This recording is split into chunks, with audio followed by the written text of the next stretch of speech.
सकलारिष्ट दुर्निमित्त उपशमनार्थं सनातन धर्म पुनस्थापनार्थं श्री कल्की अवतार नूतन प्रासाद निर्माण अंगभूतां भूमि पूजन पूर्वकं शिलापूजन स्थापनञ्च करिष्ये। हरि ओम जागरतो दूरमुदयति दैवन्तादु सुपदस्याता दैवैति दूरङ्गमञ्ज्योतिघां ज्योतिरेकं तन्मे मनः शिव संकल्पमस्तु।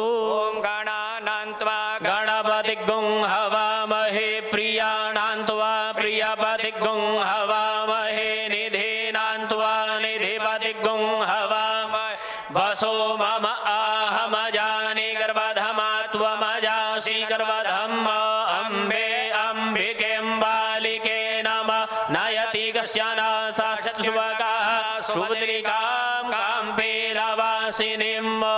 भूर्भुवस्व गणेशाम्बिकाभ्यां नमः। ध्यायामि सकलपूजार्थे गन्धाक्षतपुष्पाणि समर्पयामि। पुनः गन्धाक्षतपुष्पं गृहीत्वा भूमिपूजनम्। ॐ स्योना पृथ्विनो भवानक्षरा निवेशनी जक्षानः सर्वसप्रधाः। ॐ भूर्भुवस्व भूम्यै नमः।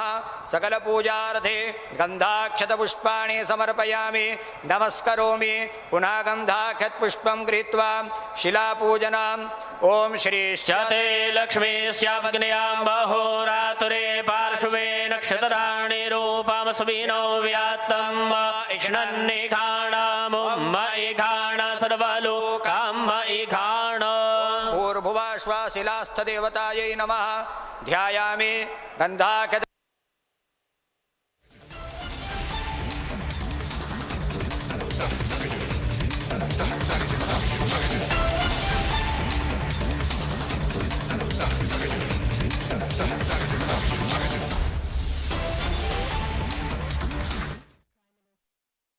और लगातार मंत्रोच्चार के साथ पूजा अर्चना की जा रही है, जहां प्रधानमंत्री उत्तर प्रदेश के संभल जिले में श्री कल्की धाम मंदिर की आधारशिला रख रहे हैं, वहां शिलान्यास कर जहां प्रधानमंत्री उत्तर प्रदेश के संभल जिले में श्री कल्की धाम मंदिर की आधारशिला रख रहे हैं, वहां शिलान्यास कर रहे हैं।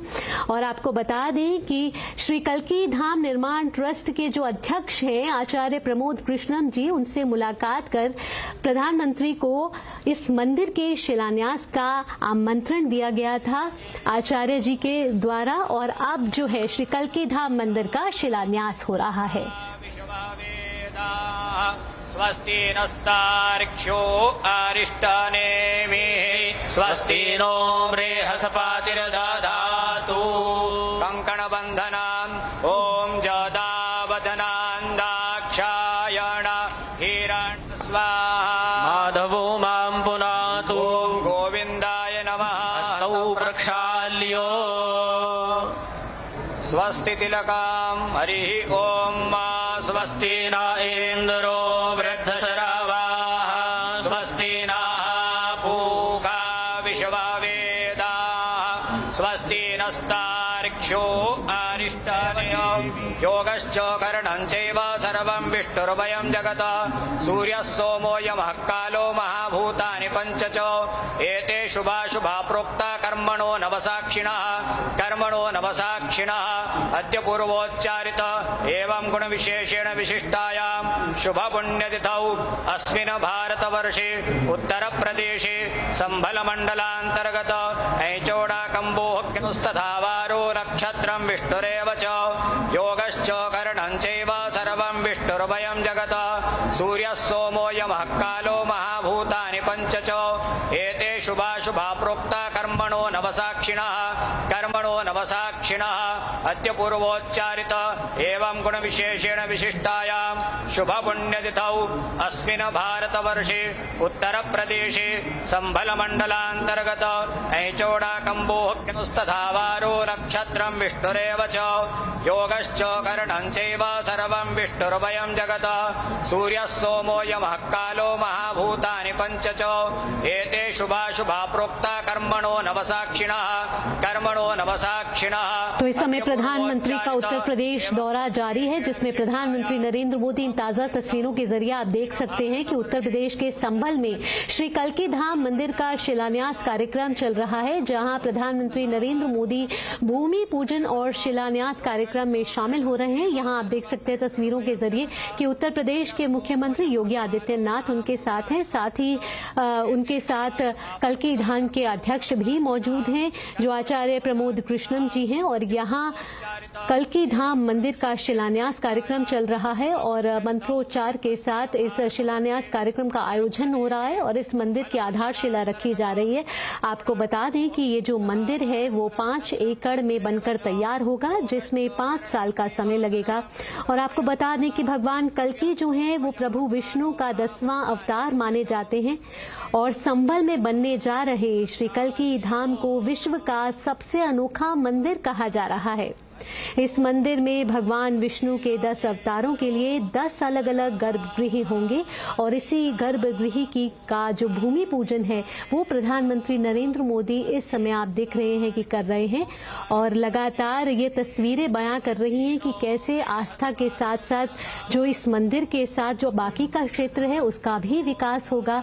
हमने देखा कि कैसे राम मंदिर के प्राण प्रतिष्ठा के बाद अयोध्या नगरी जो है वो आस्था नगरी के साथ साथ अर्थव्यवस्था के तौर पर भी मजबूत हो रही है। और आज जो प्रधानमंत्री का उत्तर प्रदेश दौरा है वो ये दर्शा रहा है कि जब कल्की धाम मंदिर तैयार होगा उसके साथ साथ जो आसपास का क्षेत्र है उसका भी चौतरफा विकास होगा।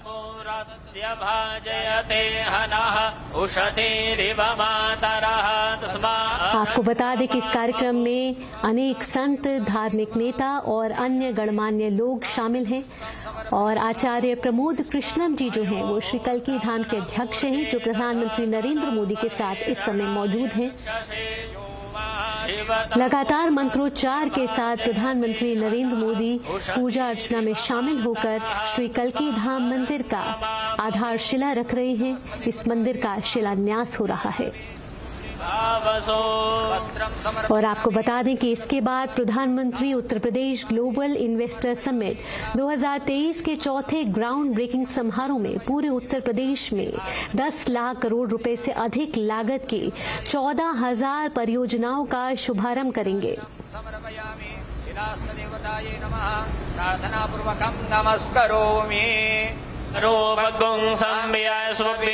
कल्की धाम मंदिर संभल के एकारा कंभो इलाके में बनने जा रहा है और इस मंदिर की आधारशिला आज रखी जा रही है। प्रधानमंत्री नरेंद्र मोदी उत्तर प्रदेश के संभल में मौजूद हैं, जहां श्री कल्की धाम भूमि पूजन किया जा रहा है। प्रधानमंत्री के साथ उत्तर प्रदेश के मुख्यमंत्री और साथ ही कल्की धाम के अध्यक्ष मौजूद हैं। आपको बता दें कि श्री कल्की धाम का निर्माण श्री कल्की धाम निर्माण ट्रस्ट द्वारा किया जा रहा है, जिसके अध्यक्ष हैं आचार्य प्रमोद कृष्णम जी।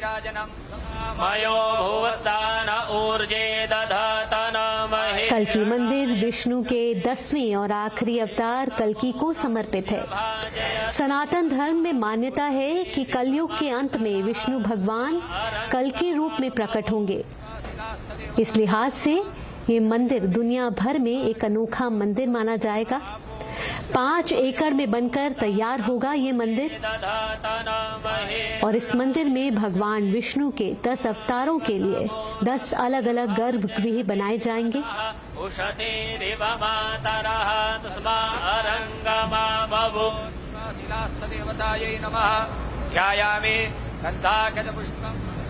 और ये भूमि पूजन के जरिए गर्भगृह में आधारशिला रखने का कार्यक्रम प्रधानमंत्री नरेंद्र मोदी के द्वारा किया गया। तस्वीरों के जरिए आप देख सकते हैं कि कल्की धाम की आधारशिला रखी जा रही है। आज का दिन उत्तर प्रदेश के संभल क्षेत्र के लिए अहम, महत्वपूर्ण, ऐतिहासिक कार्यक्रम में अनेक धार्मिक नेता, संत और गणमान्य व्यक्ति शामिल हैं। आपको बता दें कि ये मंदिर 5 वर्षों में तैयार हो जाएगा और कल्की धाम परिसर जो है वो 5 एकड़ में बनकर तैयार होगा। बेहद ही ऐतिहासिक तस्वीरें आपकी टीवी स्क्रीन पर, जहां उत्तर प्रदेश के संभल क्षेत्र में प्रधानमंत्री नरेंद्र मोदी ने श्री कल्की धाम मंदिर की आधारशिला रखी। भूमि पूजन में वे शामिल हुए और यहां उनके साथ उत्तर प्रदेश के मुख्यमंत्री योगी आदित्यनाथ और श्री कल्की धाम निर्माण ट्रस्ट के अध्यक्ष आचार्य प्रमोद कृष्णम जी खुद मौजूद रहे। आपको बता दें कि आचार्य प्रमोद कृष्णम जी ने प्रधानमंत्री नरेंद्र मोदी को इस कार्यक्रम में शामिल होने का न्योता दिया था, जिसे प्रधानमंत्री ने स्वीकार किया और आज उत्तर प्रदेश के लिए एक महत्वपूर्ण दिन है। इसके बाद प्रधानमंत्री एक और महत्वपूर्ण कार्यक्रम में शामिल होंगे, जहां प्रधानमंत्री यूपी ग्लोबल इन्वेस्टर समिट 2023 के चौथे ग्राउंड ब्रेकिंग समारोह में पूरे उत्तर प्रदेश के लिए 10 लाख करोड़ रुपए से अधिक लागत की 14,000 परियोजनाओं का शुभारंभ करेंगे। और ये परियोजनाएं विनिर्माण, नवीकरणीय ऊर्जा, आईटी, आईटीईएस, खाद्य प्रसंस्करण, आवास और रियल एस्टेट, आतिथ्य और मनोरंजन, शिक्षा जैसे क्षेत्रों से संबंधित हैं। आपको बता दें कि इस कार्यक्रम में उत्तर प्रदेश में 10 लाख करोड़ रुपए से अधिक की 14,000 परियोजनाओं की शुरुआत करेंगे। माननीय प्रधानमंत्री महोदय आनंद धाम वृंदावन के रितेश्वर जी महाराज के साथ संवाद करते हुए जमुना अखाड़ा के आचार्य महामंडलेश्वर श्री अवधेशानंद गिरि जी,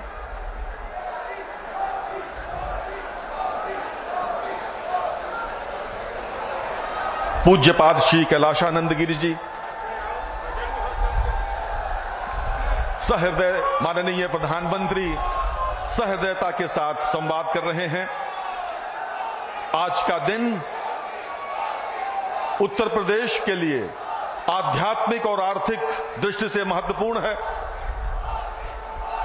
सभी का अभिवादन कर रहे हैं भारत के यशस्वी प्रधानमंत्री माननीय श्री नरेंद्र मोदी जी। संभल में सभी संतों को प्रणाम करते हुए, उपस्थित जन समुदाय का अभिवादन करते हुए, और सबसे पहले मैं अनुरोध करूंगा, माननीय प्रधानमंत्री महोदय का आगमन उत्तर प्रदेश में हुआ है। मैं उत्तर प्रदेश के माननीय मुख्यमंत्री श्री योगी आदित्यनाथ जी से अनुरोध करता हूं, कृपया माननीय प्रधानमंत्री जी का स्वागत करें।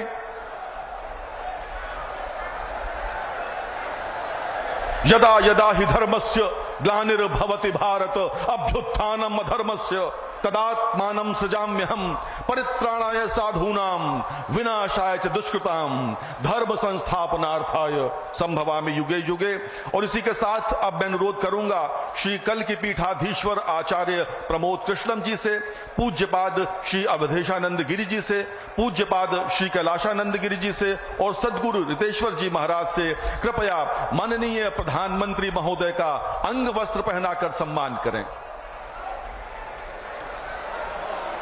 आपकी तालियां रुकनी नहीं चाहिए मित्रों। ये अभूतपूर्व दिन है, अविस्मरणीय दिन है, जब संभल में माननीय प्रधानमंत्री पूज्य संतों के साथ यहां मंच पर हैं और उनका सम्मान हो रहा है। जिस देश में संत स्वयं सम्मान करें, वहां के शासक का क्या ही अद्भुत दृश्य है मित्रों। तालियां बहुत कमजोर हैं। संभल इतना कमजोर तो नहीं है। संभल क्या इतना कमजोर है?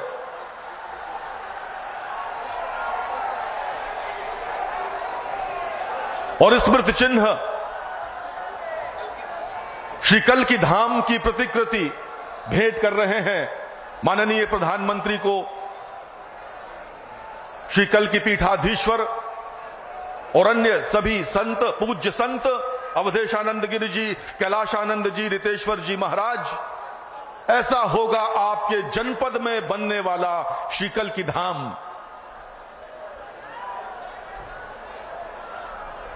और आप सभी संतों से अनुरोध है, कृपया माननीय मुख्यमंत्री महोदय का सम्मान करें।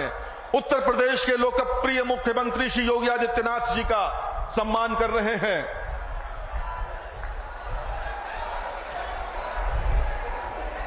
इतिहास साक्षी है, संतों ने ही हिंदुत्व को सजोया है, अपनी अस्थियों का धागा बना शास्त्र ज्ञान को पिरोया है। और अब मैं अनुरोध करूंगा श्री कल की पीठाधीश्वर आचार्य प्रमोद कृष्णम जी से कृपया स्वागत भाषण के लिए पधारें। श्री कल की पीठाधीश्वर।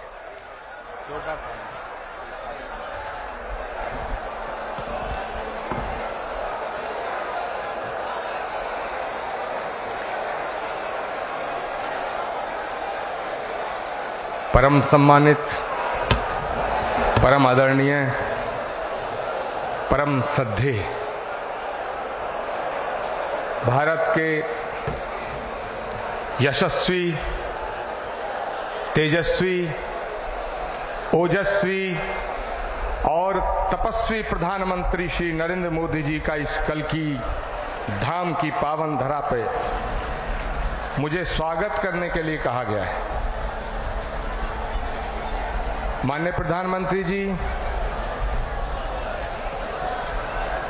जिंदगी में कभी कभी ऐसे पल आते हैं जब शब्द खो जाते हैं। मैं पिछले महीने के अपने अनुभवों को भी कभी भूल नहीं सकता।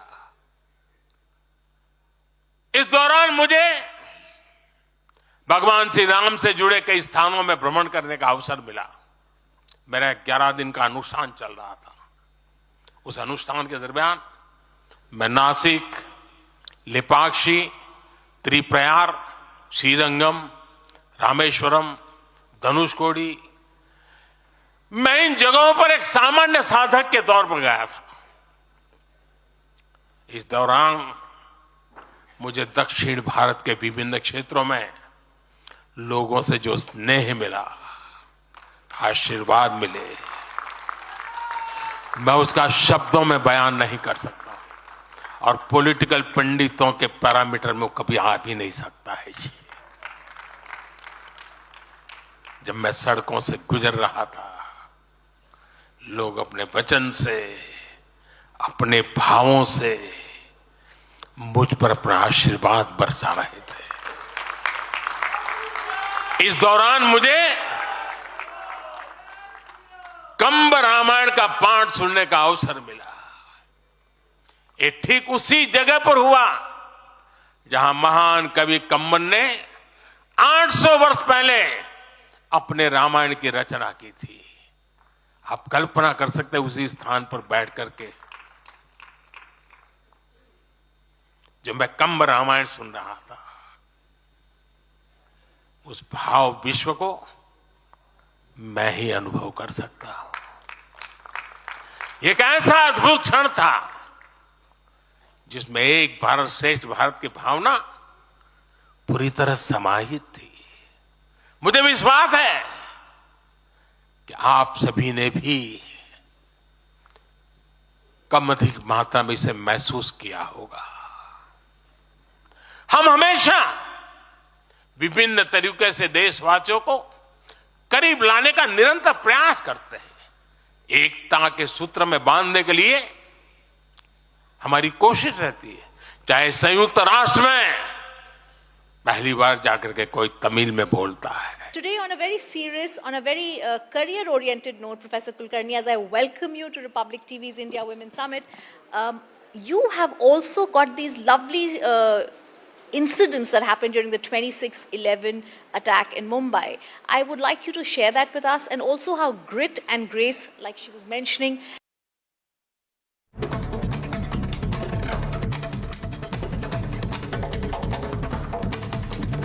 And news and wrap from across the country. After concluding the 4th round of talks with Union Minister Piyush Goyal, protesters will discuss the government's proposal and take a decision soon. Piyush Goyal said he will be holding talks with National Cooperative Consumers Federation and NAFED.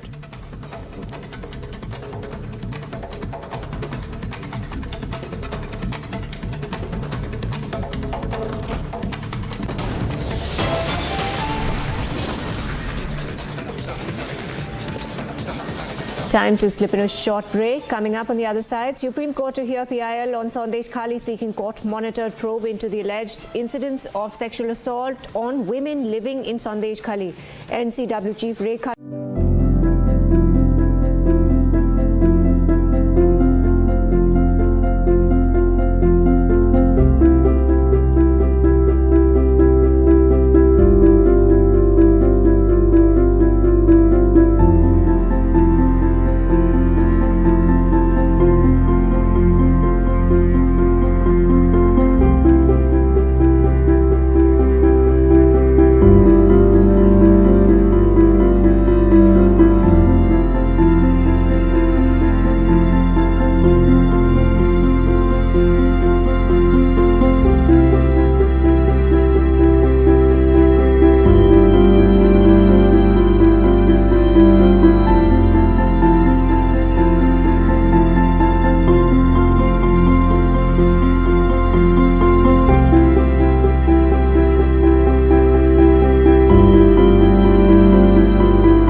Well, good morning, viewers. We are live and breaking on Republic TV. I am Roxana Mashia with you. Let's get started with all the top stories making headlines at this hour.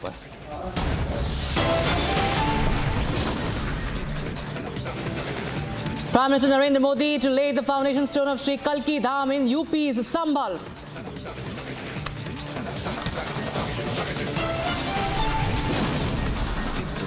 Delhi Chief Minister Arvind Kejriwal skips the 6th ED summon in Liquorgate probe. Aam Aadmi Party calls the summon illegal.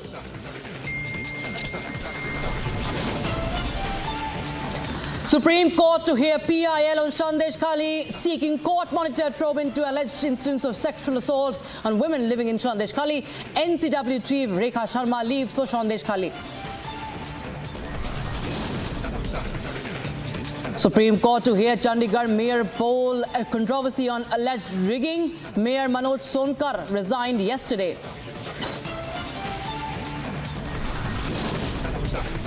In a big setback to Aam Aadmi Party in Chandigarh, 3 of its councillors jumped ship and joined the BJP, giving it a majority of 19 councillors.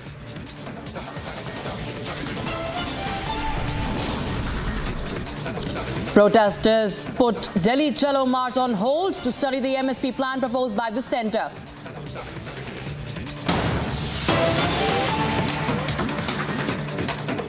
All right, we start news coming in. The writ petition filed by Mamata government is being considered in the Supreme Court with representation from Kapil Sibal and Abhishek Manu Singhvi. So the hearings under the government has. writ petition by Mamata government has been taken up by the apex court, and right now we're getting in more updates on this. And as I speak, there are updates coming in from the court, from Supreme Court, and what we understand is that the Supreme Court has provided a temporary relief to Bengal government, and that is the big update we have right now. Mamata government is being represented by Kamal Nath in the court and Abhishek Manu Singhvi, and what we know is that there are more updates coming in on this. So this is the big update we have right now.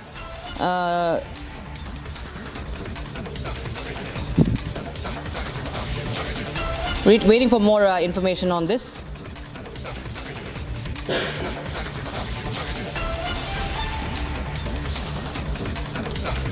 My colleague Simran is joining us on the phone line for more. Simran, tell us more the latest about what is happening in Supreme Court. We understand there is a temporary relief to Mamata government.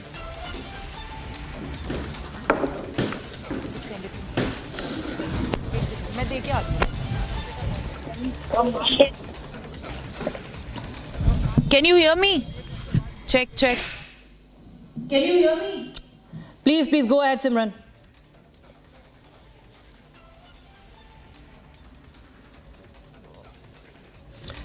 Simran, if you can hear me, I'm asking you about the Supreme Court proceedings, the Supreme Court taking up the writ petition, and that Mamata government is being represented by Kamal Nath and Abhishek Manu Singhvi. We understand there is a temporary reprieve for West Bengal government right now. Well, yes, definitely. What we need to understand in this context of the hearing that took place in the apex court this morning is that interim relief so far has been granted to all the respondents or to the petitioners in the Sandeshkhali violence case. Now, the Supreme Court has ordered for a note stay, and in that regard, 4 weeks' time has been given to all the respondents in this case, to also the petitioners in the Sandeshkhali violence to file a reply. After 4 weeks, this matter will also be taken up. Just to give you a little bit more context in this regard, the West Bengal officials and the senior state officials, including the DGP, had reached the Supreme Court this morning for an early hearing as well against the Privilege Committee's Lok Sabha notice that was issued to them. So a stay has been ordered by the apex court in this regard, and 4 weeks' time has been given, which can be understood in a fact that interim relief has been sought, and definitely this is going to be turn out for a relief for the West Bengal officials in this case. So BJP MP, on the complaint of whose the matter was taken up in the apex court. Now in this regard, as 4 weeks time has been given, the stay has been also levelled. Now after 4 weeks, the Supreme Court is also going to again hear the matter and take up the complaint of the West Bengal officials which have reached the Supreme Court against the summons. Back to you. Absolutely. Viewers, of course, talking about the backgrounder of this, remember, viewers, the case of alleged atrocities against the villagers in West Bengal had reached the Supreme Court, prompting political firestorm. Of course, the political face-off continues in West Bengal. Now, Simran, this has been, of course, this is something that Republic TV has been relentlessly reporting on, and we've seen that there have been multiple allegations against Mamata Banerjee. Mamata Banerjee, at the same time, continues to deny the allegations. She even says that there are no FIR that were filed by the women. She had, in fact, asked the officers to take suo motu cognizance, suo motu action. So the political face-off, of course, continues. We do not see any action, any concrete action by the Mamata government yet. People like Sheikh Shah Jahan are still on the run.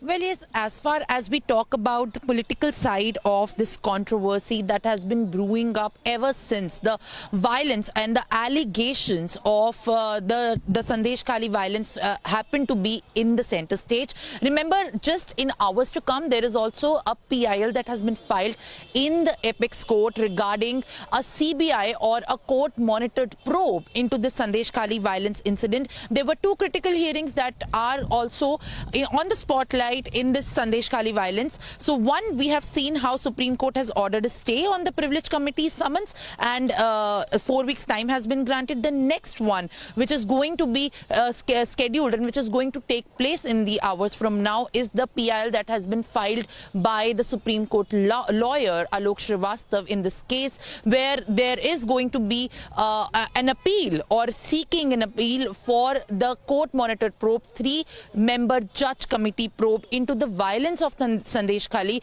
which happened last week, similarly on the heels of what we saw in the Manipur violence also happening. So definitely, as far as the political side of it is concerned, it is brewing up. It is definitely going to raise even more questions as to why and how did it take place and what are the loopholes into the probe as well. But when we talk about what has been happening at the court and inside of it when the Sandeshkhali violence is concerned, just 2 hours from now is going to be the time when we are going to also know more about how the PIL or to the probe side of it is going to be taken up further after we have seen that 4 weeks time to all the petitioners into the Sandeshkhali violence as far as the privilege committee summons were concerned has been granted. So yes, definitely it is also all eyes are going to be on the next hearing as far as the Sandeshkhali violence probe is concerned. Back to you. Right, Simran, of course. Even my colleague Kisholai is joining us from our Bangla newsroom in Kolkata. Kisholai, this is coming in as a temporary relief for Mamata Banerjee. The notice has also been sent to Shukanto Majumdar on his alleged threat to life. He has been given 4 weeks to reply on that as well. And of course, as I said, that Supreme Court has also right now stayed any proceedings proceedings against the West Bengal Chief Secretary and senior officials. Now, how do we read into this, and tell us more, just explain to us about this. Well, exactly, Rakshita. What we saw that day, especially in Boshirhat and Taki, Shukanto Majumdar was pushed and there was lathi charge by police, and then he was taken to the hospital because he was almost unconscious. After that, Shukanto Majumdar lodged a complaint, and now we see that the same complaint because of which the privilege committee had summoned the senior officials of the West Bengal government has now been stayed by the Supreme Court, as was being told by my colleague previously. Now the problem is that the state BJP believes, the state BJP alleges that the police action is on only BJP and the opposition parties in West Bengal and not on the criminals of Sandeshkhali. Now, after the motion has been stayed by the Supreme Court, after the summon has been stayed by the Supreme Court, now we have to see that after that so-called alleged attack on Shukanto Majumdar, what is the next step by BJP or what is the next step by Shukanto Majumdar in order to claim their allegation, because Shukanto Majumdar alleged that the West Bengal government, especially the senior officials like BP Gopalika himself, who is the chief secretary, and the DGP as well, they were not doing enough to protect the rights of the opposition parties in order to demonstrate and protest against the happenings in Sandeshkhali, and they did not protect their right to visit Sandeshkhali. After that, Shukanto Majumdar lodged the complaint. He was also in the ICU. We saw Rakshita. He was in the ICU for 2 days. He had pain, he had injuries all over his back and head. Now, after that, the privilege committee had summoned the top officials of West Bengal government. The West Bengal government approached the Supreme Court, and now it has been stayed. Now we have to see on the part of West Bengal BJP or Shukanto Majumdar what are their next action in order to claim their allegations true. And also, we saw Shukanto Majumdar is right now probably in Delhi because he was attending the national convention of BJP, national meeting of BJP. Yesterday also he was there, and he spoke again against the West Bengal government and the top officials. Now it is a relief to the West Bengal government top officials. We have to see what is the next step by the state BJP after this stay by the Supreme Court. Rakshita. Absolutely, of course. The pressure has been, remember, Kushalai, mounting on the Mamata Banerjee government. Right now, we know that the NCW chief, Rekha Sharma, is also reaching Sandeshkhali. We also expect the Prime Minister and Amit Shah, the Home Minister, also to be in Bengal very, very soon. Now, how does it really pan out for Mamata Banerjee? Because we've seen that the political storm is only, intensifying. And so is the call for action. Of course, the proceedings are going on and in court as well. And it's a temporary relief. But it's for everybody to see what's been happening in Sandeshkhali, isn't it, Kisholai? Well, Rakshita, these are two different cases actually. The so-called attack on Shukanto Mojumdar was a case which Shukanto Mojumdar personally lodged, but now that we cannot mix that up with what's happening in Sandeshkhali, because every day the women of Sandeshkhali are alleging, and they are saying with a lot of evidence, that they have been tortured for days by TMC leaders in that area, and all that after even after they complained to the police, all that went in vain. No complaint was ever been taken. That's what they are speaking on camera to Republic Bangla, to Republic Network. They are speaking again and again. Today, as you rightly said, NCW Chief Rekha Sharma is visiting Sandeshkhali. She's on her way. Our reporters are also with her. She's on the way to Sandeshkhali. She'll be meeting also. Before that, previously we saw SC Commission Chairperson Arun Haldar was also in Sandeshkhali, and he specifically wrote to the President of India asking for President's rule in Bengal, because what he saw was vehement. He said that I'm shocked to see what's happening in Sandeshkhali. So after that, Sandeshkhali's incident still remains something which needs to be addressed by the West Bengal government, because they did not address anything yet. Yesterday, Mamata Banerjee said it's a small incident which has been blown up by the media, which is very shocking statement, and it has been criticized throughout the country. Rakshita. Right. Right, the blame game, of course, continues. Kisholai, thank you so much for joining us with those details. We'll keep a track of all the developments coming in from West Bengal. In some more news, after concluding the fourth round of talks with Union Minister Piyush Goyal, protesters will discuss the government's proposal and take a decision soon. Piyush Goyal said that he will be holding talks with National Cooperative Consumers Federation and NAFED.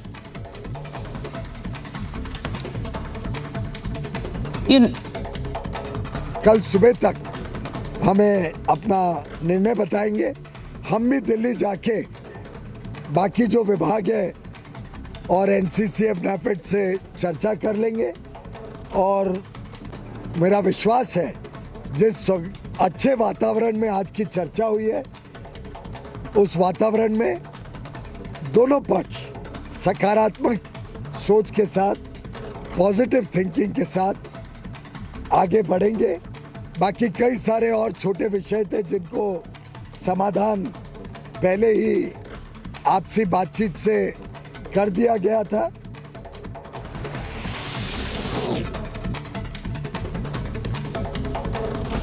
Union Minister Giriraj Singh lashed out at the India Alliance, saying the alliance is all about Parivarvad. He said Prime Minister Narendra Modi lives for the nation, but other political parties extend their dynasties.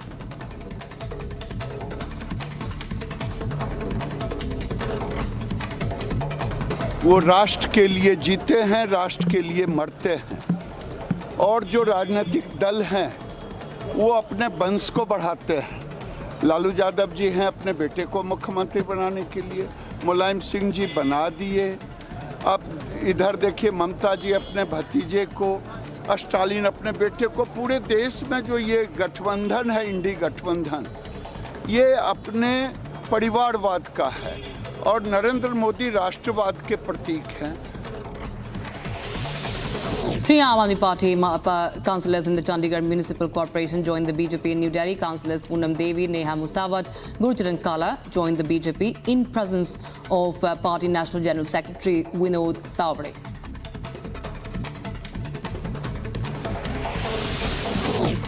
Three people have lost their lives in a fire breakout at Perfume by a house near Rai Sandra on the outskirts of Bengaluru city.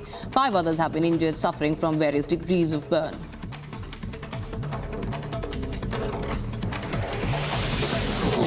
Students' Federation of India workers showed black flags to Kerala Governor Arif Muhammad Khan in Mattanur. The workers were detained by police after they clashed with the police.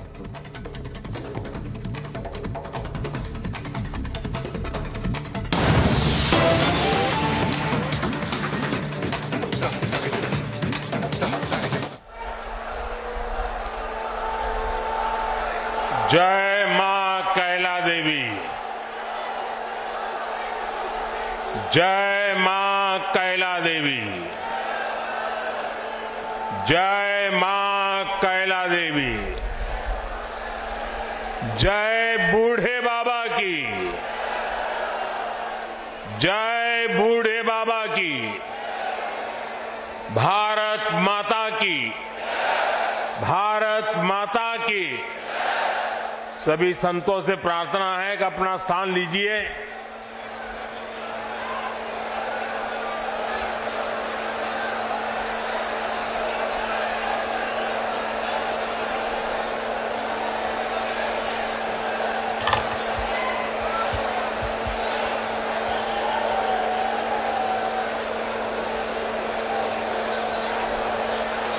Uttar Pradesh के ऊर्जावान मुख्यमंत्री श्रीमान योगी आदित्यनाथ जी, पूज्य श्री अवधेशानंद गिरी जी, कल्की धाम के प्रमुख आचार्य प्रमोद कृष्णम जी, पूज्य स्वामी कैलाशानंद ब्रह्मचारी जी, पूज्य सदगुरु श्री जितेश्वर जी, विशाल संख्या में पधारे हुए भारत के भिन्न भिन्न कोने से आए हुए पूज्य संतगण और मेरे प्यारे श्रद्धावान भाइयों और बहनों, आज यूपी की धरती से प्रभु राम और प्रभु कृष्ण की भूमि से भक्ति, भाव और आध्यात्म की एक और धारा प्रवाहित होने को लालायित है। आज पूज्य संतों की साधना और जनमानस की भावना से एक और पवित्र धाम की नींव रखी जा रही है। अभी आप संतों आचार्यों की उपस्थिति में मुझे भव्य कल्की धाम के शिलान्यास का सौभाग्य मिला है। मुझे विश्वास है कि कल्की धाम भारतीय आस्था के एक और विराट केंद्र के रूप में उभर कर सामने आएगा। मैं सभी देशवासियों को और विश्व के सभी श्रद्धालुओं को शुभकामनाएं देता हूं। अभी आचार्य जी कह रहे थे कि 18 साल की प्रतीक्षा के बाद आज ये अवसर आया है। वैसे भी आचार्य जी कई ऐसे अच्छे काम हैं जो कुछ लोग मेरे लिए ही छोड़ करके चले गए हैं।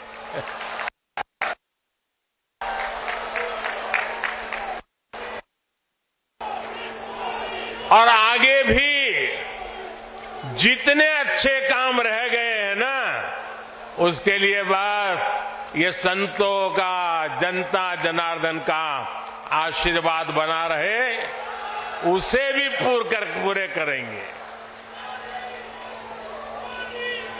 साथियों, आज छत्रपति शिवाजी महाराज की जन्म जयंती भी है। ये दिन इसलिए और पवित्र हो जाता है और ज्यादा प्रेरणादायक हो जाता है। आज हम देश में जो सांस्कृतिक पुनरोदय देख रहे हैं, आज अपनी पहचान पर गर्व और उसकी स्थापना का जो आत्मविश्वास दिख रहा है, वो प्रेरणा हमें छत्रपति शिवाजी महाराज से ही मिलती है। मैं इस अवसर पर छत्रपति शिवाजी महाराज के चरणों में श्रद्धापूर्वक नमन करता हूं, उन्हें श्रद्धांजलि अर्पित करता हूं। साथियों, पिछले दिनों जब प्रमोद कृष्णम जी मुझे निमंत्रण देने के लिए आए थे, जो बातें उन्होंने बताई उसके आधार पर मैं कह रहा हूं कि आज जितना आनंद उनको हो रहा है उससे अनेक गुना आनंद उनकी पूज्य माता जी की आत्मा जहां भी होगी उनको होता होगा।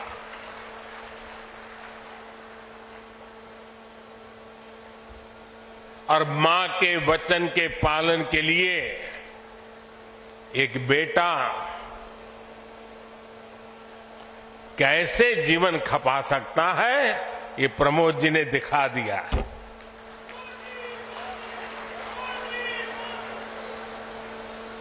प्रमोद कृष्णम जी बता रहे थे कि कई एकड़ में फैला ये विशाल धाम कई मायनों में विशिष्ट होने वाला है।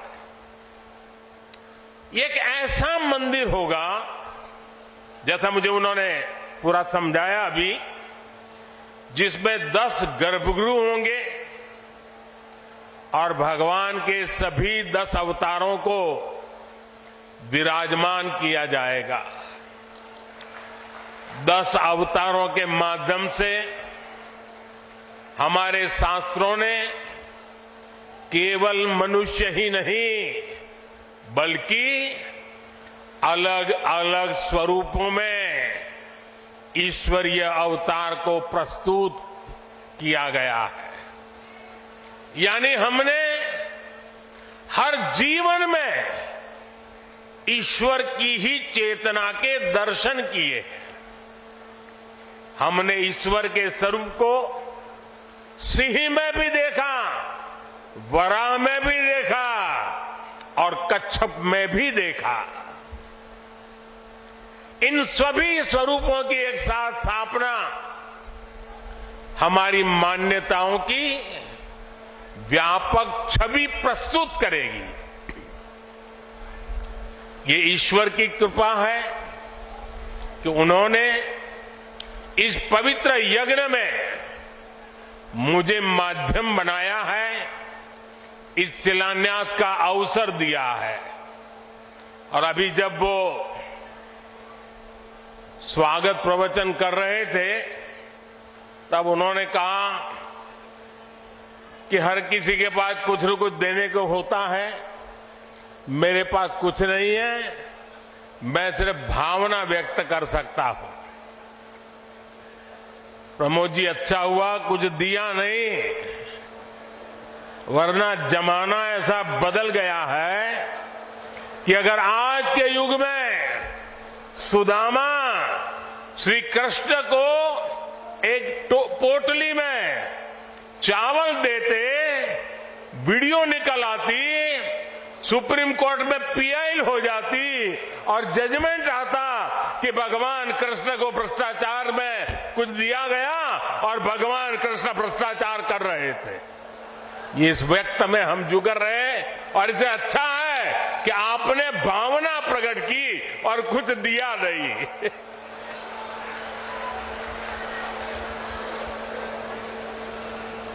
मैं इस शुभ कार्य में अपना मार्गदर्शन देने के लिए पधारे सभी संतों को भी नमन करता हूं। मैं आचार्य प्रमोद कृष्णम जी को भी बधाई देता हूं। साथियों, आज संभल में हम जिस अवसर के साक्षी बन रहे हैं, ये भारत के सांस्कृतिक नवजागरण का एक और अद्भुत क्षण है। अभी पिछले महीने ही 22 जनवरी को देश ने अयोध्या में 500 साल के इंतजार को पूरा होते देखा है। राम लला के विराजमान होने का वो अलौकिक अनुभव, वो दिव्य अनुभूति अब भी हमें भावुक कर जाती है। इसी बीच हम देश से सैकड़ों किलोमीटर दूर अरब की धरती पर अबू धाबी में पहले विराट मंदिर के लोकार्पण के साक्षी भी बने हैं। पहले जो कल्पना से भी परे था, अब वो हकीकत बन चुका है। और अब हम यहां संभल में भव्य कल्की धाम के शिलान्यास के गवाह बन रहे हैं। भाई और बहनों, एक के बाद एक ऐसे आध्यात्मिक अनुभव, सांस्कृतिक गौरव के ये पल हमारी पीढ़ी के जीवन काल में इसका आना, इससे बड़ा सौभाग्य क्या हो सकता है। इसी कालखंड में हमने विश्वनाथ धाम के वैभव को काशी की धरती पर देखा है, निखरता हुआ देखा है। इसी कालखंड में हम काशी का कायाकल्प होते देख रहे हैं। इसी दौर में महाकाल के महालोक की महिमा हमने देखी है। हमने सोमनाथ का विकास देखा है, केदार घाटी का पुनर्निर्माण देखा है।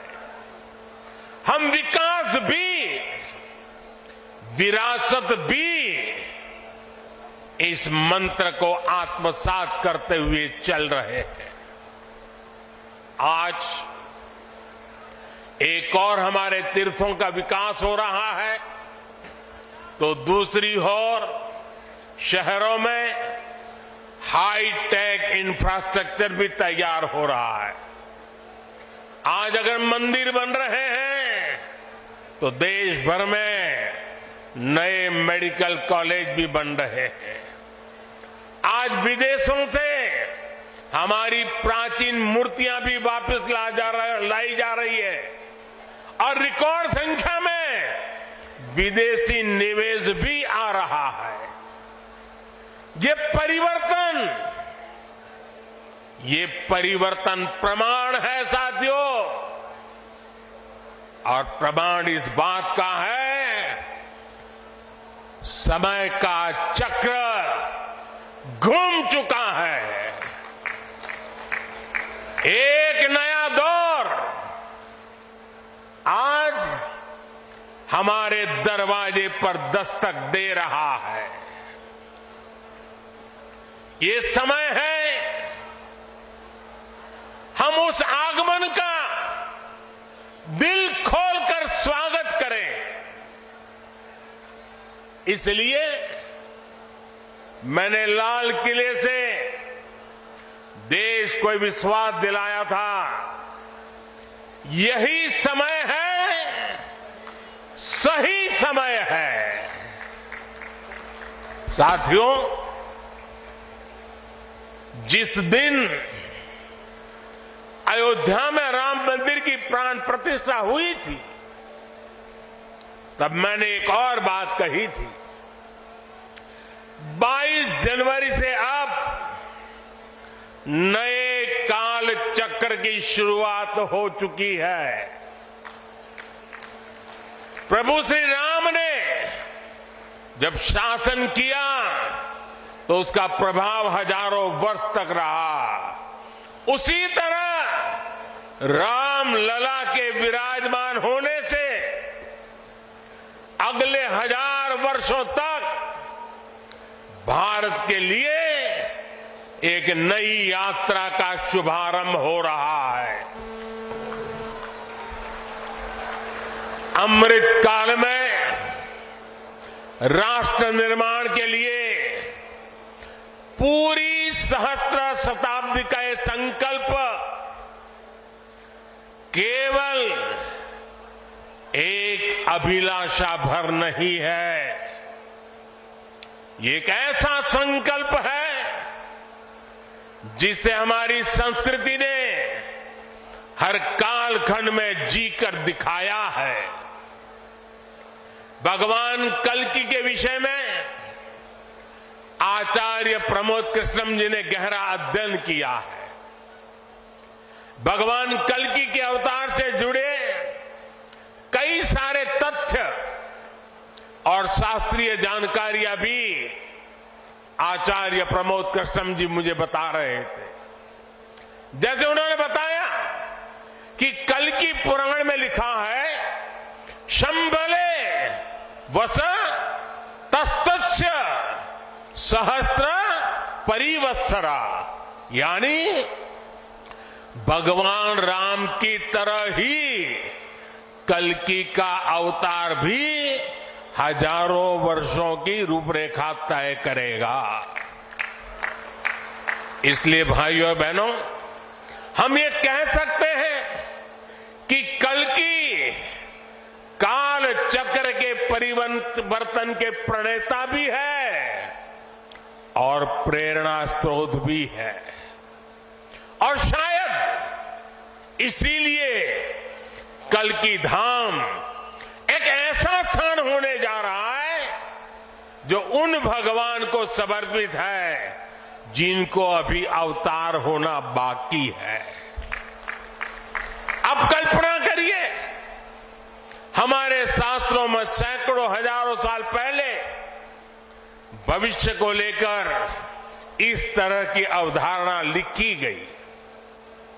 हजारों वर्ष बाद की घटनाओं के लिए भी सोचा गया।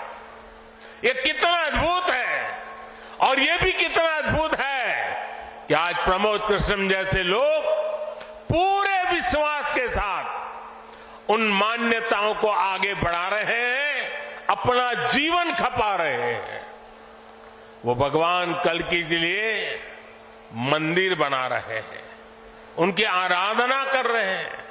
हजारों वर्ष बाद की आस्था और अभी से उसकी तैयारी, यानी हम लोग भविष्य को लेकर कितने तैयार रहने वाले लोग हैं।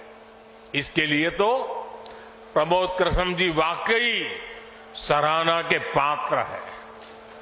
मैं तो प्रमोद कृष्ण जी को एक राजनीतिक व्यक्ति के रूप में दूर से जानता था, मेरा परिचय नहीं था। लेकिन अभी जब कुछ दिन पहले मेरी उनसे पहली मुलाकात हुई तो ये भी पता चला कि वो ऐसे धार्मिक आध्यात्मिक कार्यों में कितनी मेहनत से लगे रहते हैं। कल्की मंदिर के लिए इन्हें पिछली सरकारों से लंबी लड़ाई लड़नी पड़ी, कोर्ट के चक्कर भी लगाने पड़े। वो मुझे बता रहे थे कि एक समय उन्हें कहा जा रहा था कि मंदिर बनाने से शांति व्यवस्था बिगड़ जाएगी। आज हमारी सरकार में प्रमोद कृष्णम जी निश्चिंत होकर इस काम को शुरू कर पाए हैं। मुझे भरोसा है कि मंदिर इस बात का प्रमाण होगी कि हम बेहतर भविष्य को लेकर कितने सकारात्मक रहने वाले लोग हैं। साथियों, भारत पराभव से भी विजय को खींच करके लाने वाला राष्ट्र है। हम पर सैकड़ों वर्षों तक इतने आक्रमण हुए। कोई और देश होता, कोई और समाज होता तो लगातार इतने आक्रमणों की चोट से पूरी तरह नष्ट हो गया होता। फिर भी हम न केवल डटे रहे बल्कि और भी ज्यादा मजबूत होकर सामने आए। आज सदियों के वो बलिदान फलीभूत हो रहे हैं। जैसे कोई बीज वर्षों के अकाल में पड़ा रहा हो, लेकिन जब वर्षा काल आता है तो वो बीज अंकुरित हो उठता है। वैसे ही आज भारत के अमृत काल में भारत के गौरव, भारत के उत्कर्ष और भारत के सामर्थ्य का बीज अंकुरित हो रहा है। एक के बाद एक हर क्षेत्र में कितना कुछ नया हो रहा है। जैसे देश के संत और आचार्य नए मंदिर बनवा रहे हैं, वैसे ही मुझे ईश्वर ने राष्ट्र रूपी मंदिर के नवनिर्माण का दायित्व सौंपा है। मैं दिन रात राष्ट्र रूपी मंदिर को भव्यता देने में लगा हूं, उसके गौरव का विस्तार कर रहा हूं। इस निष्ठा के परिणाम भी हमें उसी तेजी से मिल रहे हैं। आज पहली बार भारत उस मुकाम पर है जहां हम अनुसरण नहीं कर रहे हैं, उदाहरण पेश कर रहे हैं। आज पहली बार भारत को टेक्नोलॉजी और डिजिटल टेक्नोलॉजी के क्षेत्र में संभावनाओं के केंद्र के रूप में देखा जा रहा है। हमारी पहचान इनोवेशन हब के तौर पर हो रही है। हम पहली बार दुनिया की 5वीं सबसे बड़ी अर्थव्यवस्था जैसे बड़े मुकाम पर पहुंचे हैं। हम चंद्रमा के दक्षिण ध्रुव तक पहुंचने वाले पहले देश बने हैं। पहली बार भारत में वंदे भारत और नमो भारत जैसी आधुनिक ट्रेनें चल रही है। पहली बार भारत में बुलेट ट्रेन चलने की तैयारी हो रही है। पहली बार हाईटेक हाईवे, एक्सप्रेसवेज का इतना बड़ा नेटवर्क और उसकी ताकत देश के पास है। पहली बार भारत का नागरिक, चाहे वो दुनिया के किसी भी देश में हो, अपने आप को इतना गौरवान्वित महसूस करता है। देश में सकारात्मक सोच और आत्मविश्वास का ये जो ज्वार हम देख रहे हैं, ये एक अद्भुत अनुभूति है। इसलिए आज हमारी शक्ति भी अनंत है और हमारे लिए संभावनाएं भी अपार है। साथियों, राष्ट्र को सफल होने के लिए ऊर्जा सामूहिकता से मिलती है। हमारे वेद कहते हैं, सहस्त्र शीर्षा पुरुष, सहस्त्र शीर्षा पुरुष, सहस्त्राक्ष सहस्त्रपाद, अर्थात निर्माण के लिए हजारों, लाखों, करोड़ों हाथ है। गतिमान होने के लिए हजारों, लाखों, करोड़ों पैर है। आज हमें भारत में उसी विराट चेतना के दर्शन हो रहे हैं। सबका साथ, सबका विकास, सबका विश्वास और सबका प्रयास, इस भावना से हर देशवासी एक भाव से, एक संकल्प से राष्ट्र के लिए काम कर रहा है। आप पिछले 10 वर्षों में कार्यों के विस्तार को देखिए।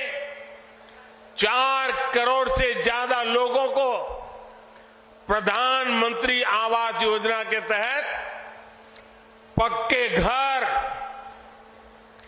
11 करोड़ परिवारों को शौचालय यानी इज्जत घर, 2.5 करोड़ परिवारों को घर में बिजली, 10 करोड़ से अधिक परिवारों को पानी के लिए कनेक्शन, 80 करोड़ लोगों को मुफ्त राशन, 10 करोड़ महिलाओं को कम कीमत पर गैस सिलेंडर, 50 करोड़ लोगों को स्वस्थ जीवन के लिए आयुष्मान कार्ड, करीब 10 करोड़ किसानों को किसान सम्मान निधि।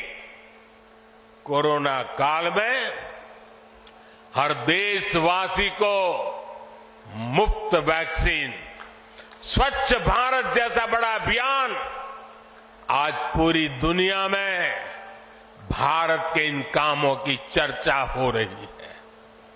इस स्केल पर काम इसलिए हो सके क्योंकि सरकार के इन प्रयासों से देशवासियों का सामर्थ्य जुड़ गया। आज लोग सरकार की योजनाओं का लाभ दिलाने के लिए गरीबों की मदद कर रहे हैं। लोग 100% सैचुरेशन के अभियान में हिस्सा बन रहे हैं। गरीब की सेवा का ये भाव समाज को नर में नारायण की प्रेरणा देने वाले हमारे आध्यात्मिक मूल्यों से मिली है। इसलिए देश में विकसित भारत का निर्माण और अपनी विरासत पर गर्व के पंच प्राणों का आह्वान किया है। QS&THE, the world's foremost university rankings organizations, have ranked Amity amongst the top 3% universities globally, making it among the very few Indian universities to be included in both rankings. Yet another top ranking for Amity University.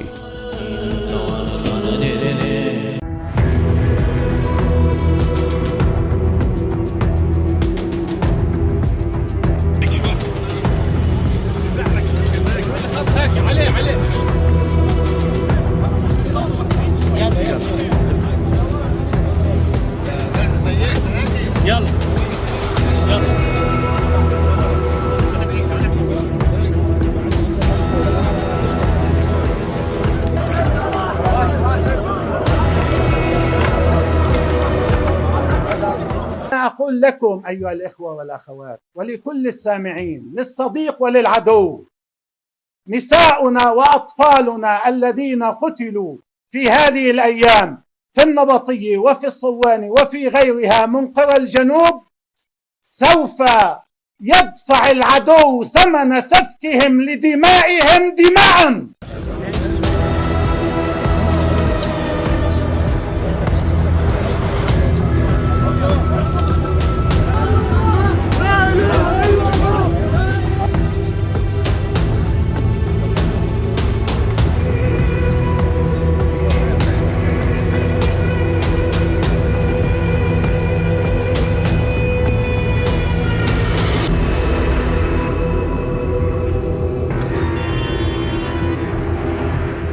أن هذه المقاومة في لبنان تملك من القدرة الصاروخية الهائلة والدقيقة التي يجعلها تمتد يدها من كريات شمونة إلى إيلات. وسيرى العدو والصديق أن هذه الدماء سيكون ثمنها دماء، مش مواقع، مش آليات، مش أجهزة تجسس. هذا جزء من المعركة يستمر.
trouble in being taken seriously. Is that true, Santoshi? Do you face discrimination from people who report to you, or from your clients, whatever? I come from a heavy machinery industry, a male-dominated industry. I'll quote one of the examples. In very early days, I think we were on one business trip to Rajasthan to understand the ecosystem of how they're able to do it and all. I walked into the room and they thought, I and my partner, we both walked into the room and they thought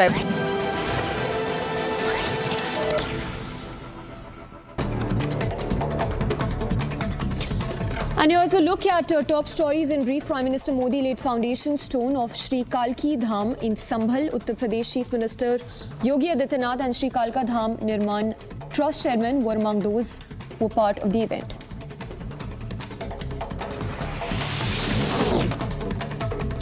In Uttarakhand, curfew in Banbalpura area of Haldwani has further been relaxed for 17 hours. The Nainital District Administration stated that the restriction will now be in place between 10 p.m. till 5 a.m.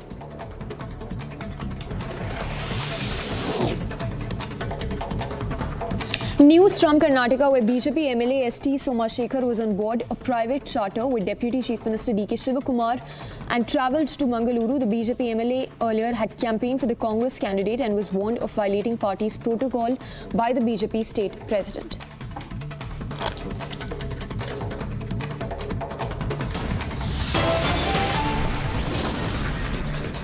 Heading into a short break. Coming up on the other side, we'll get you highlights from Prime Minister's temple push in UP's Sambhal. Prime Minister Modi lays foundation stone of Shri Kalki Dham in UP's Sambhal.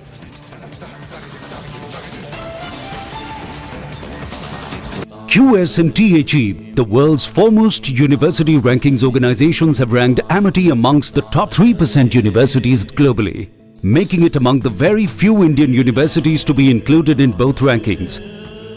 Yet another top ranking for Amity University.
In news from Maharashtra, Chief Minister Eknath Shinde garlanded the statue of Shivaji Maharaj in Mumbai's Chembur.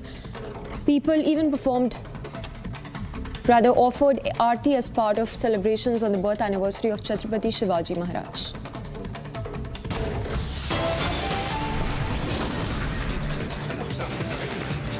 Heading it away, short break. Coming up on the other side, Delhi Chief Minister Arvind Kejriwal skips 6th ED summons in Liquorgate. AAP calls the summons illegal.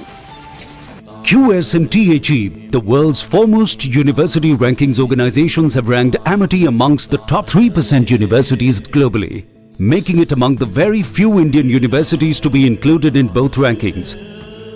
Yet another top ranking for Amity University. I am very, very happy to announce that Niva Bupa Health Insurance has come on board as Republic TV's studio partner. Niva Bupa Health Insurance is the fastest growing company among standalone health insurance players in India. It has also provided health insurance coverage to 1.1 crore people in India and settled over 15 lakh claims, processing one claim every 60 seconds. So we are delighted to be partnering with them.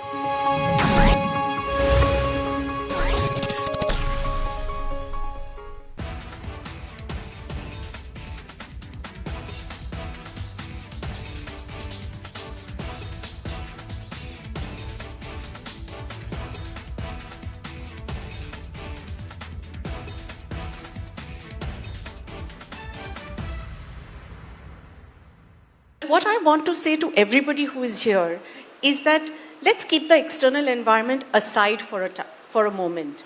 Let's look at what within us we can fix. And there is a lot we can. You know, I teach a class on breakthrough leadership, and in that we realize that there are so many things as women which we let become self-limiting for ourselves.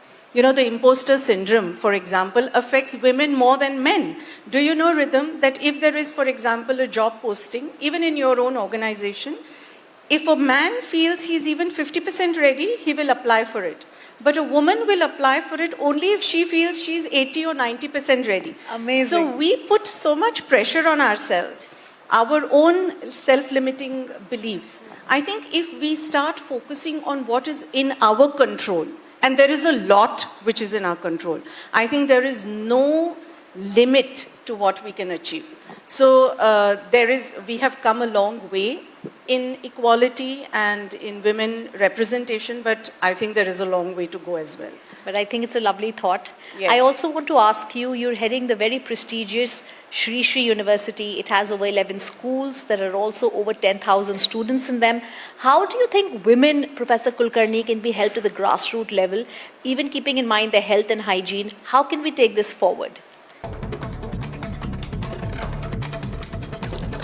Lieutenant General Upendra Dwivedi has been appointed as a Vice Chief of Army Staff. General Dwivedi received a Guard of Honor in the national capital, after which paid homage at the National War Memorial.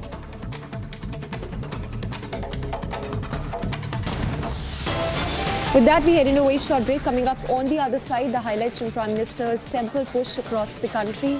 Prime Minister lays foundation stone of Shri Kalki Dham in UP's Sambhal. But make no mistake, Putin is responsible for Navalny's death. Putin is responsible.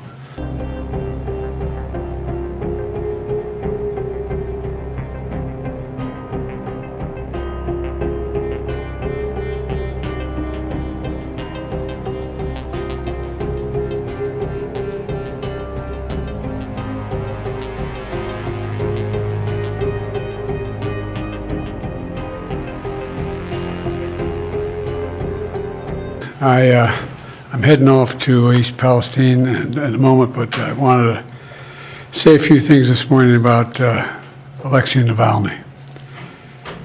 You know, like millions of people around the world, I'm literally both not surprised and outraged by the news. Reported death of Alexei Navalny. He bravely stood up to the corruption, the violence, and all the bad things that the Putin government was doing. In response, Putin had him poisoned, he had him arrested, He had him prosecuted for fabricated crimes. He sentenced him to prison. He was held in isolation. Even all that didn't stop him from calling out Putin's lies. Even in prison, he was a powerful voice for the truth, which is kind of amazing when you think about it. And he could have lived safely in exile after the assassination attempt on him in 2020, which nearly killed him, I might add. But he was traveling outside the country at the time. Instead, he returned to Russia. He returned to Russia, knowing he'd likely be imprisoned or even killed if he continued his work. But he did it anyway, because he believed so.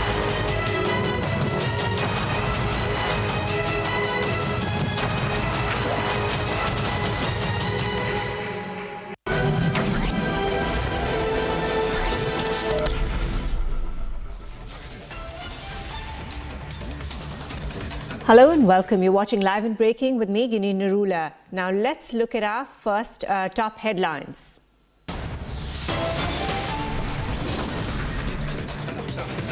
Prime Minister Modi in UP Sambhal emphasizes on Mandir Vikas push, says along with building temples, government also developing infrastructure. Prime Minister Narendra Modi lays foundation stone of Shri Kalki Dham in UP Sambhal.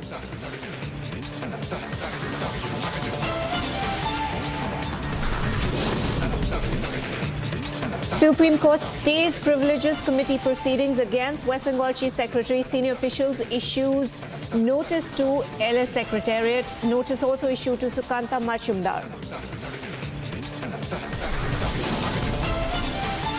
Delhi Chief Minister Arvind Kejriwal skipped 6th ED summon in Liquorgate probe. AAP calls the summon illegal.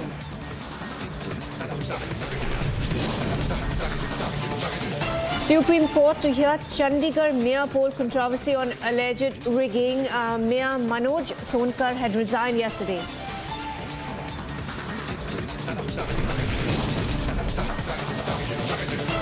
In a big setback to AAP in Chandigarh, 3 of its councillors jumped ship and joined the BJP, giving it majority of 19 councillors.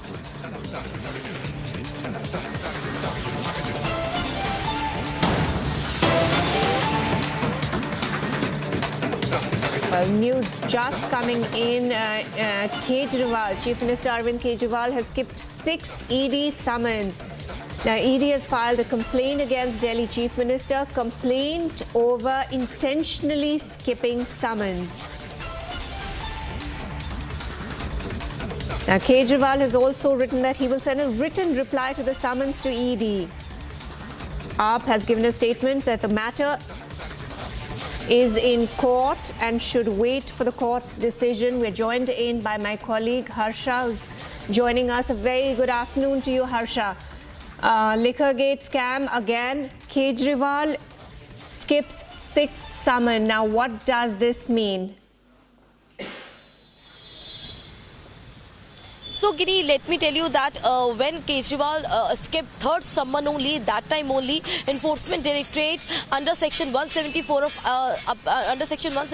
IPC filed a complaint against Arvind Kejriwal, and this time this is the 6th summon which is skipped by Arvind Kejriwal. Arvind Kejriwal is continuously stating that it is the political vendetta and it is being done by the agency under the BS of Bharatiya Janata Party. But what we know is that now the court has taken cognizance of Enforcement Directorate complaint which earlier Enforcement Directorate filed against Arvind Kejriwal, because Enforcement Directorate officials clearly stated that this is the intentional and the illegal offence which is being done by Arvind Kejriwal. No valid reason is being given by Arvind Kejriwal for skipping the summon. He is doing it intentional. Therefore, this is an offensive act and he must be prosecuted. And that is the reason now court has taken the cognizance, and sooner the date of the hearing will be told by the court exactly what will be the date when the hearing will take place in this Arvind Kejriwal matter, because in the span of 2.5 months there is the 6th summon which Arvind Kejriwal has skipped, and every time he has given the written statement to the Enforcement Directorate officials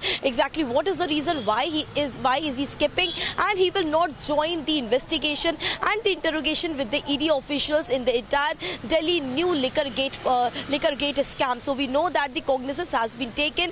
The complaint was filed under section 174 of IPC, and we also got to know that Enforcement Directorate clearly stated that this does not depend under the validity of the summons. It clearly is the intentional illegal act which is committed by Arvind Kejriwal. So now we know that the trouble mounts for Arvind Kejriwal, Delhi Chief Minister and Aam Aadmi Party National Convener, as now he will have to go to the court now, because as court has taken the cognizance of the Enforcement Directorate complaint, as Arvind Kejriwal 6 times has escaped the summon in the Delhi liquor gate scam. Back to you. Right, Harsha, thank you very much for that update. But you stay with us. My colleague Shavan is joining us live from the Delhi newsroom. Shavan, now the court has taken cognizance of ED's complaint. No valid reason for skipping the summons. Of course, the AAP has called the summons illegal, and they have blamed the BJP government as a ploy to topple their government. Can you take us through further details? Well, in fact, Giri, this complaint has already been filed by the Enforcement Directorate. This was based on the multiple summons that were sent to Chief Minister of Delhi, Arvind Kejriwal, which he chose not to respond to. All this while, the argument that has now been put forth by the Delhi Chief Minister is that the nature of the summons that have been sent out by the Enforcement Directorate is illegal in nature. Countering that very position that has been taken by the Delhi Chief Minister, the Enforcement Directorate, by way of sources, have now indicated that prima facie the court has already taken cognizance of the complaint that has been filed by the Enforcement Directorate under section 174 of the IPC.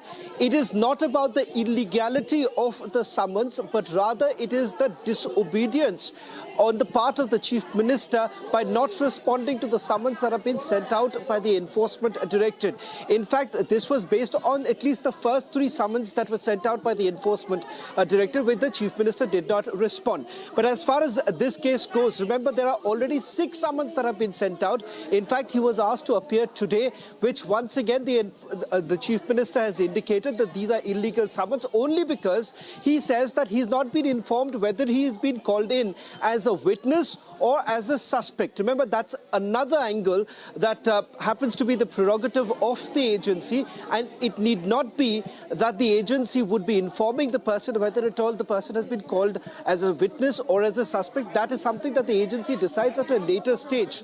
And if at all they have to convert someone into an approver in this particular case, remember, an application has to be filed before the court. So it is quite bizarre on the part of the Chief Minister to make such kind of a remark to begin with. And secondly, remember, he's only been called in for examination at this point in time because his name has surfaced during the investigation. Now it remains to be seen whether at all the court basically takes an adverse opinion on this entire matter, because remember, he was asked to appear before the court on Saturday. Once again, he has taken time, and now the court has granted him time till about 16th of March. Chief Minister says that the Enforcement Directorate should wait till the time the court really decides on this entire matter. Right, Shravan, we also have a couple of reactions coming in fact, from Congress leader Sandeep Dixit saying that Kejriwal should fulfill judicial duty. Another reaction where Virendra Sachdeva, Delhi BJP president, says that Kejriwal has to reveal the truth eventually.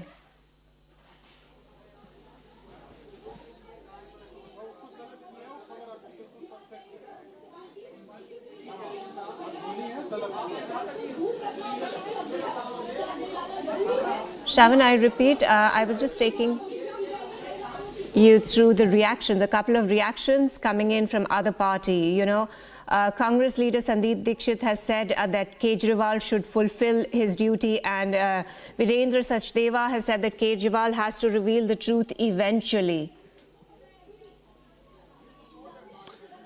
Well, by not responding to the summons that have been sent out by the Enforcement Directorate, remember, it is going to, ensure that there is some sort of a political slugfest that takes place between the Aam Aadmi Party as well as the Delhi BJP, because all this while, Delhi BJP's biggest contention has been that if at all the Chief Minister claims that he's squeaky clean, why is it that he hasn't really responded to the multiple summons that have been sent out by the Enforcement Directorate?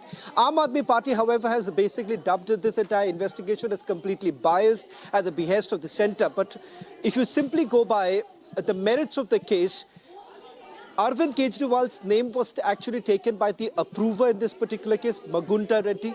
Then you have the other accused in this case, Samir Mahindra, who's taken the name of Arvind Kejriwal. And remember, he happens to be the national convener of the party. The allegation here is that the Aam Aadmi Party has actually benefited from the liquor scam. There is a quid pro quo angle which is being probed by the Enforcement Directorate. The Enforcement Directorate suspects that a large amount of the money that was generated from this particular scam was actually diverted for election campaigning purposes. That is the reason why, remember, as the national convener, as the party chief, it is incumbent that the chief minister actually responds to the questions that have been sent out by the Enforcement Directorate. No one is basically, saying that the Aam Aadmi Party chief, Delhi chief minister, is guilty, because remember, this investigation is still underway. Even the Enforcement Directorate says that the matter is still being probed. They've come across evidence, and the only reason why they're calling in Arvind Kejriwal at this point in time is to only examine and perhaps get his view on this entire matter. Whether at all, as the national convener, he has enough evidence to prove that whatever donations that the party had received, it had nothing to do with the liquor scam to begin with. Because remember, Aam Aadmi Party has been saying that there are no losses that have been incurred by the state exchequer, which again has been debunked by the Enforcement Directorate. Even at that point in time, the LG had raised a lot of questions, keeping in mind that there was a report that came in from the Vigilance Department. So all that put together, of course, you would have Delhi BJP trying to corner the Chief Minister at this point in time, because he hasn't really responded to any of the summons that have been sent out by the Enforcement Directorate.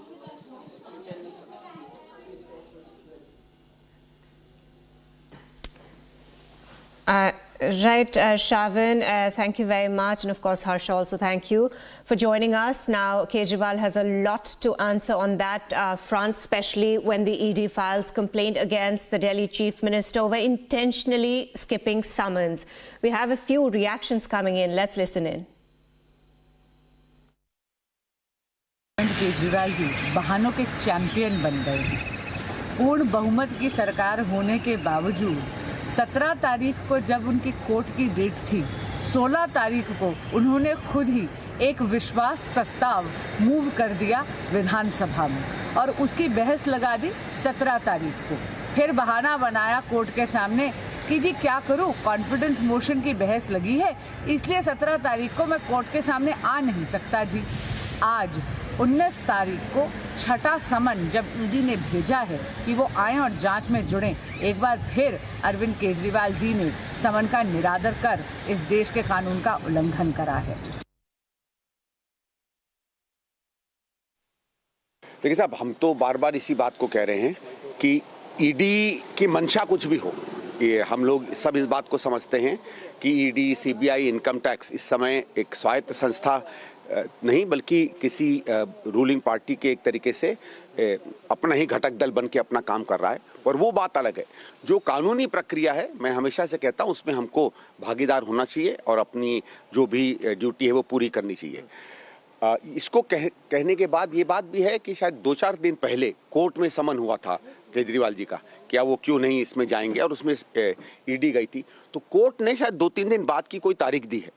तो अगर court की 2-3 दिन बाद की तारीख है तो फिर उस डेट का इंतजार करना चाहिए। उसमें अगर इनको रिलीफ मिल जाता है, जब तक का मिलता है नहीं मिलता है ये मैं नहीं कह सकता, रिलीफ मिल जाता है तो ठीक है, आप नहीं जाइएगा ईडी के सामने, और अगर कोर्ट कहेगा कि नहीं आपको ईडी के सामने जाना है तो फिर कानून मशीन को जाना पड़ेगा।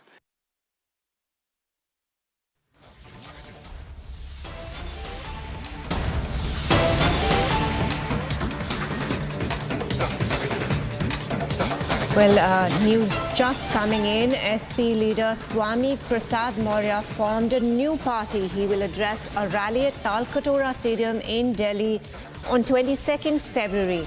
Now, Swami's party is named as Rashtriya Shoshit Samaj Party.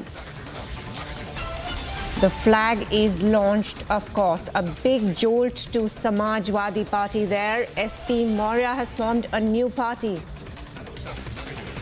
The name of the party is Rashtriya Shoshit Samaj Party. News just coming in. Samajwadi Party leader. Samajwadi Party leader has just formed a new party. We are joined in by my colleague Ajay Dubey from Lucknow. Very good afternoon to you, Ajay. News are just coming in that Samajwadi Party leader Swami Prasad Maurya has formed a new party. How Definitely, is it going to pan out? Swami Prasad Maurya, as from very beginning of this whole issue, started from the announcement of Samajwadi Party's candidates for Rajya Sabha seats. So from the very beginning, it was made very clear by Swami Prasad Maurya that he is not happy with Samajwadi Party. Basically, this war is started from Raebareli, where the leader of Samajwadi Party, Manoj Pandey, he was continuously making comments related to Swami Prasad Maurya. Swami Prasad Maurya was making comment about Hindu Dharma, Sanatan Dharma, other things, and Manoj Pandey was not at all happy with that, and he started making comment about Swami Prasad Maurya. A few days back, Swami resigned from his post in party and said that he is totally not happy whatever other leaders of Samajwadi Party are saying about him. And देश में ये धरती में एक जगह है पश्चिम बंगाल, और पश्चिम बंगाल भारतवर्ष में ही आते हैं, लेकिन आज वही पश्चिम बंगाल से जो महिला का आवाज उठ रहा है, ये हमारे पश्चिम बंगाल के लिए कलंक है। ममता बनर्जी पश्चिम बंगाल में मुगल जो शासन था, हम लोग इतिहास में पढ़े थे, वही शासन फिर से लेके आ रहे हैं। कोलकाता से 30-35 किलोमीटर दूर बशीराट संदेशखाली एक जगह है, और वहां पे डेरा किसका है, आप सब लोग अभी नाम के साथ परिचित हो गया। शेख शाहजहां, उत्तम सरदार, शिबू हाजरा, ये सब वहां का माफिया लोग हैं। वाम फ्रंट के टाइम से ये लोग वहां पे पूरा माफिया राज चलाते हैं। बहुत बार वहां का जनता ने आवाज उठाया था, ये शेख शाहजहां, ये जो इसका टीम माफिया गैंग है, टेररिस्ट है, इसको गिरफ्तार कीजिए, सजा दीजिए, लेकिन वामफ्रंट ने भी कुछ नहीं किया 34 इयर्स में। उसके बाद शासन आया तृणमूल सरकार का, उन्होंने उसका शेख शाहजहां को इतना सारा वहां पे अत्याचार किया, तृणमूल सरकार ने ये शेख शाहजहां और टेररिस्ट को वहां का सभापति बना दिया, बसीरहाट और संदेशखाली इलाका का डॉन बना दिया, सभापति बना दिया, ऑफिशियल पोस्ट दे दिया। और वो लोग क्या करते थे, सालों सालों तक महिला के ऊपर अत्याचार, सिर्फ अत्याचार नहीं, रात 12 बजे, रात 1 बजे फोन करते थे, फोन करके बुलाते थे विवाहित अविवाहित महिला को, फोन करके बुलाते थे कि अभी आना है, अभी काम है। अगर वो मना करते थे 12 बजे आप लोग क्यों फोन कर रहे हैं, तो उसको हस्बैंड को मारने का धमकी देते थे, उसको बच्चे को मारने का धमकी देते थे कि अगर आप लोग नहीं आएंगे तो आपको हस्बैंड को ट्रांसफर कर देंगे, आप हस्बैंड को मार देंगे। तो महिला लोग क्या करेंगे, परिवार को बचाने के लिए महिला लोग चले जाते थे 12 बजे, 12:30 बजे। 2-3 दिन बाद महिला लोग खुद बता रहे हैं आप टीवी के सामने कि 2-3 बाद जब उनका मनोरंजन पूर्ण हो जाते थे तब उसको भेज देते थे, उसका जमीन ले लेते थे, उसका जॉब कार्ड ले लिया, उसका जमीन अगर नहीं देते थे उसमें सॉल्ट वाटर घुसा दिया, वो खेती नहीं कर पाए, उसके पास कुछ उपाय नहीं है, उसका आधार कार्ड, उसका जॉब कार्ड, सब कुछ ये लोग ले लेते थे।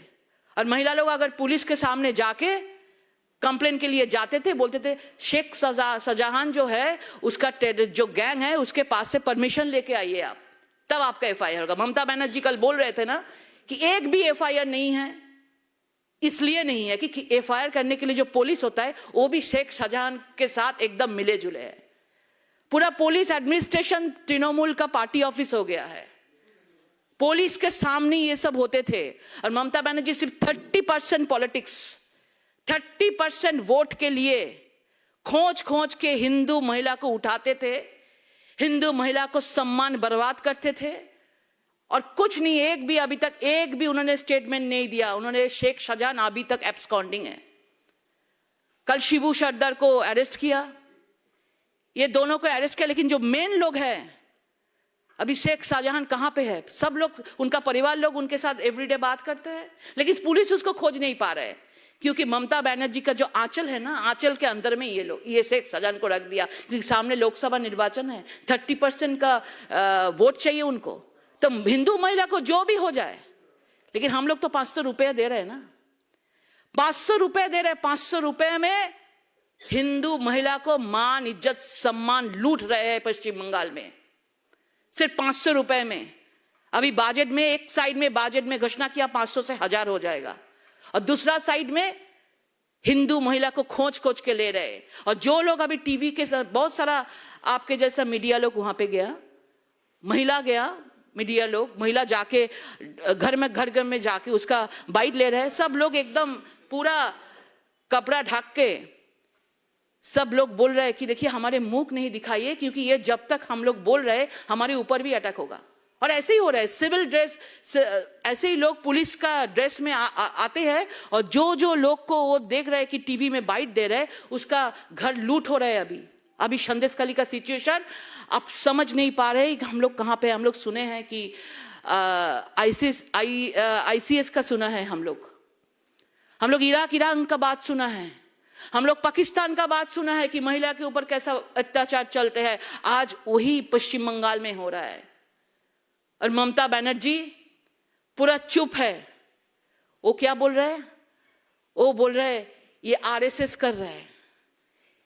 हम लोग हाथ जोड़ करके बोल रहे हैं कि ममता दीदी, आपको तो सब लोग चुन के लेके आया था 2011 में, महिला लोग आपको चुन के लेके आया था, महिला लोग आपको वोट दिया था। क्यों वोट दिया था? कि पश्चिम बंगाल में वामफ्रंट के शासन में 34 इयर्स में महिला लोग सबसे असुरक्षित थे। उनके लिए ममता बनर्जी एक महिला मुख्यमंत्री को लेके आया था। देश का एक ही महिला मुख्यमंत्री है, वही उनका ही राज्य में सबसे ज्यादा असुरक्षित है महिला। और अभी भी ये लोग को ममता बनर्जी बोल रहे हैं कि बहिरागत है, बाहर से उनको भेज दिया गया। वो लोग क्या करें? वो लोग अपना आधार कार्ड दिखा रहे हैं, हम लोग बाहर का नहीं है। दीदी आपको वोट दिया 3 बार आपको चुन के लेके आया, आपको वोट दिया। ये हम बशीरहाट का ही, संदेशखाली का ही बाशिंदा है। तो आप लोग सोच सकते हैं कि ये शेख शाहजहां कहां है? इतना दिन तक महिला के ऊपर ऐसा करके अत्याचार किया, बलात्कार किया, रेप किया, हिंदू महिला को खोज के अभी तक उसको एक भी विचार नहीं हुआ, शास्ति नहीं हुआ। हमारा राज्य सभापति डॉक्टर सुकांत मजुमदार वहां पे गया, उसका ऊपर अटैक हुआ, उसको रोक दिया, वो हॉस्पिटलाइज थे। हमारा LOP शुभेंदु अधिकारी था, वो भी गए, उसको भी रोक दिया गया। भाई पुलिस लोग तुम क्यों रोक रहे हो? उस रात में तुम रुक नहीं पाया, जिस दिन महिला लोग को खोज के उठा के शेख शाहजहां का पार्टी ऑफिस में जब लेके जाते थे, तब पुलिस लोग उस टाइम में रोक नहीं पाया। तुम अभी जो लोग आवाज उठा रहे हैं, जो महिला लोग आवाज उठा रहे हैं, उसको तुम लोग रोक रहे हो।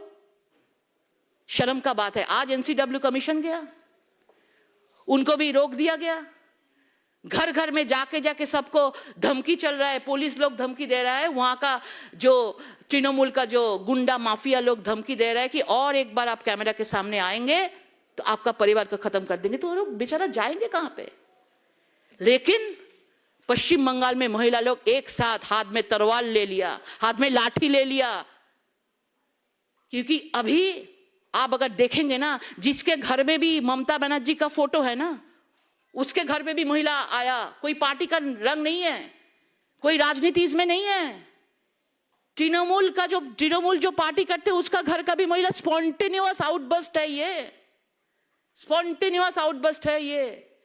इसमें कोई राजनीतिक रंग मत लगाइए, कोई राजनीति के लिए ये सब कुछ नहीं हो रहा है। ममता बनर्जी बोल रहा है ईडी गया, ईडी शेख शाहजहां को ढूंढने के लिए उसका घर पे तलाशी के लिए गया था। ईडी को क्या किया? सिर फटा दिया था उन्होंने, सिर फटा दिया था ईडी को। और रेशन दुर्नीति कांड में जो ज्योतिप्रिय मल्लिक जो अभी जेल में है, उसका आशीर्वाद है ये शेख शाहजहां के ऊपर। ये यहाँ पे जो बाबू मास्टर, मजीद मास्टर, शेख शाहजहां, ये सब नाम तो वहां का बड़ा माफिया का नाम है। 34 इयर्स वामफ्रंट के अमल से ये सब है। संदेशखाली 1, संदेशखाली 2 पूरा कब्जा कर लिया। एक भी पेड़ का जो लिप्स होता है वो भी इधर उधर नहीं होता है, मूवमेंट नहीं होता है उनका बिना बोलने से। क्या है भाई, क्या करके रखे हो तुम? फिर सिर्फ वोट बैंक का राजनीति। बॉर्डर क्रॉस करके कहां गया शेख शाहजहां? ममता बनर्जी को इसके लिए पता है। और संदेशखाली हम लोग पश्चिम बंगाल में देखे हैं। पश्चिम बंगाल, पश्चिम बांग्ला रविंद्रनाथ, पश्चिम बांग्ला ईश्वर चंद्र विद्यासागर, पश्चिम बांग्ला मां शारदा, पश्चिम बांग्ला सुभाष चंद्र बोस, पश्चिम बांग्ला बंकिम चंद्र चट्टोपाध्याय का भूमि है, डॉक्टर श्यामा प्रसाद मुखर्जी का भूमि है। आज पश्चिम बंगाल क्या है? आज पश्चिम बंगाल महिला का आवाज, महिला का बलात्कार, महिला को साड़ी फाड़ देना, ये सब पश्चिम बंगाल का अभी टाइटल हो रहा है, सामने आ रहा है। पश्चिम बंगाल मतलब बम, गोली, आग, ये पश्चिम बंगाल को ममता बनर्जी ने एकदम खत्म कर दिया है। हम लोग वो पश्चिम बंगाल चाहते हैं जहां पे महिला सुरक्षित रहेगा। और इसका जवाब महिला लोग 2024 में अभी तो आवाज उठा रहे हैं, लेकिन 2024 में पश्चिम बंगाल में ममता बनर्जी को पूरा पश्चिम बंगाल से ये तृणमूल पार्टी को जो महिला के लिए कलंक है उगड़ के फेंक देगा।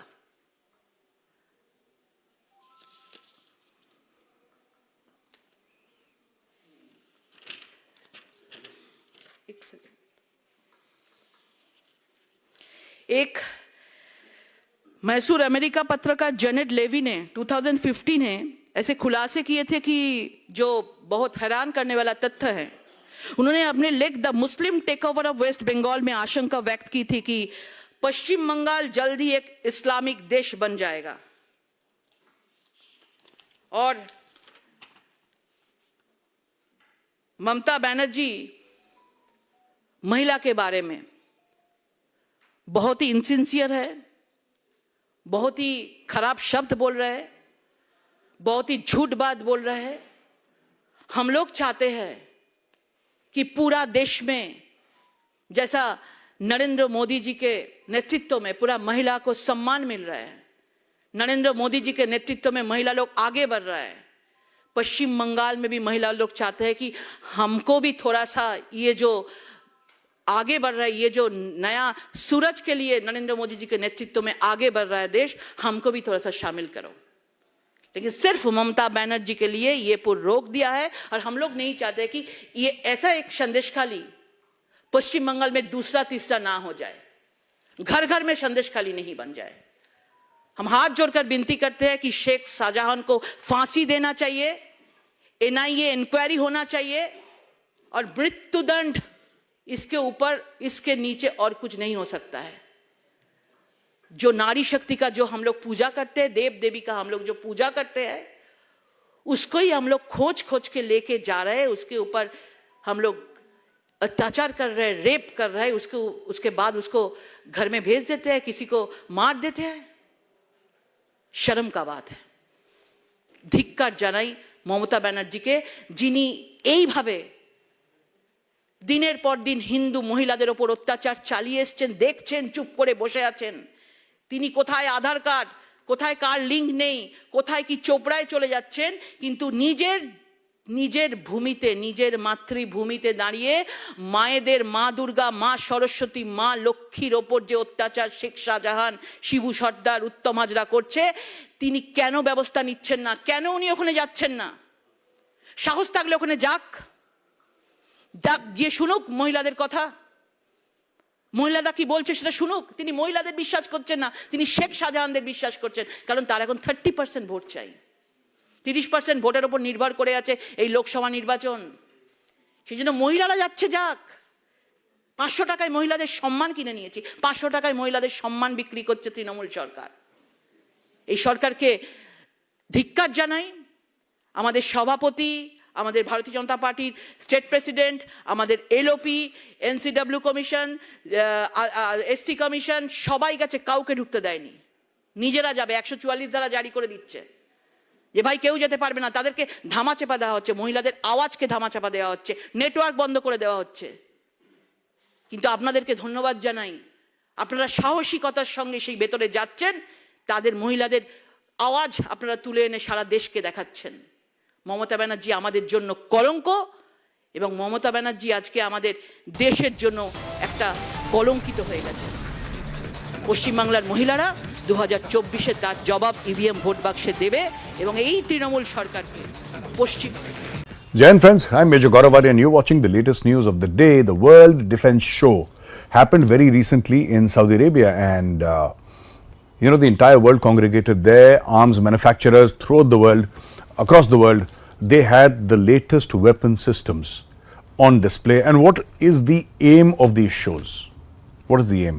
The aim is to showcase the latest that you have built, the most advanced systems that you have built, hoping that, you know, a prospective buyer will come along, and then you can add, you know, that's basically an advertisement platform where everybody comes and there is a lot of excitement, you know, a lot of energy there, and people come and actually purchase weapons. Big deals are done there, or at least taken forward. So this happened in Saudi Arabia, recently concluded, and one thing that the Arabs wanted, the Saudi Arabs actually wanted, or were very keen on, was the BrahMos missile. Now you know that BrahMos is made in India, and the BrahMos is essentially a collaboration between Russia and India, and the name comes, ladies and gentlemen, from the Brahmaputra river and the Moskova river. So both rivers together, BrahMos. And this weapon system is fantastic in the sense that, you know, you can fire it from a ship, you can fire it from a land-based launcher or a vehicle, you can also fire it from an aircraft. In fact, you know, they sort of put it on a Sukhoi and they tested it, and it worked fantastically well. So, you know, land, sea, air. And they're also increasing the range to 900 kilometers. They're making it more lethal, they're making it faster, they're making it lighter, and there is so much happening. You know, the BrahMos Aerospace, the BrahMos Aerospace people are doing very fine work, the DRDO is there and everything. So this is a fully supported platform, and suddenly, you know, the Saudi Arabs say that they love it, and they might want to buy it. Now, this has not been, there has been no comment from the Indians or from the Arabs regarding this issue, but the whispers are that the Saudi Arabs are extremely keen about the system, and I think we should up the ante here. We should offer them more and more systems like the Pinaka, and actually say that, okay, you have a firing range, we'll get the Pinaka there to Saudi Arabia. Get all the neighboring Arab countries in Saudi Arabia, invite them, book their firing range, take your weapon systems and show them what Indian technology is, you know, the latest and the best. And, you know, I think we should do this rather than waiting for them to come to India. The best thing would be to take permission from the Arabs in Saudi Arabia. They have deserts where they do a lot of firing. Take your Arjun tanks, take your Pinaka systems, take your BrahMos, and show them Indian technology. Get the Tejas there and show them that technology inside Saudi Arabia, and get all the neighboring countries also to come and watch. And I think take the goods to the buyer rather than waiting for the buyer to, you know, some sort of an interest is evoked, and then the buyer sort of, you know, tries and takes action. And this is what the Modi government has done actually, is set targets, if I may call them targets. I don't know if they're actually targets, but there is a clear-cut message given to all the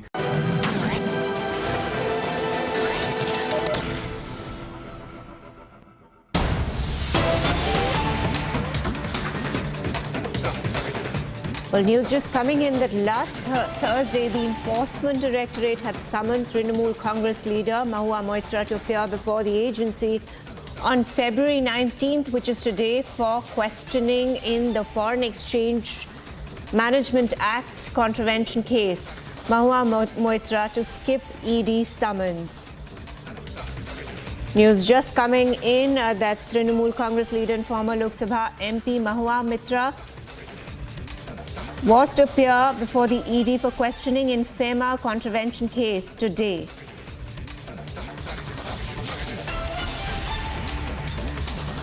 She is most likely to skip the ED summon, that's what we have gathered. Her statement was to be recorded under the provisions of FEMA.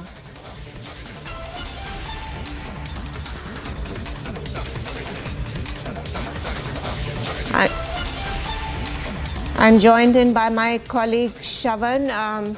From Delhi newsroom, Shravan, latest news, Mahua Moitra likely to skip the ED summon. Of course, the ED had summoned her regarding a FEMA case, contravention case. Well, in fact, Giri, what we can confirm My colleague right now Shravan is joining us on the phone line. Is that the summons?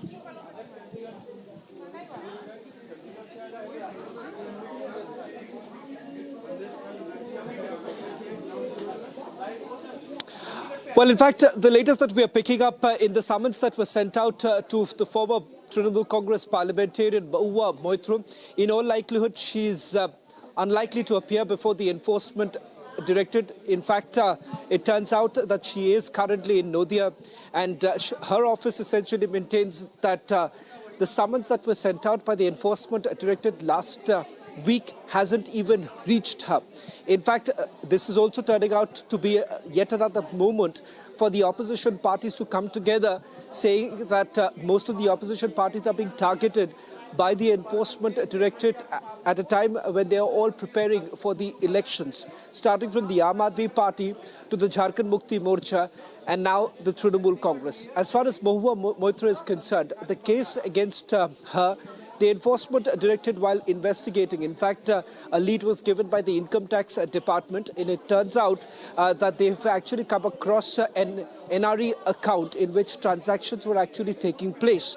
That is the reason why Mahua Moitra has been called in for questioning by the enforcement directorate. This is not a Prevention of Money Laundering Act case. It turns out that Mahua Moitra has been called in for questioning in a foreign exchange violation case, and this is not to do with the cash for query scam. Given the fact that, remember, the cash for query scam, as of now, there is no predicate offense in this particular case because the Central Bureau of Investigation hasn't even registered an FIR. In fact, a preliminary inquiry is being carried out by the Central Bureau of Investigation. Stakeholders have been called in for questioning. Their examination has already taken place. This particular case in which Mahua Moitra has been called in for questioning by the enforcement directorate is pertaining to a foreign exchange violation case.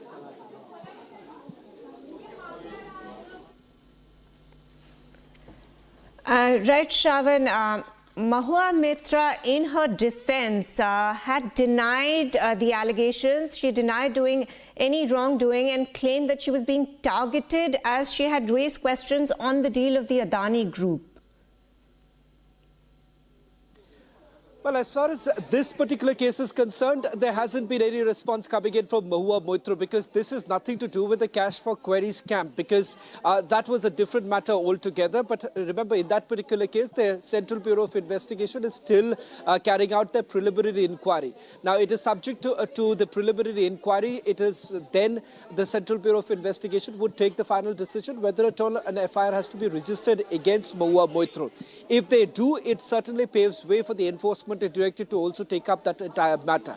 Now, this is a different case altogether in which, remember, the income tax department had actually come across a lead in this particular matter because they say an NRE account was actually being utilized, and they believe, or they rather suspect, that this was actually being utilized by Mahua Moitra, and the transactions that have taken place is in contravention of the Foreign Exchange Act, and that is the reason why Mahua Moitra has been called in for questioning. In this particular case, we really haven't heard anything from Mahua Moitra at this point in time. But remember, this comes certainly as a double whammy for the former Trinamool Congress parliamentarian because her case is already being probed by the CBI. In fact, as far as the cash for query scam goes, in which Darshan Hiranandani has examined twice, Jayanant Dehadrai, the main complainant in this particular case, has also been examined by the Central Bureau of Investigation. We are also being told that a top regional party politician is likely to be called in for questioning by the Central Bureau of Investigation. So it is certainly gaining momentum, and with the enforcement directorate now stepping in, it certainly means more trouble for them.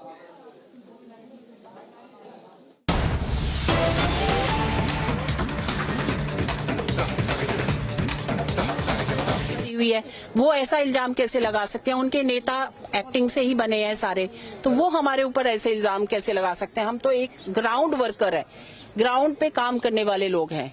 और अगर actors भी ऐसी बातें उठाते हैं, क्योंकि उनको भी अधिकार है, तो मुझे लगता है वो भी ऐसी लड़ाई लड़ सकते हैं। और शाहजहां इतना दिन हो गया मेन आरोपी, वो अभी तक फरार है, अभी तक अरेस्ट किया नहीं हुआ है। मैम लेकिन वालों का ये सब होने के बाद शिबू हजरा जो उनका राइट हैंड है, वो अरेस्ट नहीं हो रहा, इसीलिए महिलाएं डरी हुई हैं। अरेस्ट हो जाएगा तो मुझे लगता है कि अरेस्ट के बाद महिलाएं और आएंगी आगे। कहीं ना कहीं हमें इस पे जोर देना होगा कि ये जो शेख है इसको अरेस्ट किया जाए। अब मुझे काम करने दें, उसके बाद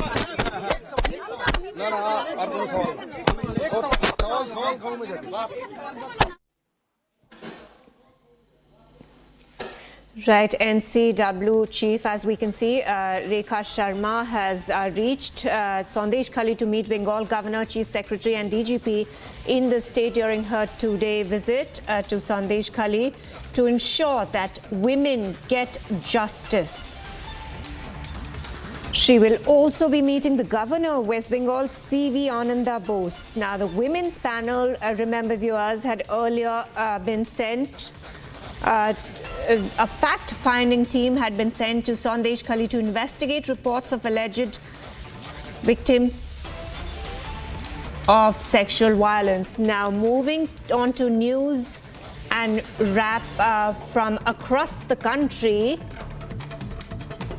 Prime Minister Narendra Modi will lay foundation stone of multiple development projects worth over rupees 30,500 crores in Jammu. Prime Minister will distribute appointment orders to about 1,500 new government recruits of Jammu and Kashmir. Delhi Chief Minister Arvind Kejriwal skipped the 6th ED summon in Delhi excise policy case. Chief Minister Kejriwal claimed that summons is illegal and ED should wait for Supreme Court's decision.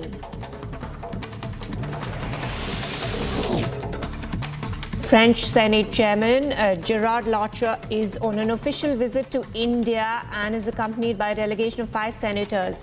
The visit aims to strengthen bilateral ties and parliamentary cooperation between India and France.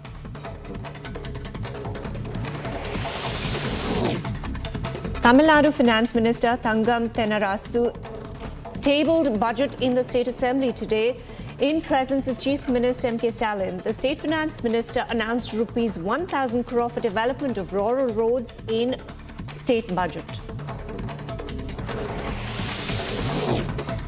Kerala Governor Arif Mohammad Khan visited Wayanad and addressed the growing concerns of human-animal conflict in the region. Governor met family of Ajish who lost his life due to a wild elephant attack.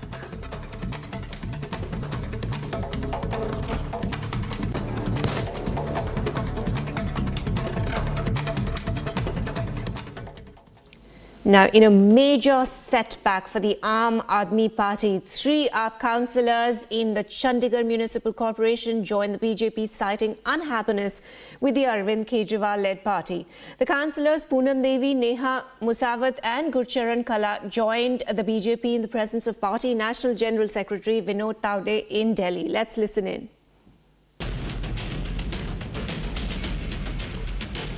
आज मैंने Bhajpa join की है क्योंकि मुझे एक वादा किया गया था आम आदमी पार्टी की तरफ से।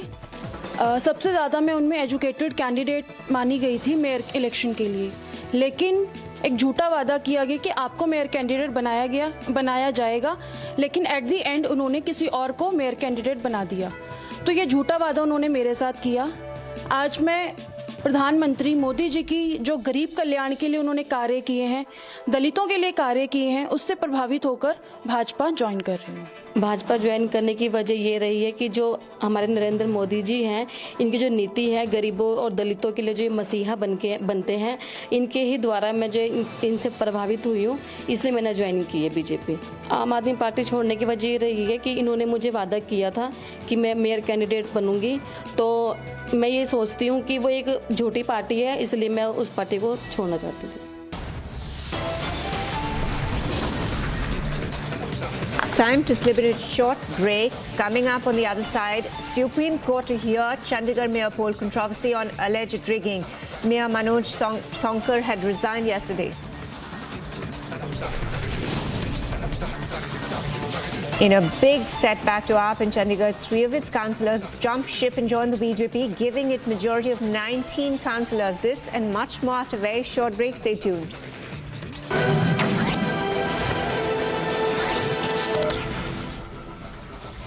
QS&THE, the world's foremost university rankings organizations, have ranked Amity amongst the top 3% universities globally, making it among the very few Indian universities to be included in both rankings. Yet another top ranking for Amity University. You know, finding funds for a startup. You have a dream, you have passion, all right, but finding that support, how difficult is it for first-time entrepreneurs?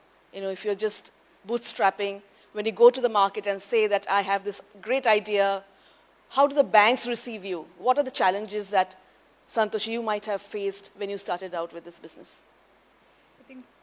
It's your baby. Anybody, be it a banker, be it an investor, be it your own dad, be it your friends, family, the first thing that they'll see is like, have you put your own hard-earned money in that? If you are 100% committed to your baby, like my company Autocracy, I'm committed to that. Like, so I put every penny that I've earned, whatever I've done, I first put in my penny that I earned. Then I was like, okay, I'm sure about it. And the second thing, we should also be sure, even if you take from a bank, again, that's something, it's somebody's savings that the bank is lending you at another increased price. Even if you take it from your family, your parents are giving, if you want to take it from your investors, the first thing that we should do is it's your baby, you trust it to 200 or 500%, do whatever magic you can do with that, and then show the magic that, see, I had an X and I have made it 10X. And then I think, for me, it was pretty easy. I think we've recently raised our funding, we've closed our seed. After that, my pre-Series A got lined up. My Series A is getting lined up. I think anybody will help you if they know that we are committed, like 100%, 200% committed to it. And it's not only about the investor ecosystem, it is also about the banking ecosystem. I think 10 years or 15 years before, if I would have said I would have been starting up something, they would have said like, what collateral do you have? But recently, the CGTMSE schemes that the government is pushing, that is making sure that the banks actually with no collateral. Recently, I have taken 1 month back, 5 crore CGTMSE loan as a no collateral one. It wouldn't have been possible from the background with no collateral. But now I think with all the government push and the startup ecosystem building in and the promises that they're delivering is actually bringing in confidence in the investors and the banking system to help us fund. आज जब भारत प्रगति के पथ पर आगे बढ़ रहा है, मुझे विश्वास है कि उनके सिद्धांत और उनका आशीर्वाद ऐसे ही भारत भूमि को प्रेरणा देता रहेंगे। साथियों, पिछले 10 वर्षों में भारत ने जो गति हासिल की है, बड़े लक्ष्यों को प्राप्त करने का जो हौसला पाया है, यह अभूतपूर्व है साथियों। और इसलिए नहीं कि मैं कह रहा हूं, दुनिया गाजे बाजे के साथ बोल रही है। भारत ने आज हर क्षेत्र में जो ऊंचाई हासिल की है, उसने हर देशवासी को एक बड़े संकल्प के साथ जोड़ दिया है। और ये संकल्प है विकसित भारत का।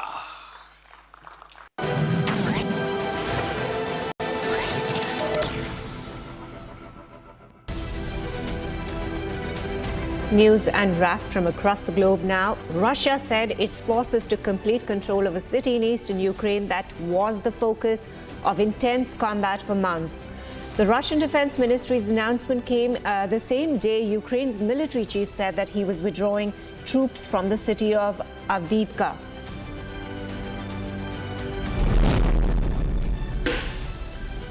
Israel condemned Brazil's president for comparing war in Gaza to the Holocaust. Israeli Prime Minister Netanyahu accused President Lula of being anti-Semitic and trivializing the Nazi genocide of European Jews during World War II. Today, the president of Brazil, by comparing Israel's war in Gaza against Hamas, a genocidal terrorist organization, to the Holocaust. President Silva has disgraced the memory of 6 million Jews murdered by the Nazis, and he's demonized the Jewish state like the most virulent anti-Semite. He should be ashamed of himself.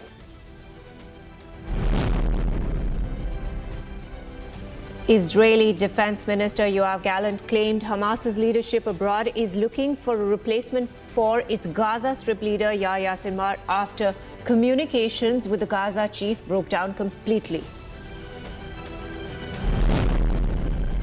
2 police officers said a first responder were shot and killed at the scene of a crime in suburban Minneapolis. According to reports, the tragedy took place with a standoff and hostage situation involving 7 children inside a home.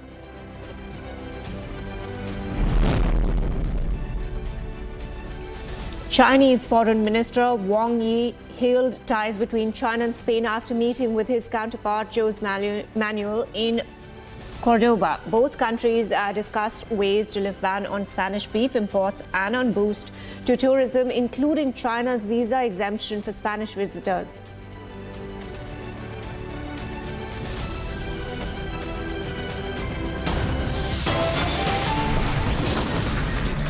Time to slip into a short break. Coming up, Prime Minister Narendra Modi lays foundation stone of Shri Kalki Dham in Uttar Pradesh, Sambhal.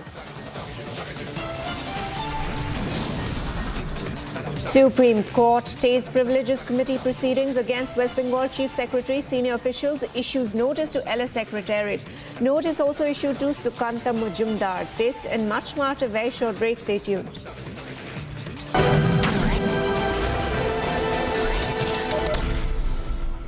But make no mistake, Putin is responsible for Navalny's death. Putin is responsible.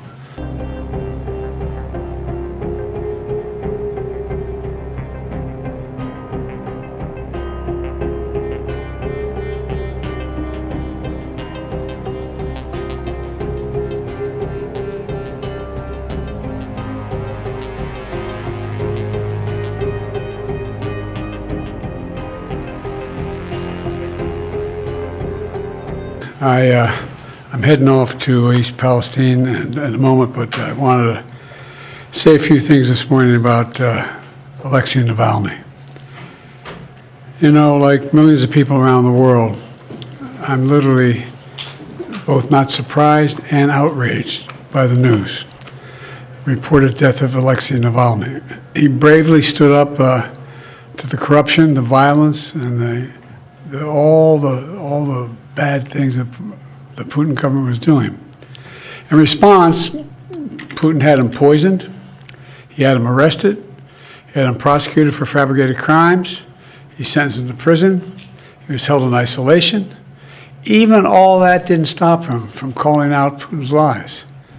Even in prison, he was a powerful voice for the truth, which is kind of amazing when you think about it. And he could have lived safely in exile after the assassination attempt on him in 2020, which nearly killed him, I might add.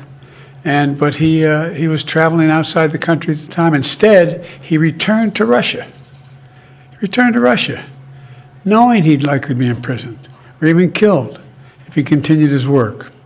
But he did it anyway, because he believed so deeply in his country, in Russia. Reports of his death, if they're true, and I have no reason to believe they're not, Russian authorities are going to tell their own story. But make no mistake, Putin is responsible for Navalny's death. Putin is responsible. What has happened to Navalny is yet more proof of Putin's brutality. No one should be fooled, not in Russia, not at home, not anywhere in the world. Putin does not only target his citizens of other countries, as we've seen in what's going on in Ukraine right now, he also inflicts terrible crimes on his own people. And as people across Russia and around the world are mourning Navalny today, because he was so many things that Putin was not. He was brave, he was principled, he was dedicated to building a Russia where the rule of law existed and where it applied to everybody. Navalny believed in that Russia.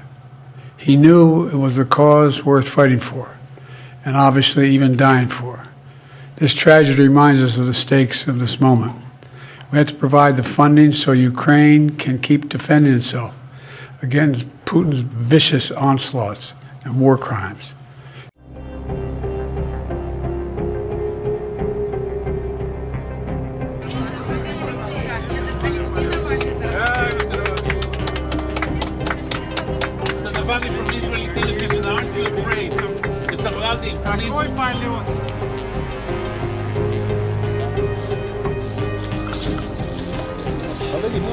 Бойтесь ареста по прилету, вас же арестуют по прилету. Меня арестуют? Меня арестуют.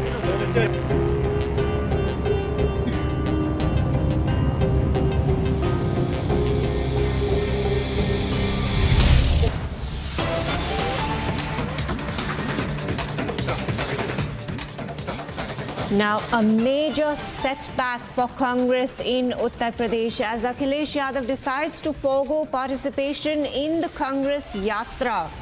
Akhilesh intends to join the Yatra only after discussions on seat sharing. Now, viewers, according to sources, Samajwadi Party has said that it is only willing to let the Congress contest on 15 of the 80 Lok Sabha seats in Uttar Pradesh.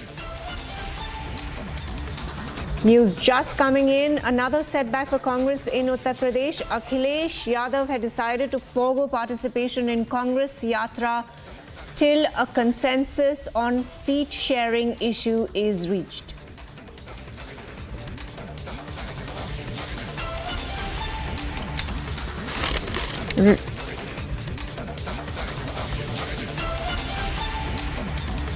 Right, I'm joined in by Amila Singh, the BJP spokesperson. Again, a major setback for the Congress. They couldn't arrive at a consensus on seat sharing, because of which Akhilesh Yadav has decided to forgo participation in the Congress Yatra. Your take on this? My Ramna to all. And this is the reality. This is the reality of this alliance, that they cannot stand together. Because when they had come together and they had portrayed that they are going to be a huge strength in front of Narendra Modi ji, at that time only Bharatiya Janata Party leaders had predicted this thing, that they cannot. They are now North Pole and South Pole people. When we come on different verticals, yes, one common ideology is crime and corruption. And since they are heading their gangs or the political parties, so the fight is of both. Thank you so much. Right. Thank you so much for your take on this. We have a reaction coming in from Akhilesh Yadav. Let's listen in.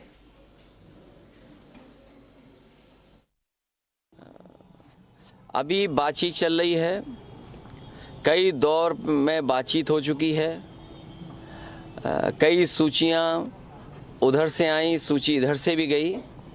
जिस समय सीटों का बंटवारा हो जाएगा, Samajwadi party उनके न्याय यात्रा में शामिल हो जाएगी। कांग्रेस के प्रभारी कह रहे हैं सर कि हम मायावती के संपर्क में है, बातचीत। देखिए, उन बातों को मैं नहीं दोहराना चाहता हूँ। किसी दल का किससे बातचीत है मैं नहीं दोहराना चाहता हूँ। और मीडिया के लोग, आप भी सोचो, आप भी पॉलिटिकल पार्टी मत बनो। मैं जब चर्चा सुबह सुबह सुनता हूँ, देखता हूँ, आपको बजट अच्छा मिलता है। जिसको बजट अच्छा मिलेगा वो भाषा उसी की बोलेगा जो बजट देगा।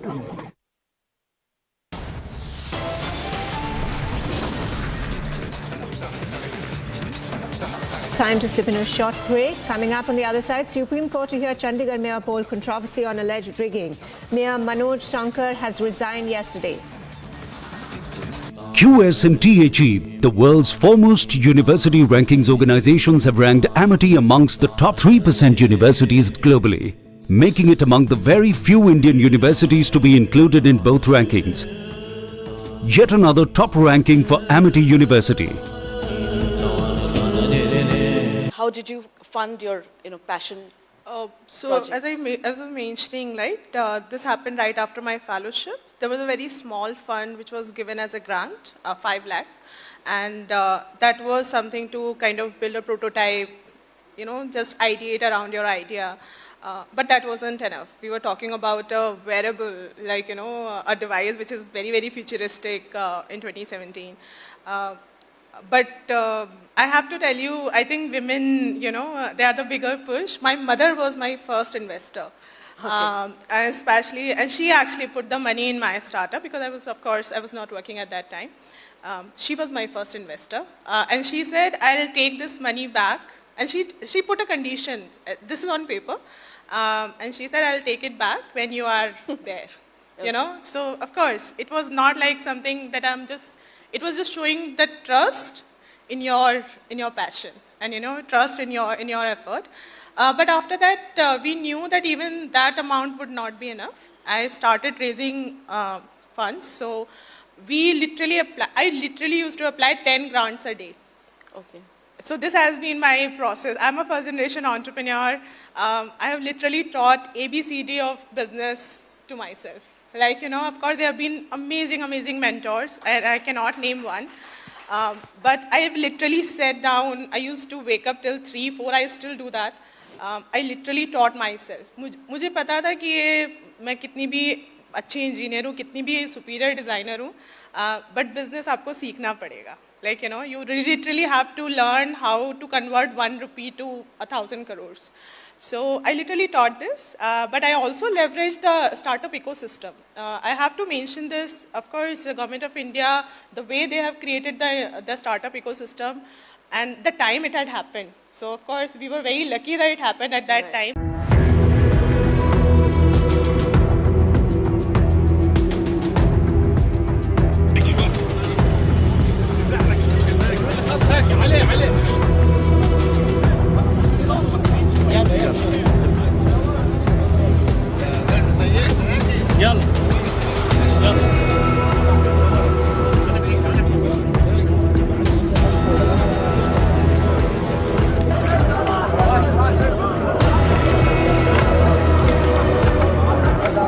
أقول لكم أيها الإخوة والأخوات.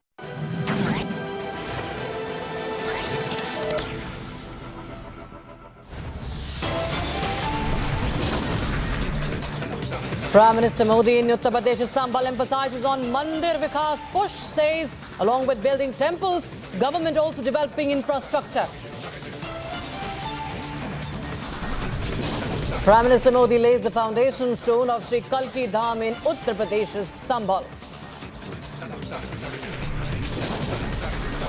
Supreme Court stays Privileges Committee proceedings against West Bengal Chief Secretary. Senior officials issues notice to the Lok Sabha Secretariat.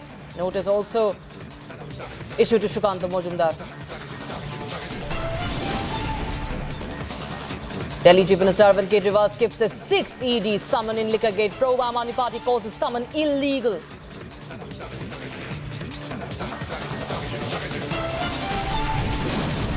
Supreme Court to hear Chandigarh mayoral poll controversy on alleged rigging. Mayor Manoj Sonkar had resigned yesterday.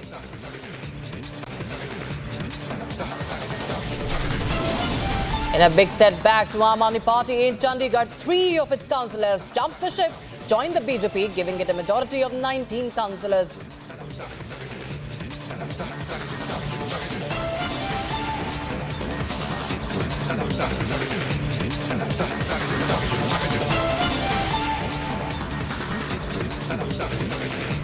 A very good afternoon. We're live in Big Republic TV. I'm Dr. Samisha with you. Let's get started with some breaking developments coming in from Rajasthan. This time it's a prominent figure within the Rajasthan Congress who is likely to join the BJP now. Mahendrajit Singh Malviya is contemplating joining the BJP. Now, Malviya is a trusted leader of former Chief Minister of Rajasthan, Ashok Gehlot, is expected to align with the BJP along with his supporters in the near future. So that is the big update we have that is the big update we're getting in right now.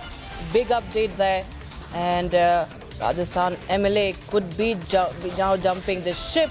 He was a former Rajasthan cabinet minister and he's likely to join the BJP. Remember, there were a lot of rumblings about it. There have been reports around it. He did not come to Jaipur during the filing of the nomination papers of Sonia Gandhi as a Congress candidate from Rajasthan. Remember, so there were, of course, a lot of rumors back then. There were a lot of speculations around that time also. And now we're getting to know that Mahendrajit Singh Malviya is a close aide of former Chief Minister of Rajasthan, Ashok Gehlot, Congress stalwart Ashok Gehlot. And now what we are getting to know is this could be a further setback to the Congress party, as many of its leaders from across states are jumping the ship. My colleague Amardeep Sharma joins us on the broadcast for more. Amardeep, एक झटका लगते हुए दिखाई दे रहा है राजस्थान कांग्रेस को। महेंद्र मालविया, इनको लेकर काफी सुगबुगाहट थी कि ये बीजेपी आ सकते हैं। क्या कुछ सुनने को मिल रहा है आपको?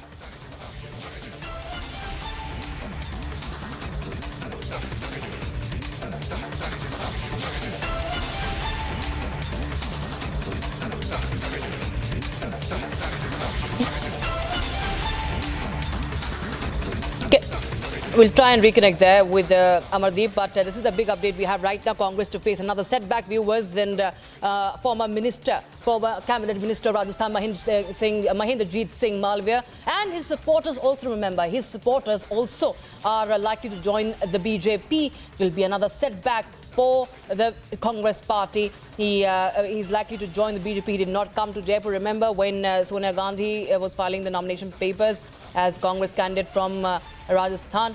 And remember, he currently represents the Bagidora Assembly also seat right now. Bagidora Assembly seat in the Banswara district. Amardeep is back with us on the phone line, I'm told. Amardeep, Malviya is likely to jump the ship with his supporters. क्या कुछ सुनने में आ रहा है? क्या बता सकते हैं आप जानकारी इसके बारे में?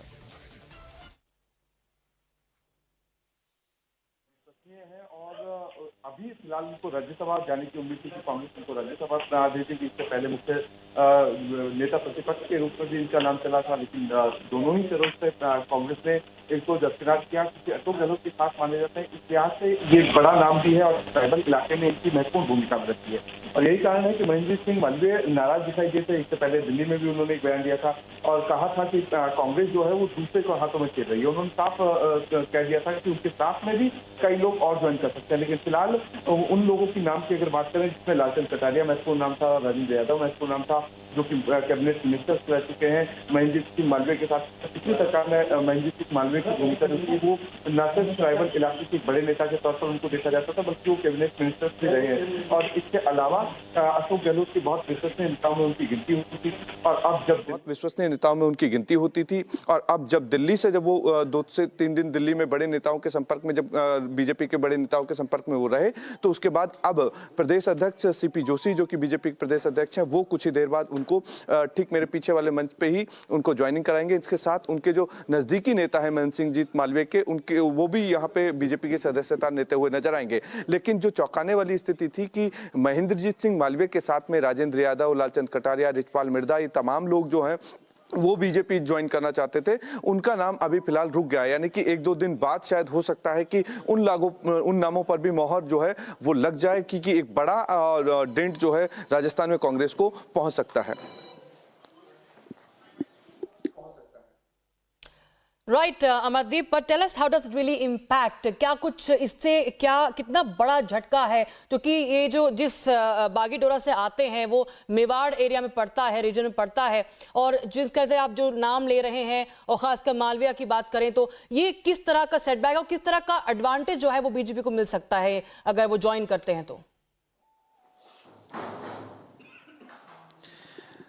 देखिए, ट्राइबल बेल्ट की अगर बात करें तो ट्राइबल बेल्ट में बीजेपी नो डाउट वो कमजोर स्थिति में थी, क्योंकि वहां पे भारतीय ट्राइबल पार्टी के 3 विधायक वहां से जीते थे और वहां पे शिकस्त इस बार के विधानसभा क्षेत्र में बीजेपी को देखने को मिली थी। लेकिन इस बार उनके पास में एक महेंद्रजीत सिंह मालवीय के चेहरा जो है उनका बीजेपी की तरफ से हो सकता है, क्योंकि बीजेपी की अगर वहां पे कमजोर स्थिति थी तो उसको भरपाई करने के लिए महेंद्रजीत सिंह मालवीय को लेकर के आया जा रहा है। दूसरी तरफ कांग्रेस का भी एक बड़ा नेता जो था वो सिर्फ इन्हीं के फेस पर सारी चीजें वहां पे होती थी। और ट्राइबल बेल्ट के इलाके में बागीदौरा से चूंकि ये विधायक रहे थे और कैबिनेट मिनिस्टर भी रहे थे गहलोत सरकार में, तो इस वक्त जो एक बड़ी हलचल कहीं ना कहीं मेवाड़ रीजन में देखने को मिल सकती है। इसके अलावा लालचंद कटारिया, जिनका जयपुर ग्रामीण से लोकसभा सीट से नाम चला था, इस बार विधानसभा चुनाव उन्होंने लड़ा नहीं था, वो भी बिल्कुल नजदीकी माने जाते थे अशोक गहलोत के, वो भी कहीं ना कहीं नाराज चल रहे हैं कांग्रेस पार्टी से। इसके साथ में राजेंद्र यादव, जो कि गृह राज्य मंत्री थे गहलोत कैबिनेट में, उनको भी बीजेपी में लाने की तैयारियां थी, लेकिन एन वक्त पर उनका नाम रुक गया है। इसके अलावा रिचपाल मिर्जा जो कि नागौर बेल्ट से आते हैं, ज्योति मिर्जा बीजेपी में ऑलरेडी शामिल हो चुकी हैं, वो एक बहुत बड़ा नाम उनका मिर्जा फैमिली से जुड़ा हुआ है। तो कह सकते हैं कि एक बड़ी लॉबी को तैयार करके बीजेपी में ज्वाइन कराने की तैयारी थी, लेकिन फिलहाल अभी एक बड़ा फेज जो कि मेवाड़ का आदिवासी इलाके का है, उसको बीजेपी ने ज्वाइन कराने की तैयारी कर ली है। कुछ देर बाद बीजेपी ज्वाइन करेंगे वो, और उसके बाद एक जो स्पेस था बीजेपी के पास में, जो कमी बेशी थी, वो वहां सेट होता हुआ नजर आ रहा है, और बीजेपी एक बड़ी तैयारी के साथ लोकसभा चुनाव में जाती हुई नजर आ रही है। All right. Thank you so much, Amardeep, for joining us with those details. So, a setback coming in for the Congress party ahead of the Lok Sabha elections, this time in Rajasthan, and we understand that soon we'll see that some more people from the Congress party will be joining the BJP.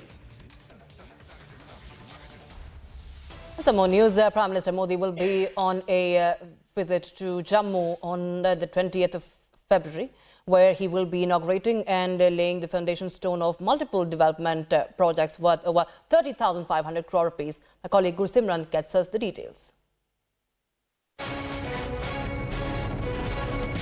Prime Minister Narendra Modi will be inaugurating 205 developmental projects in Jammu and Kashmir during his visit to Jammu tomorrow, that is on 20th of February. Prime Minister will be inaugurating 84 developmental projects, while will be laying the foundation stone of more than 124 developmental projects.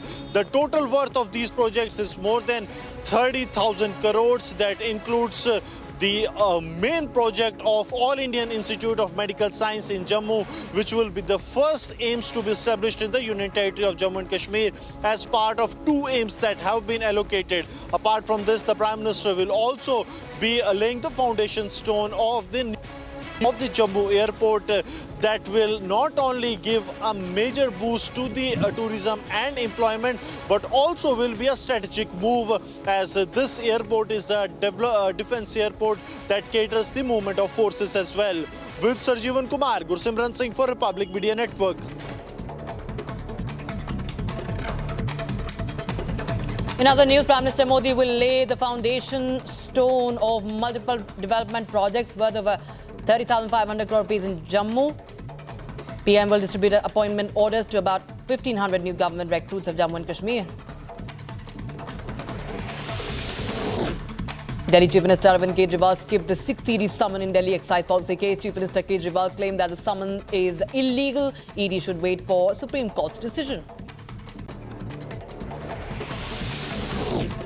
Chairman Gerard Larcher is on an official visit to India and is accompanied by a delegation of 5 senators. The visit aims to strengthen bilateral ties and parliamentary cooperation between India and France. Tamil Nadu Finance Minister Thangam Thenarasu tabled budget in the State Assembly today in presence of Chief Minister M.K. Stalin. State Finance Minister announced 1,000 crore rupees for development of rural roads in state budget. Kerala Governor Arif Muhammad Khan visited Wayanad and addressed the growing concerns of human-animal conflict in the region. Governor met family of Ajish, who lost his life due to a wild elephant attack.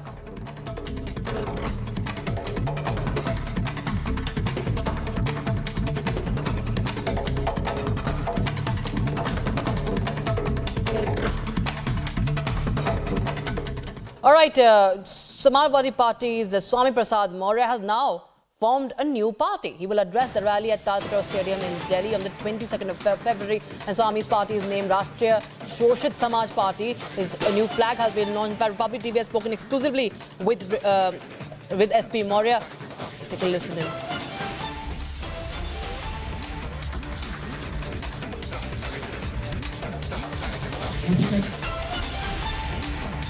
Samajwadi party सत्ता में भी तो इतना vote नहीं मिला था जितना 2022 में मिला। 6.5% वोट की बढ़ोतरी अगर हुई तो स्वामी प्रसाद मौर्य के नाते हुई। 17 के पहले जिस समाजवादी पार्टी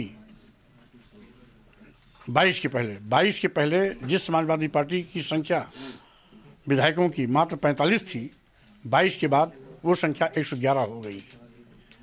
तो किसने किसको क्या दिया इस आंकड़े से स्पष्ट है। रही बात उन्होंने जो दिया, मैं एक एक करके वापस कर रहा हूँ।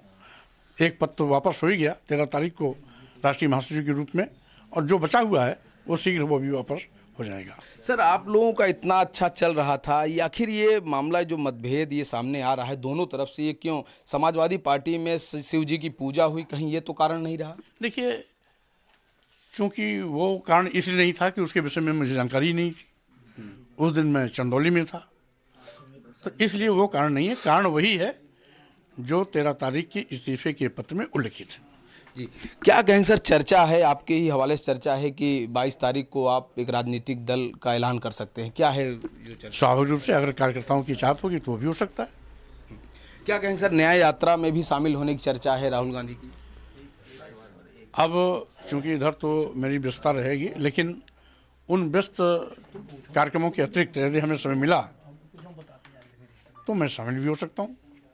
एक लास्ट सवाल सर, जब नई यात्रा शुरू करेंगे, चूंकि लोकसभा चुनाव के पहले स्वामी प्रसाद मौर्य एक नए रूप में, एक नए दल के रूप में आने वाले हैं, चूंकि आपको तो पूरा देश जानता ही है, लेकिन अकेले जाएंगे, गठबंधन से जाएंगे, क्या भाजपा के साथ भी, एनडीए के साथ भी जा सकते हैं या एक अलग रास्ता निकालेंगे? देखिए, पहली बात तो वो सब कुछ तय होगा 22 के बाद। अभी मैं समाजवादी पार्टी में था और जब तक 22 तक निर्णय नहीं होता तब तक हूँ। समाजवादी पार्टी इंडिया अलायंस का पार्ट है, तो मैं भी अपने को इंडिया अलायंस का ही पार्ट मानता हूँ। A major setback for the Aam Aadmi Party. 3 Aam Aadmi Party councillors in the Chandigarh Municipal Corporation have joined the BJP, citing unhappiness with Arvind Kejriwal-led party. The councillors, Poonam Devi, Neha Musawat and Gurcharan Kala, have joined the BJP in presence of party National General Secretary Vinod Tawre in Delhi. Take a listen into what they had to say on this. आज मैंने Bhajpa join की है क्योंकि मुझे एक वादा किया गया था आम आदमी पार्टी की तरफ से। सबसे ज़्यादा मैं उनमें एजुकेटेड कैंडिडेट मानी गई थी मेयर इलेक्शन के लिए, लेकिन एक झूठा वादा किया गया कि आपको मेयर कैंडिडेट बनाया जाएगा, लेकिन एट दी एंड उन्होंने किसी और को मेयर कैंडिडेट बना दिया। तो ये झूठा वादा उन्होंने मेरे साथ किया। आज मैं प्रधानमंत्री मोदी जी की जो गरीब कल्याण के लिए उन्होंने कार्य किए हैं, दलितों के लिए कार्य किए हैं, उससे प्रभावित होकर भाजपा ज्वाइन कर रही हूँ। भाजपा ज्वाइन करने की वजह ये रही है कि जो हमारे नरेंद्र मोदी जी हैं, इनकी जो नीति है गरीबों और दलितों के लिए जो मसीहा बनते हैं, इनके ही द्वारा मैं जो इनसे प्रभावित हुई हूँ, इसलिए मैंने ज्वाइन की है बीजेपी। आम आदमी पार्टी छोड़ने की वजह ये रही है कि इन्होंने मुझे वादा किया था कि मैं मेयर कैंडिडेट बनूंगी, तो मैं ये सोचती हूँ कि वो एक झूठी पार्टी है, इसलिए मैं उस पार्टी को छोड़ना चाहती हूँ।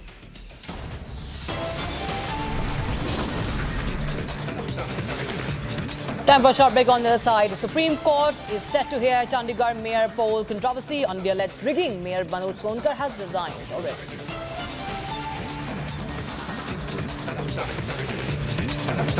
QS and THE, the world's foremost university rankings organizations, have ranked Amity amongst the top 3% universities globally, making it among the very few Indian universities to be included in both rankings. Yet another top ranking for Amity University. I am very, very happy to announce that Niva Bopa Health Insurance has come on board as Republic TV's studio partner. Niva Bopa Health Insurance is the fastest growing company among standalone health insurance players in India. It has also provided health insurance coverage to 1.1 crore people in India and settled over 15 lakh claims, processing one claim every 60 seconds. So we are delighted to be partnering with them.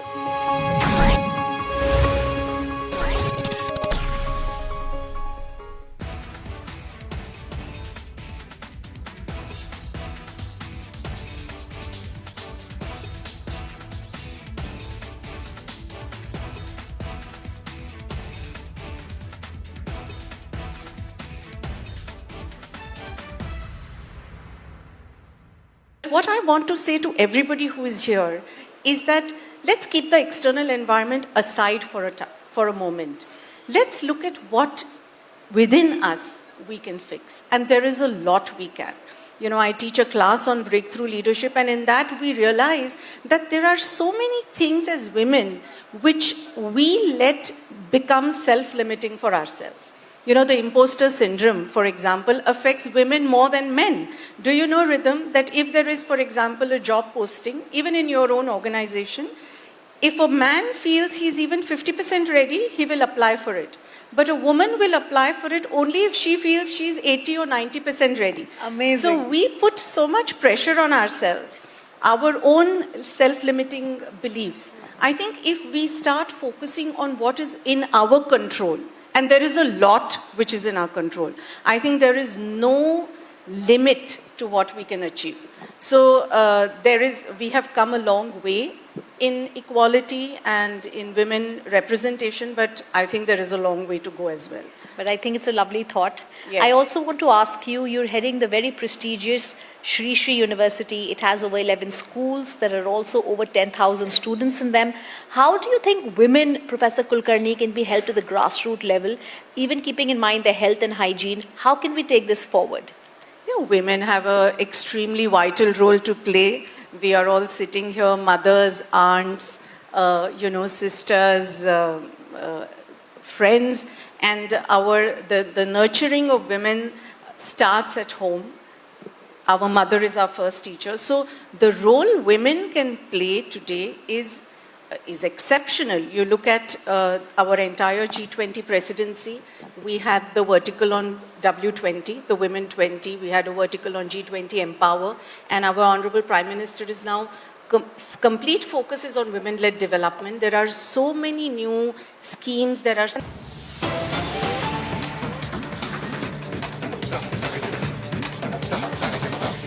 Breaking news coming in right now. Shri Kalki Majumdar, the president of the BJP in West Bengal, has announced plans for a protest that would be lasting a minimum of 72 hours in the upcoming days, demanding the arrest of Sheikh Shah Jahan. Tentative date for the protest is the 22nd of February. So it's a relentless protest by the BJP in West Bengal. The BJP chief of West Bengal unit is demanding Sheikh Shah Jahan's arrest, and he's all set to hold a protest for 72 hours. That is the big update we're getting in right now. Just a while back, we saw the BJP also holding a press conference. Lokit Chatterjee demanding action against the kingpin of Sandeshkhali violence, Sheikh Shah Jahan, who continues to remain on the run.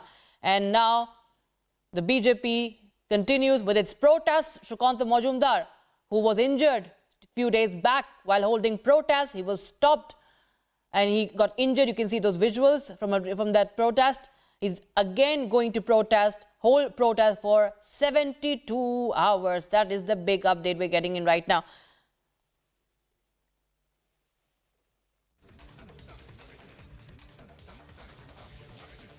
So this is the latest we have right now. We'll get you more inputs on that. But this is the update we have right now. This is, remember, the demand that is being continuously made by the BJP, and there is no action yet, no clue yet. Where is the Sandeshkhali horror kingpin? Now, my colleague Kisholai is joining us on the broadcast from our Bangla newsroom. Kisholai, Shri Kalki Majumdar is all set to hold protest once again for 72 hours, demanding the arrest of Sheikh Shah Jahan, who continues to be on the run. Well, exactly, Rakshita. Sheikh Shah Jahan, two of his aides have been already arrested, Shibu Hajra and Uttam Sardar. All of them are charged with gang rapes and beating their political opponents and torturing the local villagers and torturing the women as well. Now, both of them has been arrested, but Sheikh Shah Jahan is still on the run. Shri Kalki Majumdar has just declared that BJP and especially Shri Kalki Majumdar himself will sit in for a dharna protest in Kolkata, in the city, for 72 hours. Probably on February 22nd, and they will be sitting in demand of Sheikh Shah Jahan being arrested. So they want Sheikh Shah Jahan to be arrested as soon as possible. Now the local villagers are still saying that Sheikh Shah Jahan is still around Sandeshkhali. He is still in Sandeshkhali. One of the villagers, a few of the villagers even told us that Sheikh Shah Jahan is coming with a motorbike in the night to threaten the villagers and the women who are complaining against them. So Sheikh Shah Jahan is still in the villages, what the villagers believe, and they are claiming to that fact. And also Shri Shukanta Majumdar has said that until and unless Sheikh Shah Jahan is arrested, who is the mastermind of all these torture games that were going on in Sandeshkhali, the whole brutality, the whole scene of brutality that unfolded in Sandeshkhali since the last few days we saw, the mastermind of all that is Sheikh Shah Jahan, and until and unless he is arrested, BJP will continue its protests, and Shukanta Majumdar will be sitting in for a 72-hour protest in Kolkata on February 22nd. The date is still probable, which is yet to be confirmed. Rakshita. All right.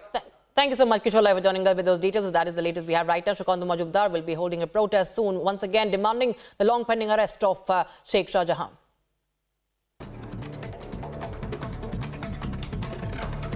Some more news. Prime Minister Modi laid the foundation stone of Shri Kalki Dham in Sambhal. Uttar Pradesh Chief Minister Yogi Adityanath and Shri Kalki Dham Nirman Trust Chairman Acharya Pramod Krishnam has also participated in the event.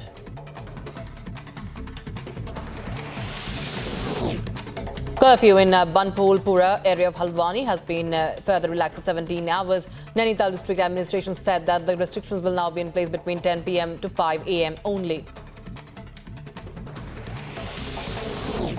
BJP MLA S.T. Somashekar was on board a private charter with Deputy Chief Minister D.K. Shivakumar and travelled to Bengaluru. Now, BJP MLA earlier campaigned for Congress candidate and was warned of violating party's protocol by the BJP state president. Maharashtra Chief Minister Eknath Shinde garlanded the statue of Shivaji Maharaj in Chembur. People played the dhol on the streets, offering aarti as part of celebrations of the birth anniversary of Chhatrapati Shivaji Maharaj. Lieutenant General Upendra Dwivedi has been appointed as the Vice Chief of Army Staff. General Dwivedi received a guard of honor in New Delhi and then paid homage at the National War Memorial.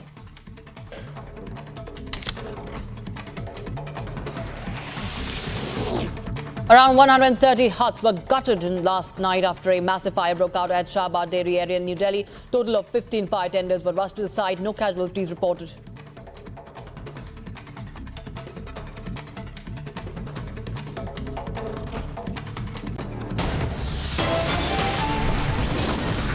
On the other side, viewers, Delhi Chief Minister Arvind Kejriwal yet again skips the ED summon for the sixth time now in Liquor Gate probe. Aam Aadmi Party calls this summon illegal. We'll get you the details on the other side. Stay tuned.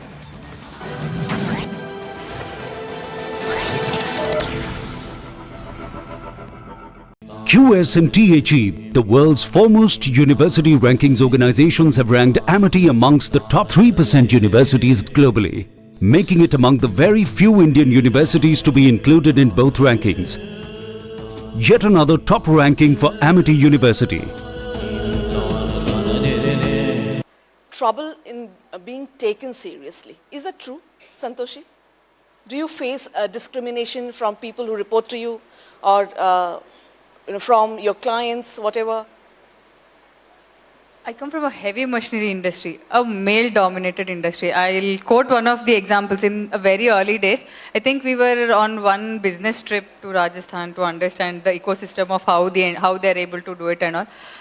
I walked into the room and they thought, I and my partner, we both walked into the room and they thought I was the secretary. They just offered one chair. So that's again, I was like, then okay, so I'm only a female can only be a secretary. Then another incident is like, we both walk in and they're like, always, for example, you and I are having a conversation, there's a third person, I'm only going to talk to you because you're the man. So this happens, and the third part of it, I think this is another incident that happened. We have around close to 120 employees. We are a 2.5-year, 3-year-old startup. Again, like I said, heavy machinery, completely male-dominated. Workers are doing with all their power, all their energy. They're breaking the metal, they're welding the metal. My own employees, there was a point when, imagine the CEO of the company, they come from the rural parts of the country, they're migrated to different cities just for the work. And I was saying that, isko saaf karo. They were like, hum nahi karenge. Aurat bolegi, hum nahi karenge. This is my employee. He knows I am the boss.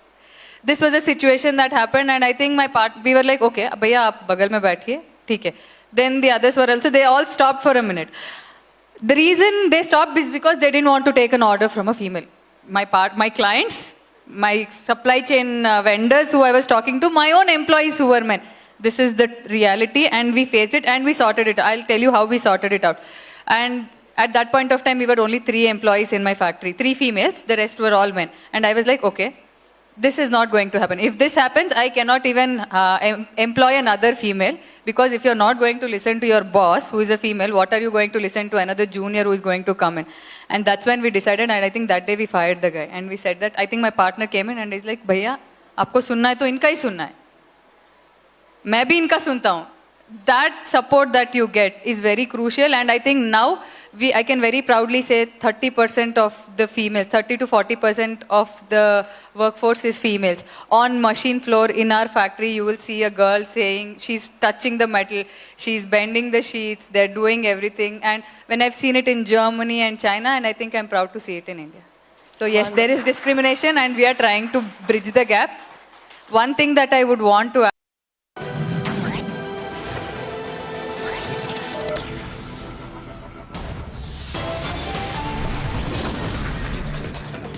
Prime Minister Modi in UP Sambhal emphasizes on Mandir Vikas push, says along with building temples, government also developing infrastructure.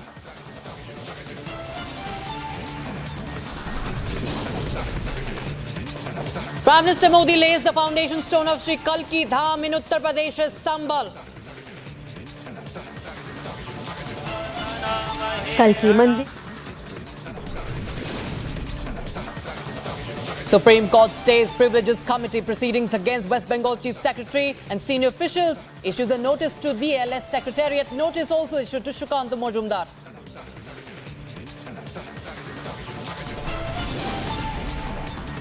Delhi Chief Minister Arvind Kejriwal skips 6th ED summon in liquor gate probe. Aam Aadmi Party calls the summon illegal. Supreme Court to hear Chandigarh mayoral poll controversy on alleged rigging. Mayor Manoj Sonkar resigned yesterday. In a big setback to Aam Aadmi Party in Chandigarh, 3 of its councillors jumped the ship, joined the BJP, giving it a majority of 19 councillors.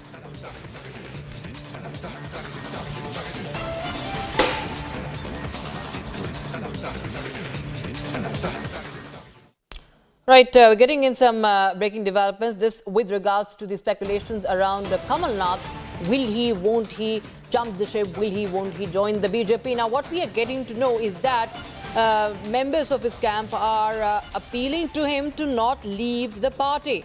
Prepare for Lok Sabha polls with the Congress. So, Kamal Nath camp appealing to the Congress veteran. Congress in charge Jitendra Singh summoned the MLAs of Kamal Nath camp, appealing to Kamal Nath, saying they do not leave the Congress party. Please prepare for Lok Sabha while remaining in Congress. And this is, of course, a statement that's coming in from other MLAs. They are, of course, reiterating that Kamal Nath is the 3rd son of Indira Gandhi and he should remain in the Congress party. So this is the big update we're getting in right now. So there are a lot of speculations. Remember, Kamal Nath has been in the national capital since the weekend. What we understand is that there have been massive speculations on will he jump the ship along with his son Nakul Nath. And what we are getting to know is that earlier there were speculations on many members of his camp also might jump the ship, which could be a big blow for the Congress party. But now what we are learning is that members of the Kamal Nath camp, MLAs of the Kamal Nath camp, are appealing to Kamal Nath that he should not leave the Congress party and he should prepare for the Lok Sabha polls with the Congress party, staying in the Congress party, remaining in the Congress party. Remember, Congress, Kamal Nath has been a very, very senior leader, extremely experienced leader of the Congress party, and he's known to be a stalwart of the Congress party. But now what we are going to know after developments that happened in the sudden developments that happened on the weekend, there were a lot of speculations and of course a lot of unrest within the Congress party that if Kamal Nath also jumps the ship, what is going to happen, how it is going to affect the Congress party ahead of the Lok Sabha elections, in the Lok Sabha elections more particularly. So this is the latest we have right now. We'll try to get you more updates on that. But what we know so far is that MLAs of Kamal Nath camp are appealing to the former Chief Minister not to leave the party. And remember, there have been a lot of reports about how Kamal Nath had been miffed with the Congress leadership of not offering him a Rajya Sabha ticket, and he has ambitions for his son Kamal Nath as well. Will he jump the ship or not? That, of course, remains to be seen. But his loyalists are right now saying that they want him to stay with the party, with the Congress party. There are, of course, a lot of speculations, several types of reports that have been coming in right now. Rajya Sabha ticket being one of the bone of contention between Kamal Nath and the Congress High Command, what we understand as of now. But the suspense continues. Also, we're getting in a statement on what DK Shiv Kumar is saying. In fact, DK Shiv Kumar is backing Kamal Nath. DK Shiv Kumar, the Deputy Chief Minister of Karnataka, right now what we understand is that he is saying that Kamal Nath is a man of values, and this is what he has said ahead amidst these speculations. So a big update coming in. DK Shiv Kumar, senior leader and Deputy Chief Minister of Karnataka, saying and supporting Kamal Nath, saying that Kamal Nath is a man of values. So this is what he has said right now. Congress Deputy Chief Minister backing Kamal Nath. Sources suggest that Kamal Nath might take over or break the party. So there is a lot of talks, of course, going on right now. And now we have several reactions. You earlier had Mallikarjun Kharge saying that anyone can leave or join. And then we had, of course, Digvijay Singh outrightly denying or dismissing the report, saying that he has spoken to Kamal Nath. Nothing of the sort is happening. But we do know what happened. Kamal Nath himself never ever denied on camera. He did not deny. He did not even quash the report. He just said it's just excitement building in. Agar hota hai to main bataunga. That means something is in the works. And henceforth, there has been a lot of speculation. My colleague Satya Vijay is joining us on the broadcast live. Satya Vijay, tell us more about this development. जो हमें सुनने में आ रहा है कि जो MLAs हैं कमलनाथ के कैंप के, वो अपील कर रहे हैं कि उनको पार्टी में रहना चाहिए, कांग्रेस में रहना चाहिए और लोकसभा की तैयारी करनी चाहिए।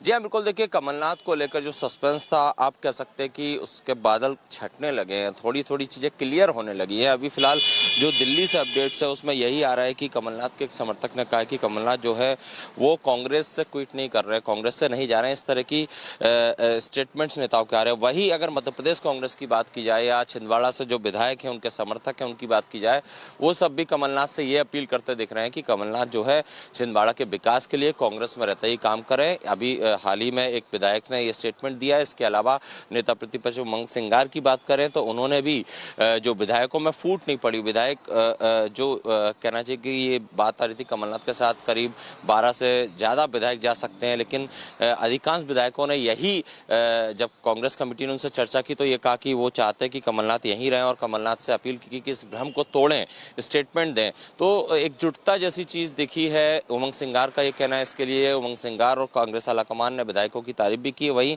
दिल्ली में जो पिछले कहना चाहिए कि 48 घंटे से जो घटनाक्रम चल रहा है उस पर अब सस्पेंस खत्म होता दिख रहा है, क्योंकि जो सज्जन सिंह वर्मा हो उनकी बात की है तो वो भी यही कहते दिख रहे हैं कि ये सब मीडिया द्वारा चलाया गया है, मीडिया द्वारा किया गया एक कयास था, लेकिन कमलनाथ ने खुल के कभी भी इस तरह की चीज़ नहीं बोली। लेकिन दिग्विजय सिंह भी यही कहते आ रहे थे। दिग्विजय सिंह से कल भी हमने बात की थी। उनका कहना था कि इंदिरा के तीसरे बेटे के तौर पे जाने आते हैं कमलनाथ, और वो उनका चरित्र ऐसा नहीं है कि वो किसी दबाव में आए, चाहे वो ईडी हो, चाहे वो आईटी हो, चाहे वो सीबीआई हो। तो फिलहाल के लिए कह सकते हैं कि अटकलों पर विराम लगता दिख रहा है।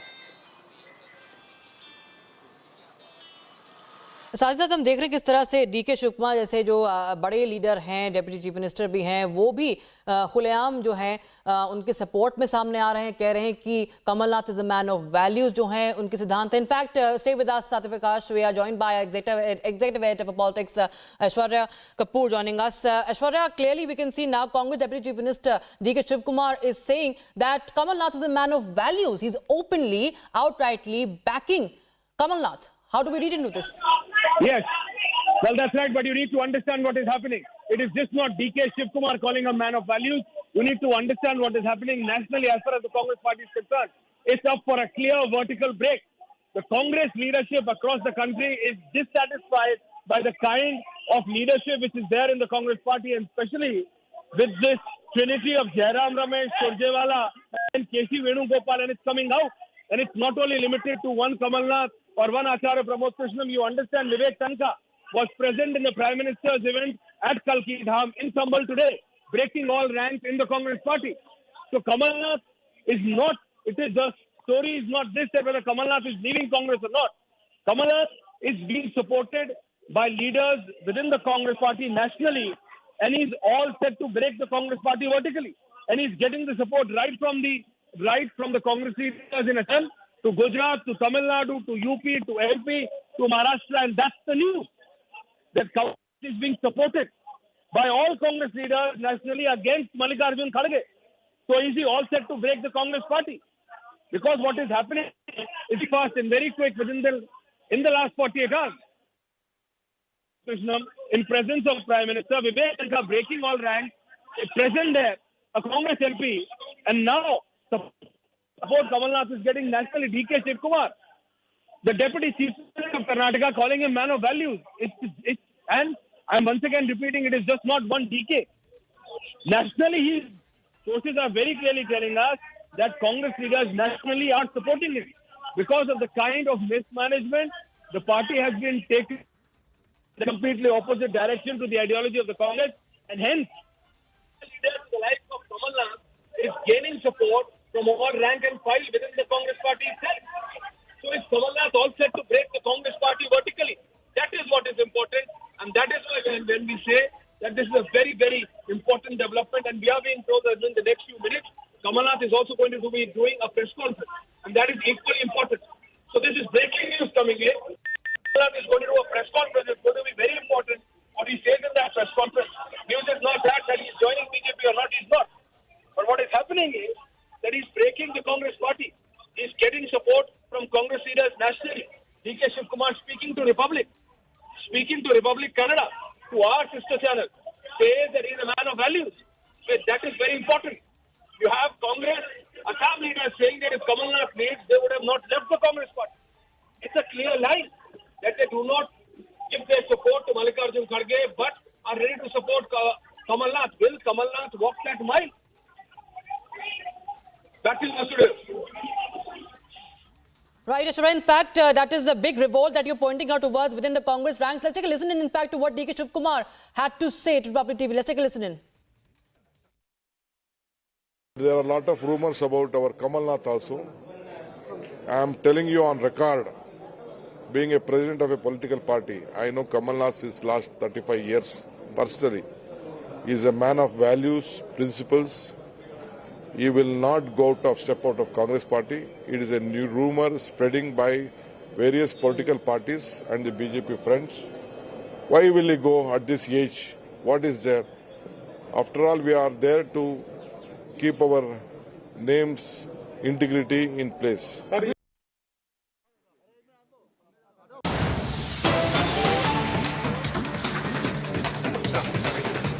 All right, so that is a big development coming in. In fact, developments after developments coming in. It's a big revolt happening within the Congress party. What we are told by the sources, that Kamal Nath, it could be just leading an internal rebellion, a revolt against Rahul's core coterie within the Congress party. Congress leaders unhappy with Jairam Ramesh, with KC Venugopal, and all this happening as we speak. Sources suggest that multiple Congress leaders are in touch with Kamal Nath right now. And we just heard DK Shiv Kumar calling Kamal Nath a man of principles, that he is someone who has high values and he has high principles.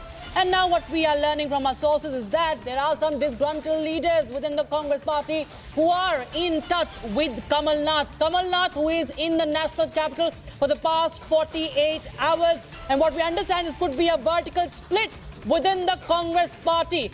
A big update coming in right now. Republic TV getting you the latest updates on that. A big revolt brewing within the Congress party. And several of the leaders are in touch with Kamal Nath. नाम आ रहा है, ये जिस तरह से कांग्रेस को चलाने की कोशिश कर रहे हैं, कमल नाथ की खिलाफत इन नेताओं से है और उसमें कमल नाथ को देश भर से समर्थन मिल रहा है। अगले कुछ ही देर में कमल नाथ की पत्रकार वार्ता होने वाली है और अभी ब्रेकिंग न्यूज हमारे पास आ रही है। अगले कुछ ही देर में कमल नाथ की पत्रकार वार्ता होने वाली है, जो कि अपने आप में बताता है कि कितना महत्वपूर्ण है। और कमल नाथ कांग्रेस को टेक ओवर करने की पोजीशन में क्या आ रहे हैं?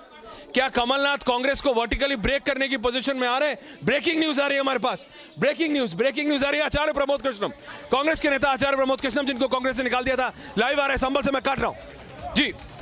आचार्य, मैं और योगी जी साथ थे जहां भगवान के धाम की आधारशिला रखी गई है, उस भूमि को नमन किया। मैं ऐसा मानता हूं कि ना अतीत में और ना भविष्य में नरेंद्र मोदी जैसा प्रधानमंत्री नहीं हो सकता।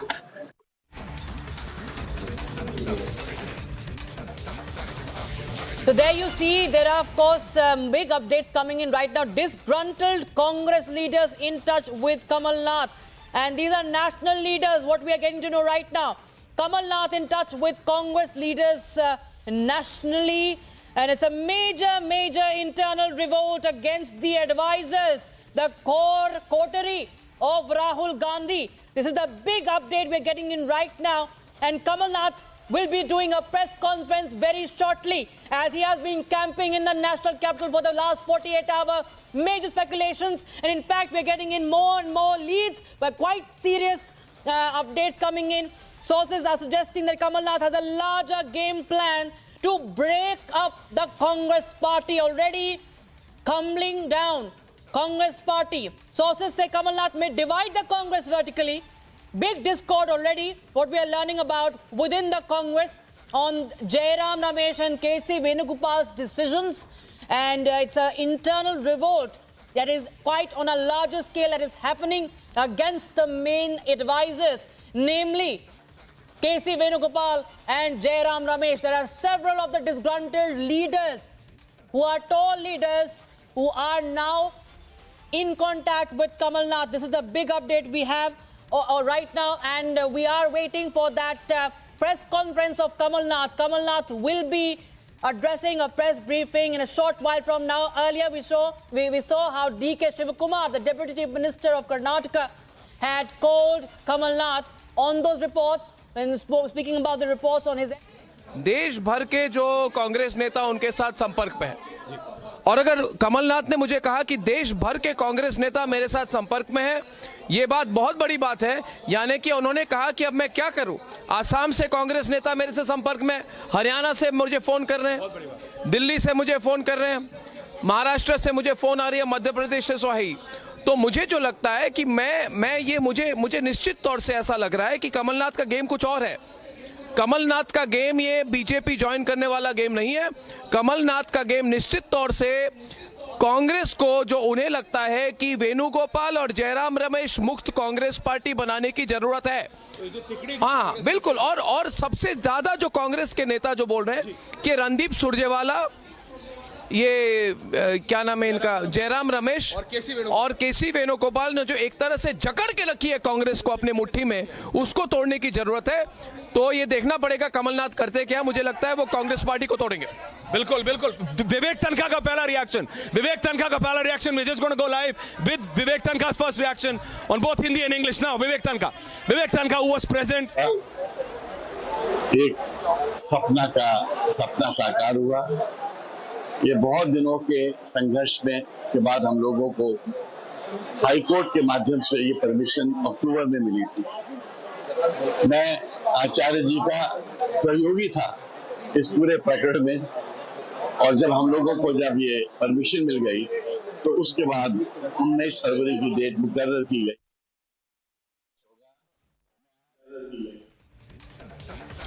So that was Vivek Tankha. Right now we were just hearing him. Remember, there are more updates coming in that even Vivek Tankha of the Congress party is going to break ranks with the party as per sources. He's a Rajya Sabha MP, Vivek Tankha, who we just heard on camera right now speaking to news agency ANI. And right now what we are getting to know is that he was speaking about the Kalki Dham that was just inaugurated. And he said that Acharya of Kalki Dham invited several Congress leaders. I do not know about other leaders, but I came today because I was associated with it since long. And remember, Prime Minister Modi was also there addressing, and in fact, he took a lot of, he took a lot of swipes at the previous dispensation of the Congress party as well. And right now, what we're getting to know, the viewers, we're getting you ahead on this right now. Congress leader Vivek Tankha and many other leaders, remember, are in touch with the Kamal Nath right now. And in a short while from now, there is going to be a press briefing which Kamal Nath is going to address.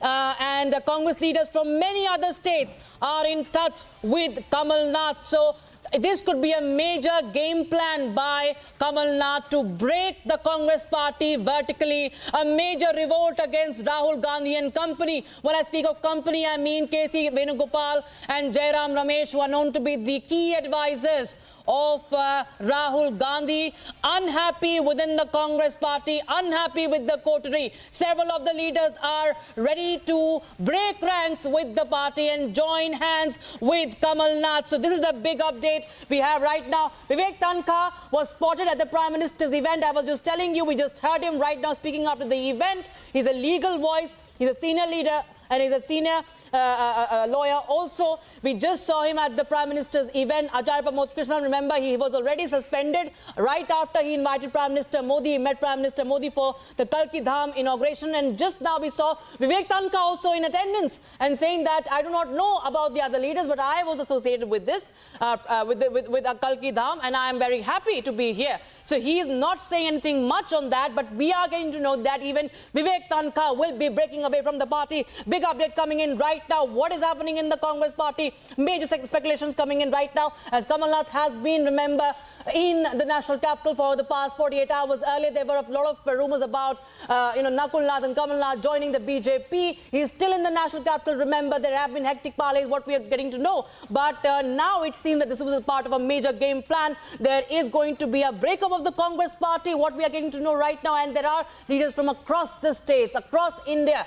And nationally, he is right now. Kamal Nath is in touch with those leaders. And this, of course, is a major, major game plan, what it is indicating towards, pointing towards as we speak. All right, Executive Editor for Politics, Aishwarya Kapoor, continues to be with us. Aishwarya, of course, what we're getting to know is that even Congress's Vivek Tankha, we just heard him, he was in attendance in the Kalki Dham event where we saw Acharya Pramod Krishnan, also Prime Minister Modi also speaking on the stage. Tankha, a senior lawyer, also is going to break ranks, what we are learning.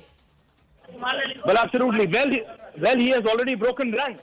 The Congress party, the presence of a Congress member of Parliament, Vivek Tankha, in Prime Minister's event, he has already broken the rank and file of the Congress party. But it is not only about Vivek Tankha. It is about leaders from Assam. It is about leaders from Gujarat. It is about leaders from all across the country. Nationally, Congress leaders have come out and supported Kamal Nath, not to break away from Congress, not to join BJP, but against the present leadership of the Congress party, against the trio which has literally taken over the Congress party and are running the show as it's their own personal thing. Kamal Nath is standing up against the trio.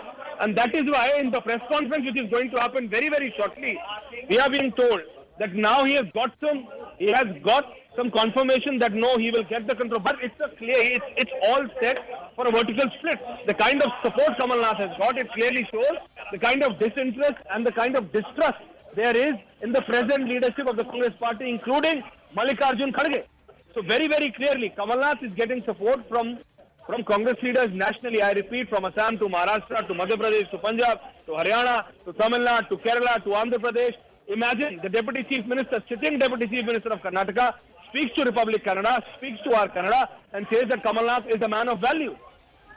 So very clearly, you see, some leaders are coming out in the open, some leaders are being quiet about it, but they're all supporting Kamal Nath because the Congress leaders are standing up against the trio of Surjewala, K.C. Venugopal, and then Jairam Ramesh. So very, very clearly, Kamal Nath is gaining support, and it's up to Kamal Nath that whether he will walk the final mile and break the Congress vertically, because the kind of support he has right now from the Congress leaders nationally is something which we have not seen earlier. You see, leaders from Assam, as I said, to Maharashtra, all of these leaders are coming out. Few leaders like D.K. Shivkumar come out in the open and say that Kamal Nath is a man of value, he's a very senior leader, he should not go. But several of them are quiet and are very, very quietly and subtly supporting Kamal Nath. And you see, it is heading and it is suggesting that it is heading for a vertical split. And it is up to the Congress party to now realize that they just cannot have a rubber stamp as their national president and let this trio run the Congress party. This is what this is suggesting. So, in the press conference, which is suggested within the next few minutes, Kamal Nath is going to do, right outside his Rajdoot residence, we have multiple teams. The Republic has multiple teams. We are going to get you the first visuals. We are going to get you the first voice of Kamal Nath as it comes within the next few minutes. The first reaction of the leader who's all set to lead the Congress party into the split within the next few minutes. So we are going to get you that story first. Back to you in the studio. Absolutely. Of course, Aishwarya, as all eyes will be on that press briefing by Kamal Nath, but you were pointing out those names, the trio you were talking about that has been, in fact, capturing the entire Congress party. Tell us more about any of those examples, because we've been seeing how Kamal Nath has been speaking, in praise of the Ram Temple just ahead of the inauguration. Also, we've been seeing, in fact, we have lost that connection with Aishwarya. We'll try and reconnect and we'll get you more voices on that also. But right now, viewers, Republic TV is the first to get you this mega lead on what's happening within the Congress party. We'll get you more updates on that. Republic TV is going to get you Kamal Nath's press briefing also, because there is a major revolt that is brewing within the Congress party. And as Aishwarya was telling us, there are leaders from Maharashtra, from Assam and several other states that are in touch, with Kamal Nath. And right now we're getting in more updates also with regards to the Congress leaders. There are more Congress leaders, as I was telling you, breaking ranks. And Congress legal leaders are disgruntled with the Jairam Ramesh. That is very clear. And as we told you that Vivek Tanka is one of them. He was spotted at the event where Prime Minister was addressing.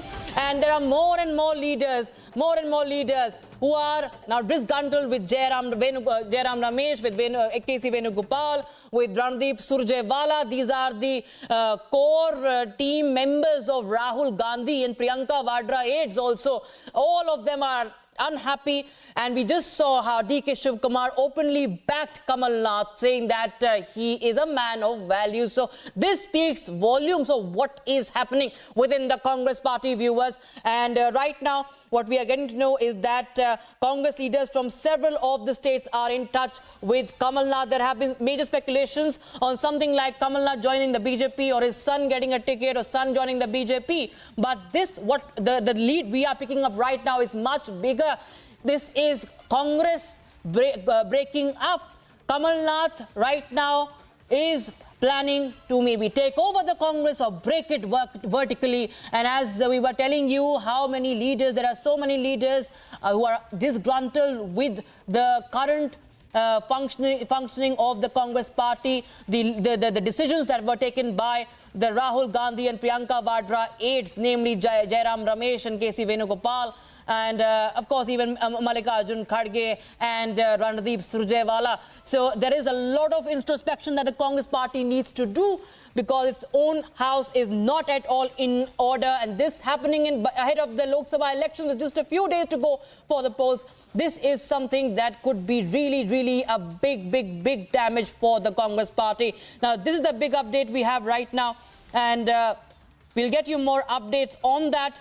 Congress legal voice Vivek Tanka, remember, Rajya Sabha member, he also was at that event. The Kalki Dham inauguration just happened a while back this morning, and Prime Minister Modi was the guest over there, and he praised Prime Minister Modi, thanking him for that. We'll slip into a short break, viewers. On the other side, Republic TV's coverage keeping you ahead on all developments coming in on that revolt within the Congress party. Continue, stay tuned.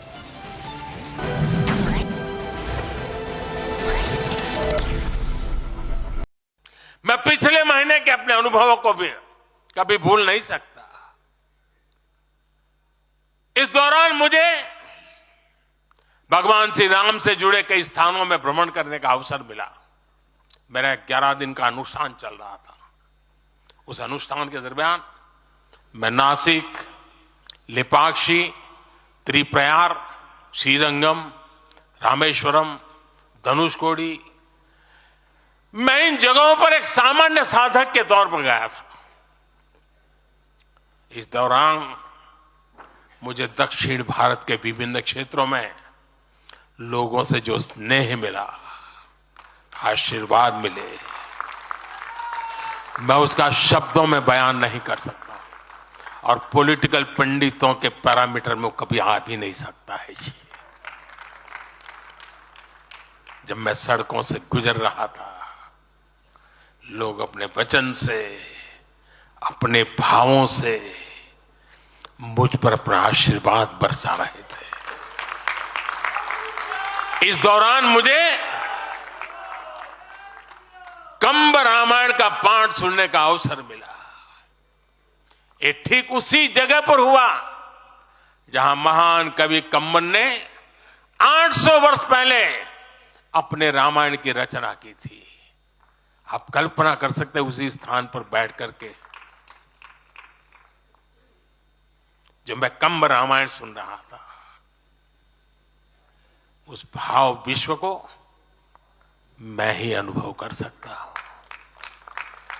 एक ऐसा अद्भुत क्षण था जिसमें एक भारत श्रेष्ठ भारत की भावना पूरी तरह समाहित थी। मुझे विश्वास है कि आप सभी ने भी कम अधिक मात्रा में इसे महसूस किया होगा। हम हमेशा विभिन्न तरीके से देशवासियों को करीब लाने का निरंतर प्रयास करते हैं। एकता के सूत्र में बांधने के लिए हमारी कोशिश रहती है। चाहे संयुक्त राष्ट्र में पहली बार जाकर के कोई तमिल में बोलता है। Today, on a very serious, on a very career-oriented note, Professor Kulkarni, as I welcome you to Republic TV's India Women Summit, you have also got these lovely incidents that happened during the 26/11 attack in Mumbai. I would like you to share that with us, and also how grit and grace, like she was mentioning, has actually shaped you, and also how the incident that we will be talking about shaped you as a woman leader. Yeah, Rhythm, you are starting with the incident of 26/11, and as we all know, it was a very unfortunate day in the life of India when Mumbai was attacked by terrorists, 5 very prestigious locations.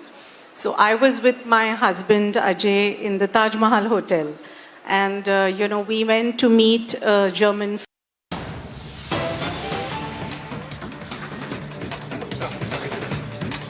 All right, we continue our coverage on that big story. Republic TV is getting you exclusively. A revolt is brewing within the Congress party, a major internal revolt that is being orchestrated by Kamal Nath, it seems. And right now what we are getting to know that major leaders from across the country are in touch with Kamal Nath. And amid major internal revolt, Vivek Tanka has now said that he is grateful to the Prime Minister. Now this comes as Jairam Ramesh, Mallikarjun Kharge, K.C. Venugopal and Randeep Surjewala faced rebellion by the Congress leaders. And Vivek Tanka, remember, he was at the Kalki Dham inauguration right now, where Acharya Pramod Krishnam, who is a suspended member of the Congress party, he was present, where the Prime Minister was the guest.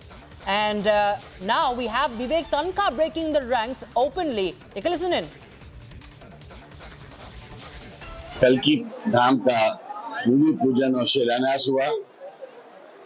एक सपना साकार हुआ। ये बहुत दिनों के संघर्ष में के बाद हम लोगों को हाई कोर्ट के माध्यम से ये परमिशन अक्टूबर में मिली थी।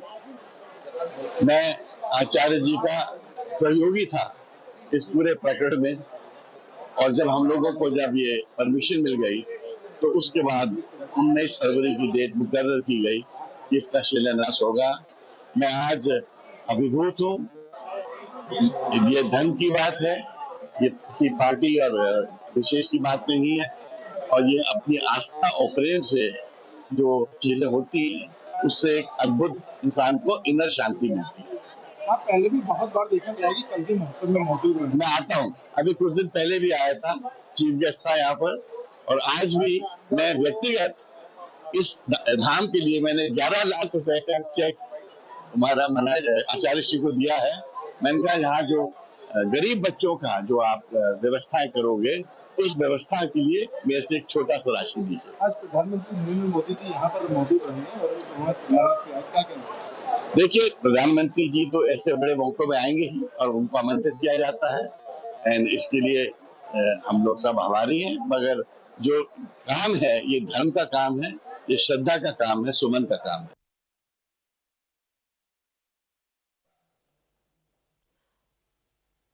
All right, that was Vivek Tankha, clearly, of course, praising the Prime Minister, where he was, remember, the guest, and he was speaking, in fact, even taking swipes at the Congress party. And Executive Editor for Politics, Aishwarya Kapoor, joins us on the broadcast. For more, Aishwarya, of course, we have one sitting Deputy Chief Minister, D.K. Shivakumar, openly backing Kamal Nath, calling him a man of values, high values. And now we have a Vivek Tankha also openly breaking ranks, speaking on camera at an event where Prime Minister Modi was the guest and saying that Prime Minister Modi, we are grateful to him. So this is quite visible of what's really brewing within the Congress party, and that is led by Kamal Nath. Well, absolutely. You need to understand it is just not about one Kamal Nath, it is just not about one Vivek Tankha, it is just not about one or two Congress leaders. It is nationally. You need to understand that Congress party leaders ranging from Assam to Maharashtra to Madhya Pradesh to Gujarat, from Punjab to UP, from Bihar to Haryana are coming out and supporting Kamal Nath, not for him to leave Congress party, not for him to join BJP, but against the present confusion which has been created by the triad within the Congress party. So is Congress party heading for a vertical split? That's the point.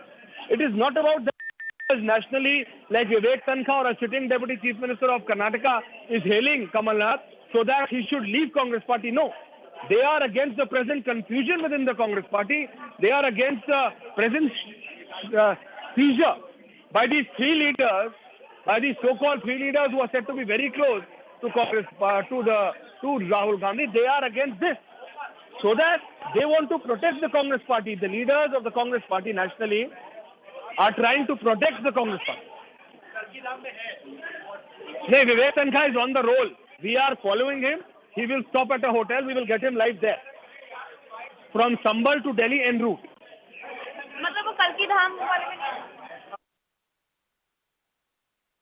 It's a major revolt against Jairam Ramesh and Venugopal, as Aishwarya was clearly pointing out there.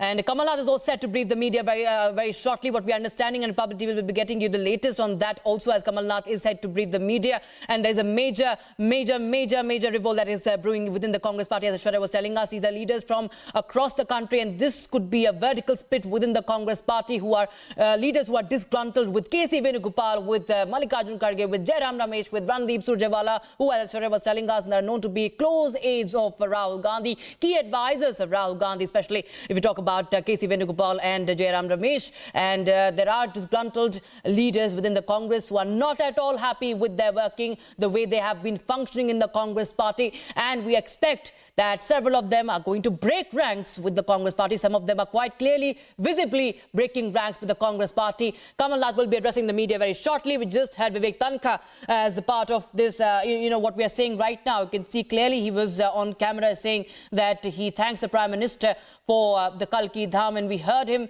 attending, we saw him attending that event where Prime Minister Modi was the guest, and he was speaking about the Kalki Dham, praising Acharya Pramod Krishnam, who has been suspended by the Congress party, and also taking swabs at the Congress party. So this is a big update we're getting in right now. We'll get you more and more leads on that. But remember, this is something that is sending out ripples in the Congress party. Major ripples, tremors in the Congress party ahead of the Lok Sabha elections. And Kamal Nath, remember, has been in the national capital for the past 48 hours. He hasn't flown out of Delhi, and there were a lot of speculations. Will he join the BJP? Will his son join the BJP? Will some more MLAs from MP join the BJP? But now what we understand is part of a bigger game plan. Those were reports coming in. Now what we are going to know that that Kamal Nath could be just actually orchestrating a coup to take over the Congress. A big update, a big revolt, a big coup against the Congress top brass to break the Congress vertically. It's a big update we're getting now right now. It speaks volumes about what's been happening in the Congress party. Leaders like Kamal Nath, who are known to be the what we say quote-unquote third son of Indira Gandhi. And in fact, we are getting some more breaking development. And as we were speaking, there is going to be a press conference very soon. And Kamal Nath is likely to speak to the media very soon.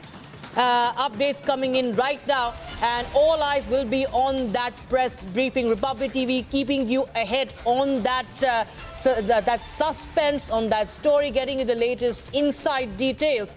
But Kamal Nath is likely to address the media shortly. Earlier we saw him, how he was not denying reports of joining the BJP. But remember, this is something what we're getting to know is that there's a bigger game plan behind what's happening, what's been unfolding in the past 2 days, what has happened on the weekend. And there have been so much of speculations around what's going on in the Congress party. Already we've had a big exodus from the Congress party.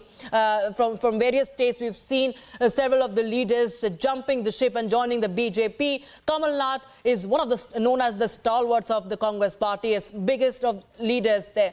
And now we have Executive Editor for Politics, Aishwarya Kapoor, getting us all the latest updates on that and giving us a perspective to read this big revolt. A political storm, isn't it, this for the Congress party, Aishwarya? Please take us through the developments that have happened. And as you were telling about the three leaders who are known to be part of the Congress's coterie surrounding Rahul Gandhi, how have they, in fact, led to this revolt? What has happened? How the people, the big leaders, are disgruntled by their functioning, and now eventually could lead up to a vertical breakdown of the Congress party?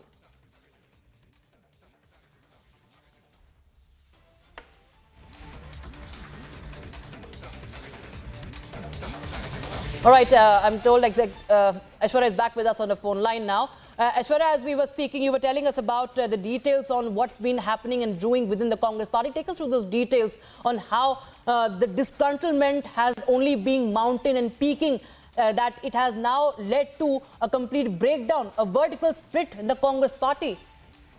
Well, absolutely. This is very, very important what is happening right now. It is just not about one Kamal Nath. It is just not about one Vivek Tankar or one or two leaders. It is about the complete rank and file of the Congress party, and that too nationally. You have leaders from Assam, you have leaders from different states coming out and supporting Kamal Nath, because it is not only about Kamal Nath leaving the Congress, it is about saving the Congress party for them. And for them to save the Congress party, they are trying to back and support Kamal Nath against the present leadership, against the present triad, against the present treaty, which has taken over the Congress party of Jairam Ramesh, Surjewala, and then one more. So very, very clearly, all of these leaders are backing Kamal Nath because they want to save him. They are because they want to save the Congress party, and there is a problem, and it shows the real problem rather within the Congress party, which is persisting right now. It shows the kind of confusion which is there within the Congress party. So all of these leaders who are coming out in support of Kamal Nath is not against the Congress party. It is to save the Congress party from this triad of these three leaders. So the real point is this, that Kamal Nath is not leaving the Congress party, or he's not going against the Congress party. In fact, he's trying to save the Congress party and he's coming out against the present leadership. He's coming out. पर ये बातों में सब चीजें हल हो जाती हैं। पार्टी बना रहे हैं, कोई नहीं। बिल्कुल असंभव, असंभव शब्द है। बहुत जल्दी भोपाल जाके लोकसभा की बैठक प्रभारियों की लेके वहाँ पे जाति समीकरण कैसे बैठे, इन सारी बातों का आज पटाक्षेप हो गया। नहीं, उनका ये कहना कि जो प्रश्न काल्पनिक है, जो उगा कहाँ से प्रश्न, देखिए एक बात है, ये प्रश्न उगा कहाँ से, इसका ओरिजिन क्या है? इसका ओरिजिन ये था कि नकुल नाथ ने अपने एक्स पर से जो सोशल मीडिया साइट है वहाँ से बायो से कांग्रेस हटा दिया उन्होंने। तो आखिर में जब कांग्रेस हटा दिया तो उसको क्या माना जाए? वो फिर लग जाएगा, उसमें क्या है? नहीं, लेकिन ऐसे वो नाराजगी थी, हट जाता है। वो कोई बड़ा भारी प्रश्न नहीं है, वो वापस लग जाएगा वो 2 दिन में। क्या ये नाराजगी नाराजगी आदमी व्यक्त करता है, ये कोई बड़ा भारी वो नहीं हुआ कि उन्हें खड़ा होकर नकुल नाथ जी ने बोल दिया कि मैं तो नाराज हूँ या मैं जा रहा हूँ बीजेपी में। सर, अभी क्या कमलनाथ जी मीडिया से बातचीत करेंगे? प्रेस नहीं, हम लोगों ने पूरी अभी 1.5 घंटे बैठक करी। उन्होंने कहा कि आप लोग बात कर लो, मैं जिस प्रश्न का मुझसे संबंधित कल्पना करके उड़ाया जा रहा है, ये अभी किसने उड़ाया, मैं उसका जवाब देने जाऊं, मैं खुलासा करूं कि मेरे अंदर कांग्रेस का खून है। तो ये बता दीजिए, मैंने अंतिम ये कहा जाए कि किसी भी तरीके से कहीं पे भी नहीं जा रहे हैं, कांग्रेस में ही कांग्रेस में रहेंगे और अभी भोपाल जाके बैठ के लेंगे। तो न्याय यात्रा के संदर्भ में नाराजगी भी इसे अब अपन कैसे कह सकते हैं कि नाराजगी थी, होता है निर्णयों में। मैं भोपाल आके मैं इसकी बैठक ले रहा हूँ, न्याय यात्रा कैसे सफल हो, और उसके साथ में लोकसभा की 29 सीटों पे मैं सारे प्रभारियों को बुला के प्रदेश कांग्रेस दफ्तर में मैं चर्चा करूंगा। मैंने उनसे कहा कि वो मीडिया काफी अरसे से इस बात का इंतजार कर रहा है, आपके बारे में जो भ्रांति चल रही है। उनका ये कहना है कि एक काल्पनिक प्रश्न का जवाब मैं क्यों दूं, जो एक प्रश्न काल्पनिक है उसका जवाब देने की आवश्यकता मैं नहीं समझता, और मैंने मीडिया से बार बार कहा है। उस बात को मीडिया को भी समझना चाहिए कि ये काल्पनिक प्रश्न है। मैंने किसी भी मीडिया के साथी को कहा हो कि हाँ मैं जा रहा हूँ या मैं बीजेपी से समझौता कर रहा हूँ, तब तो मैं उस बात का जवाब देने जाऊँ। ये काल्पनिक प्रश्न मेरे सामने उपस्थित हो गया है। ये उनका विराम लग गया है, खुद की पार्टी बना रहे, खुद की पार्टी विराम लग गया है। आप नहीं, इसका भाजपा में कहीं और नहीं जा रहे, नकुल नाथ कांग्रेस में जाने का प्रश्न उपस्थित ही नहीं होता। जिस व्यक्ति ने इंदिरा जी के साथ, राजीव जी के साथ, संजय जी के साथ काम किया हो, वो व्यक्ति जो इंदिरा जी का तीसरा पुत्र कहा जाता है, वो व्यक्ति कहीं जाने की कल्पना करना ही बेमानी में समझता हूँ कि बेमानी है। 40 बरस जिस आदमी के कांग्रेस के साथ सुख दुख के पल जिसने बिताए हों, वो व्यक्ति कैसे कहीं जा सकता है। सर जो नाराजगी हो रही थी, नाराजगी वो दूर हो गई है। देखिए कौन सा ऐसा राजनीतिक दल है जहाँ राजी नाराजी ना होती हो। ये चलता रहता है कि कुछ निर्णय होते हैं जिनसे मतैक्य नहीं होता, मन नहीं मिलता, तो स्वाभाविक है कि मानव स्वभाव नाराज होता है। पर ये बातों में सब चीजें हल हो जाती हैं। अपनी पार्टी बना रहे हैं, कोई नहीं, बिल्कुल असंभव। अच्छा, असंभव शब्द है। बहुत जल्दी भोपाल जाके लोकसभा की बैठक प्रभारियों की लेके वहाँ पे जाति समीकरण कैसे बैठे, इन सारी बातों का आज पटक्षेप हो गया। नहीं, उनका ये कहना कि जो प्रश्न काल्पनिक है, ये उगा कहाँ से प्रश्न। देखिए एक बात है, ये प्रश्न उगा कहाँ से, इसका ओरिजिन क्या है? इसका ओरिजिन ये था कि नकुल नाथ ने अपने एक्स पर से जो सोशल मीडिया से बायो से कांग्रेस हटा दिया उन्होंने।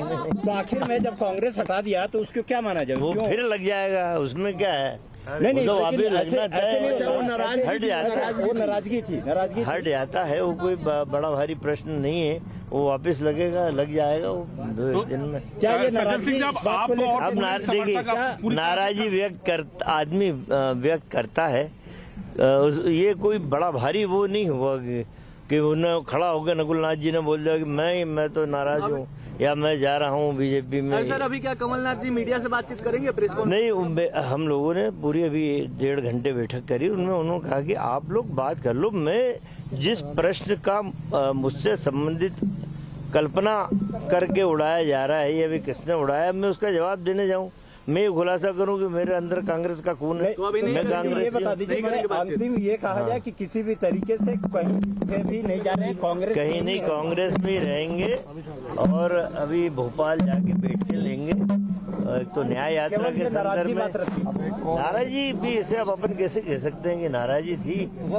होता है निर्णयों पे। आप कौन सा दल ऐसा है इतना पवित्र पाक साफ कि कहीं निर्णय से नाराजियां होती हैं?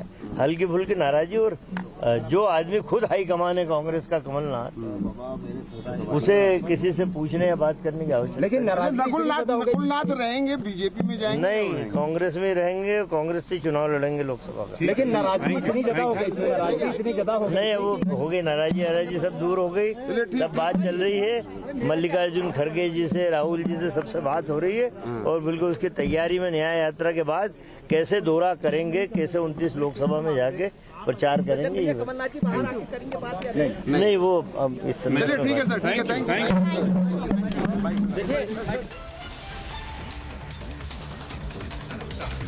That was Kamal Nath's loyalist Sajjan Singh Verma speaking to the media outside Kamal Nath's residence, saying that Kamal Nath is not leaving the party. He is Indira Gandhi's third son. But at the same time, remember, when asked about what is the origin of those speculations, he's asked about Nakul Nath removing Congress name from his Twitter bio, from his social media X profile. He says that keeps happening. It's not a big deal. Clearly, he's downplaying those reports and saying that resentment and dissatisfaction is nothing new. में कांग्रेस के लोगों में वो व्यक्ति कैसे नाराज होकर कहीं जा सकता है, ये उनका कहना। सवाल ये भी है कि क्या नकुल नाथ बीजेपी में शामिल हो? बिल्कुल नहीं, नकुल नाथ लोकसभा का चुनाव लड़ रहे हैं और कांग्रेस ही चुनाव लड़ रहे हैं और जीत के आएंगे। लोकसभा चुनावों के लिए भी चर्चा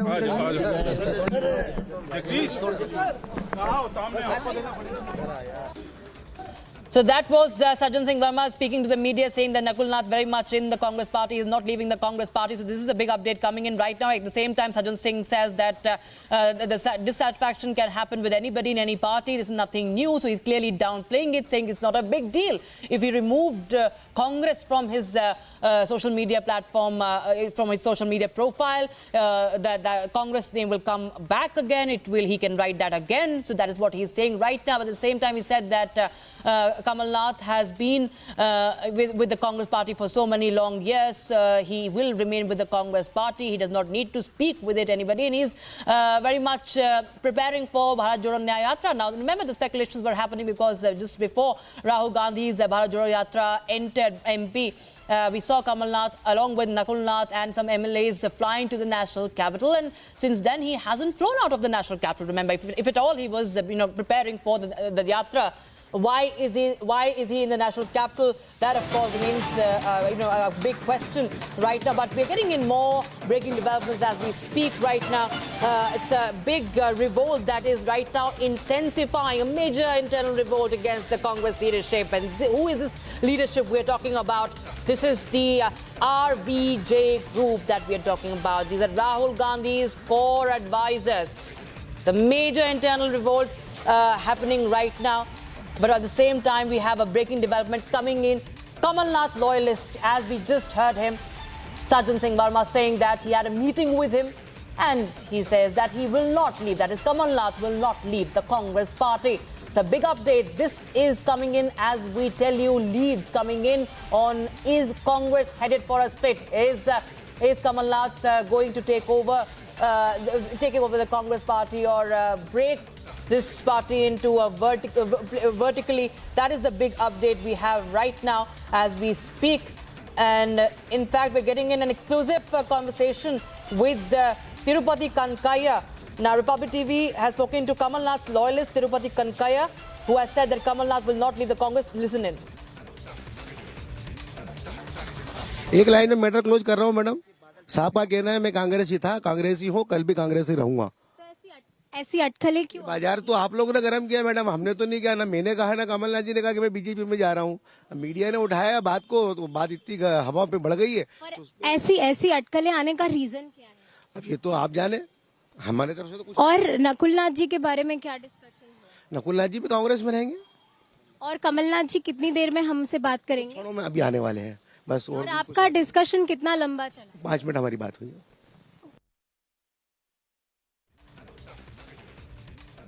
So that was another loyalist of Kamal Nath, Tirupati Kankaya, speaking exclusively with the Republic TV, saying that Kamal Nath is not going to leave the Congress party. Nakul Nath at the same time will always be on his father Kamal Nath's side. And he also talked about how he had a meeting with him for 15 minutes in the national capital. But the question, of course, remains, why is Kamal Nath in Delhi for so long? If he is preparing for the Bharat Jodo Nyaya Yatra in Madhya Pradesh, it's going to enter Madhya Pradesh, then why is he camping in the national capital? Because what we are going to know at Republic TV here, viewers, I'm getting you the latest update that Kamal Nath could be now actually leading a big coup within the Congress party against the aides of Rahul Gandhi, the so-called key advisors of Rahul Gandhi, namely K.C. Venugopal, Jairam Ramesh and Randeep Surjewala. There's a big revolt that is brewing. There are several of the leaders who are disgruntled by their functioning. Leaders from across states in the country are in touch with Kamal Nath. That is the big update that we continue to bring to you and update you. And right now, viewers, we are stepping into a very, very short break. But on the other side, our coverage on this mega revolt within the Congress party continues. And what we expect that there will be more leads coming out. Will Kamal Nath address the media or not? That remains to be seen. Loyalist, of course, dismisses that. But it's a big revolt indeed that is happening against the RVG group of the Congress party. Stay tuned for more updates.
very, very happy to announce that Niva Bupa Health Insurance has come on board as Republic TV's studio partner.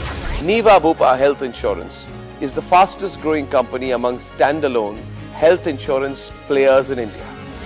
It has also provided health insurance coverage to 1.1 crore people in India and settled over 15 lakh claims, processing one claim every 60 seconds. So we are delighted to be partnering with them.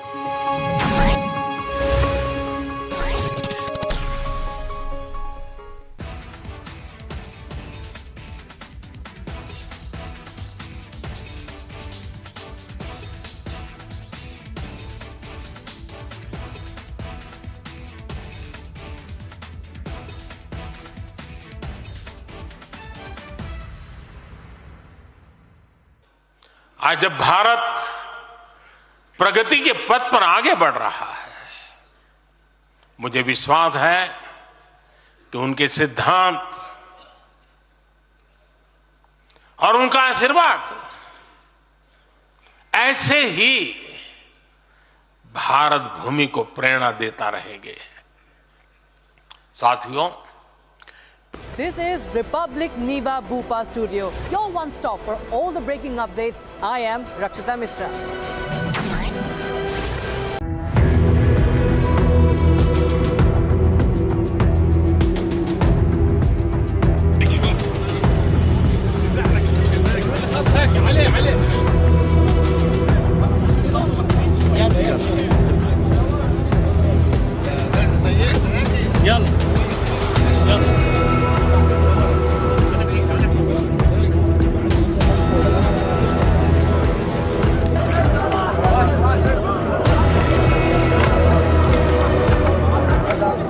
أقول لكم أيها الإخوة والأخوات ولكل السامعين، للصديق وللعدو، نساؤنا وأطفالنا الذين قتلوا في هذه الأيام في النبطية وفي الصوان وفي غيرها من قرى الجنوب، سوف يدفع العدو ثمن سفكهم لدمائهم دماءً.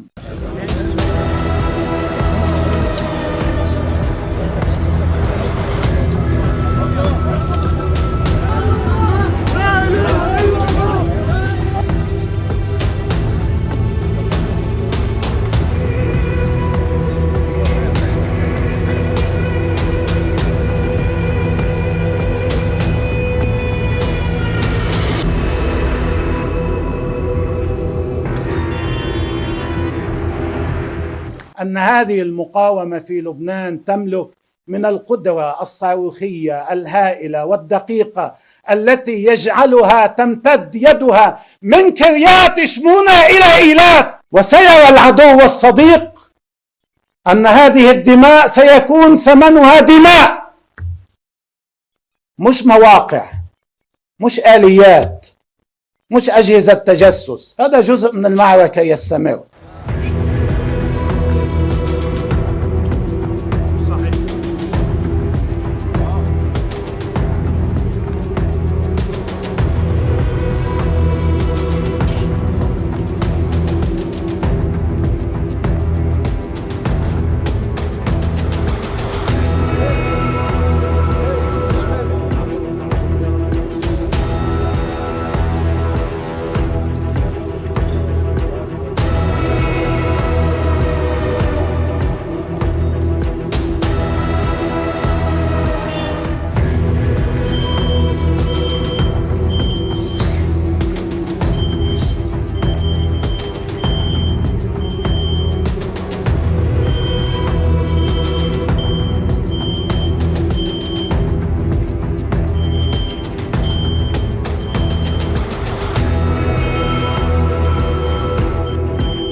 breaking, I'm Shivang Shukla getting you the latest coming in. And now what we're seeing right now, the Congresses are facing an internal revolt against its leadership. Sources have informed that Kamal Nath is in touch with leaders nationally and is set to hold a news briefing extremely shortly. So that's what we're learning of right now, viewers, where we're getting back-to-back details on this story. So the big question is that will Kamal Nath join the BJP? Will Kamal Nath leave the Congress? This is a huge speculation of veteran Congress leader and former Madhya Pradesh CM Kamal Nath jumping ships to the BJP. And sources say that a vertical split is possible within the Congress party. And this is source-based information coming in right now. एक line में matter close कर रहा हूँ madam. साहब का कहना है मैं कांग्रेसी था, कांग्रेसी हूँ, कल भी कांग्रेसी रहूंगा। ऐसी अटकलें क्यों? बाजार तो आप लोगों ने गर्म किया मैडम, हमने तो नहीं किया। ना मैंने कहा ना कमलनाथ जी ने कहा कि मैं बीजेपी में जा रहा हूँ। मीडिया ने उठाया बात को, तो बात इतनी हवा पे बढ़ गई है। ऐसी अटकलें आने का रीजन क्या है? अब ये तो आप जाने, हमारे तरफ से तो कुछ। और नकुलनाथ जी के बारे में क्या डिस्कशन है? नकुलनाथ जी भी कांग्रेस में रहेंगे। और कमलनाथ जी कितनी देर में हमसे बात करेंगे? छोड़ो, मैं अभी आने वाले हैं बस। और आपका डिस्कशन कितना लंबा चला? 5 मिनट हमारी बात हुई। कमलनाथ जी से हमारी मुलाकात हुई। कमलनाथ जी ने हम लोगों को निर्देशित किया है कि आगामी लोकसभा चुनाव की तैयारियों में आप लोग जुट जाए और हमें भारतीय जनता पार्टी के खिलाफ मिलकर के मुकाबला करना है और भारतीय जनता पार्टी को मध्य प्रदेश में पराजित करना है। और कमलनाथ जी ने अपना सारा जीवन कांग्रेस पार्टी में बिताया, समस्त वरिष्ठ पदों पर रहे हैं।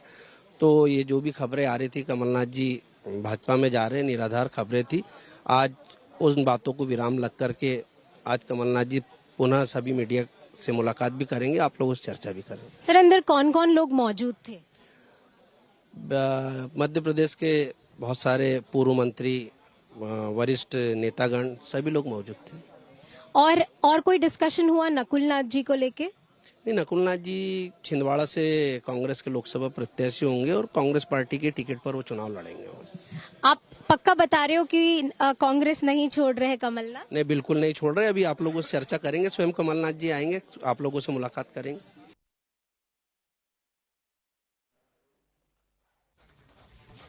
All right, viewers, we're getting those details coming for you right now. Congress leaders are planning a vertical split as they are unhappy over the leadership of Jairam Ramesh and KC Venugopal.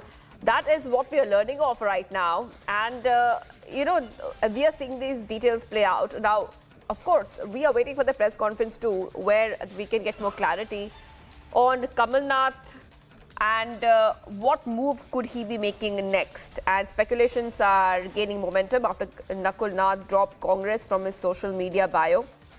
So ever since that, we've been telling you, viewers, is that there could be some big moves being made right now within the Congress. And if Kamal Nath does manage to leave the Congress and jump ship, he will not be the first one. Top leaders in the past 1 month, 2 months, have jumped ship from the Congress to the BJP. Now, what we see right now, viewers, is that the Madhya Pradesh Congress chief and some of the other leaders have said that Kamal Nath has told them he is not going anywhere and would remain in the party. At the same time, but the big speculation is that Kamal Nath, a 9-time MP and currently MLA, is a former CM and he in fact was removed as a party state president recently following the Congress's dismal performance in November assembly polls. Let's go straight to Aishwarya Kapoor, our executive editor politics. Aishwarya, what sense are you getting at this point of time? Because after Kamal Nath was removed as a party state president, after November assembly polls, loyal leaders of Kamal Nath camp have called it an insult. Could it be an indication of what we can see next? Well, absolutely. And at this point of time, we just need to understand what is happening within the Congress party. And I'm saying this with the idea that within the next few minutes, it is expected that Kamal Nath will be speaking to the media.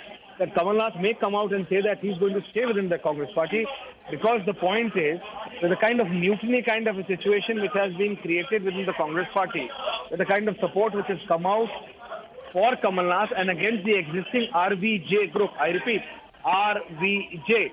R for Randeep Surjewala, V for Venugopal and J for Jairam Ramesh, is to save the Congress party. This is not against the Congress party. Kamal Nath is not against the Congress party. Kamal Nath wants to save the ethos of the Congress party, and that's why you see the kind of national support which he's getting across the rank and file of the Congress workers is to save the Congress party. So the real thing is that it's not about whether Kamal Nath is leaving the Congress party or not, Kamal Nath is joining the BJP or not. No.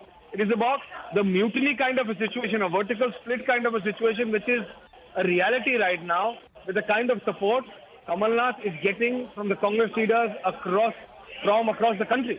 So today, when Kamal Nath is expected to speak to the media, he may announce that he is not leaving the Congress party. That is a possibility. But that is only a possibility because the kind of support he has got for him against the present leadership, against Kharge, against the RVJ trinity of the Congress party, which has literally hijacked the Congress party, according to our sources. And that's why all of these leaders have come together and said, don't leave the Congress party, but protect the Congress party. Save the Congress party. So to save the Congress party and to protect the Congress party, these leaders are coming together and backing Kamal Nath. Will Kamal Nath walk that last mile? Will he lead that mutiny? Will he lead that vertical split? Or will he decide to remain within the Congress party and then lead for a divide? It's something which we have to speak today. In Acharya Pramod Krishnam's event, there was a Congress member of Parliament breaking Congress's rank and file, Vivek Tankha, and was hailing to the Prime Minister. A Congress MP, by the way. Acharya Pramod Krishnam has been removed by the Congress, but Vivek Tankha hasn't. Vivek Tankha is a Congress MP and was hailing to the Prime Minister today in that event in Kalki Dham. So what is really happening within the Congress party? It is the dissent within the Congress leaders against the Congress leadership, against the RVJ trio of the Congress. And that is the mutiny which Kamal Nath seems to be leading at this point of time. Will he walk the last mile? Will he lead it? Will he break the Congress from within? All of that needs to be seen. It is expected that any time there is going to be a press conference of Kamal Nath, and that is going to be setting the tone as far as the Congress leadership is concerned.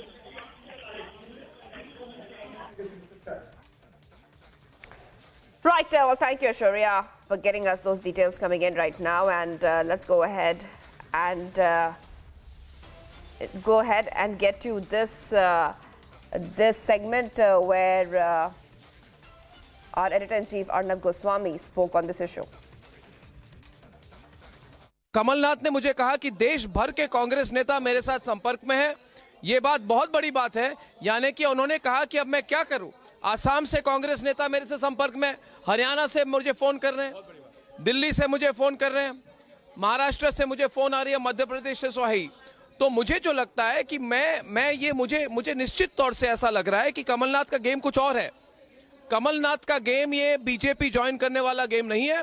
Kamal Nath का game निश्चित तौर से कांग्रेस को, जो उन्हें लगता है कि वेणुगोपाल और जयराम रमेश मुक्त कांग्रेस पार्टी बनाने की जरूरत है। हाँ बिल्कुल। और सबसे ज्यादा जो कांग्रेस के नेता जो बोल रहे हैं कि रणदीप सुरजेवाला, ये क्या नाम है इनका, जयराम रमेश और केसी वेणुगोपाल ने जो एक तरह से जकड़ के रखी है कांग्रेस को अपने मुट्ठी में, उसको तोड़ने की जरूरत है।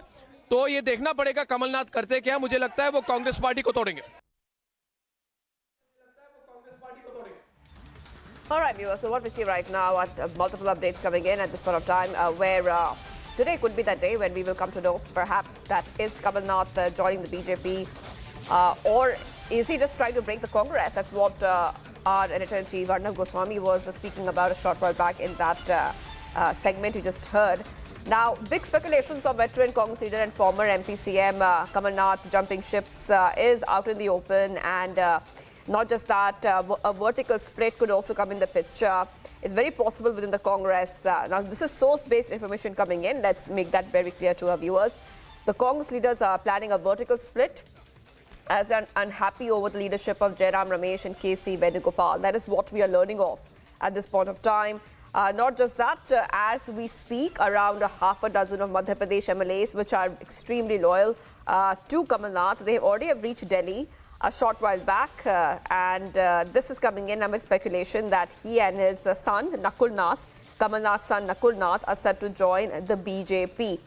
And the speculations really kick-started the moment after Nakul Nath dropped Congress from his social media bio. Ever since that happened, viewers, what we can tell you is that speculation is rife. Now, Kamal Nath has been extremely quiet on this issue and has not really spoken much. He's denied such news in the first place. But what we see right now is multiple updates coming in, where we see that even that senior leaders, including Vivek Tankar, are also expected to back Kamal Nath. Let's go to Simran, who's joining us live right now. Simran, just take us through what is happening where you are. You're at Kamal Nath's residence right now, and do you see any activity around you? We are also expecting that a news briefing will be done very shortly by Kamal Nath or Congress leaders, which will give us a perspective on what we can expect next. Well, what it seems to be panning out for the controversy that has been in the epicenter for the past 2-3 days, as far as the switchover of the Congress veteran leader Kamal Nath is concerned, that the controversy and the speculation rather has been brewing ever since. Now, what we have also seen in the past 2 days previously spanning out for the veteran Congress leader, and also there were the rumors that he believes has been on the media is spanning out, is that Sajjan Verma, who has been a former minister, cabinet minister, clearly coming out, repeatedly making a statement saying that it is certainly decided that Kamal Nath is not going to be joining the BJP. Rather, what interestingly needs to be looked at, that how the statements have been coming earlier from this switchover speculations came into existence. Sajjan Verma, who himself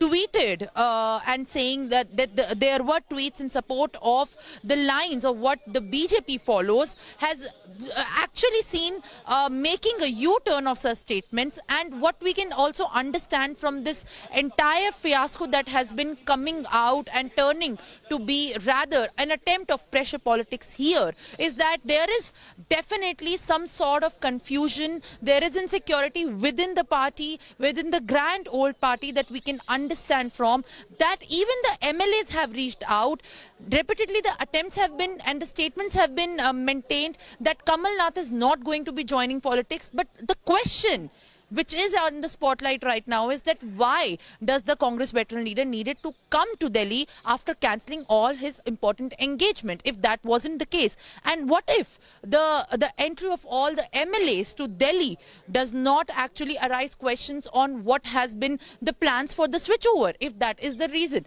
So definitely there is going to be a lot of more questions to be raised after, repeatedly the contradictory statements are also coming out. They are not clearing the air. But what we can understand from this point of time, the Congress leader so far has been maintaining the stand of not having any intentions to join the BJP. But what we can also expect is a complete U-turn as we see the developments coming out in the next few hours as Kamal Nath preps to leave for MP. As we have decided, as we have also, I beg your pardon, as we have also shown that Sajjan Singh Verma just shortly some time back has come to his residence again for the second day and held a meeting. Also said yesterday that Rahul Gandhi has been in talks with Kamal Nath. So what remains to be decided after a few hours is also going to be a very interesting turn as far as the switchover of the Congress veteran leader is concerned. Back to you.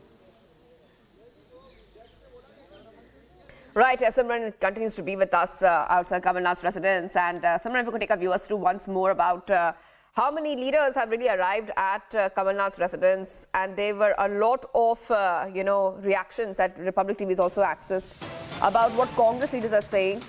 Because a lot of Congress leaders are saying that his joining the BJP is not true. Okay, getting some more breaking news coming in right now, some more breaking updates coming in right now. Let's go to the breaking updates.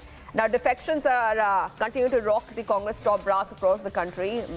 Mahendrajit Singh Malviya has now joined the BJP after dumping Congress in Rajasthan. So, one more leader from the Congress is now switching sides.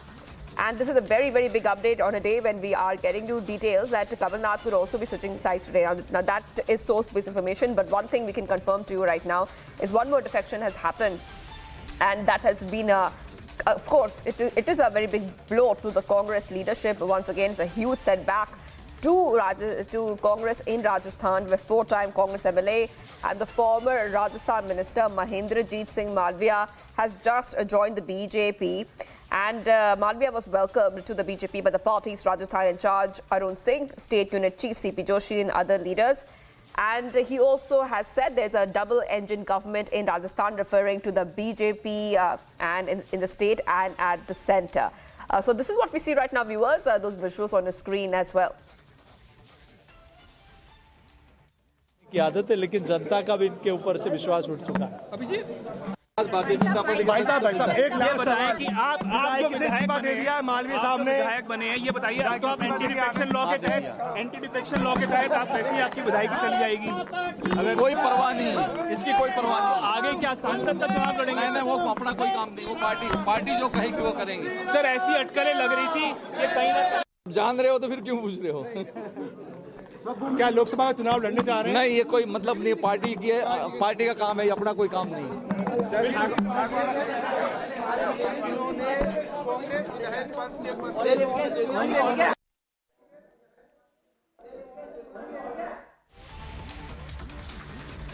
All right, so right now what we see is that big update, and we just told you that that Mahinderjeet Singh Malviya has right now jumped ship and joined the BJP.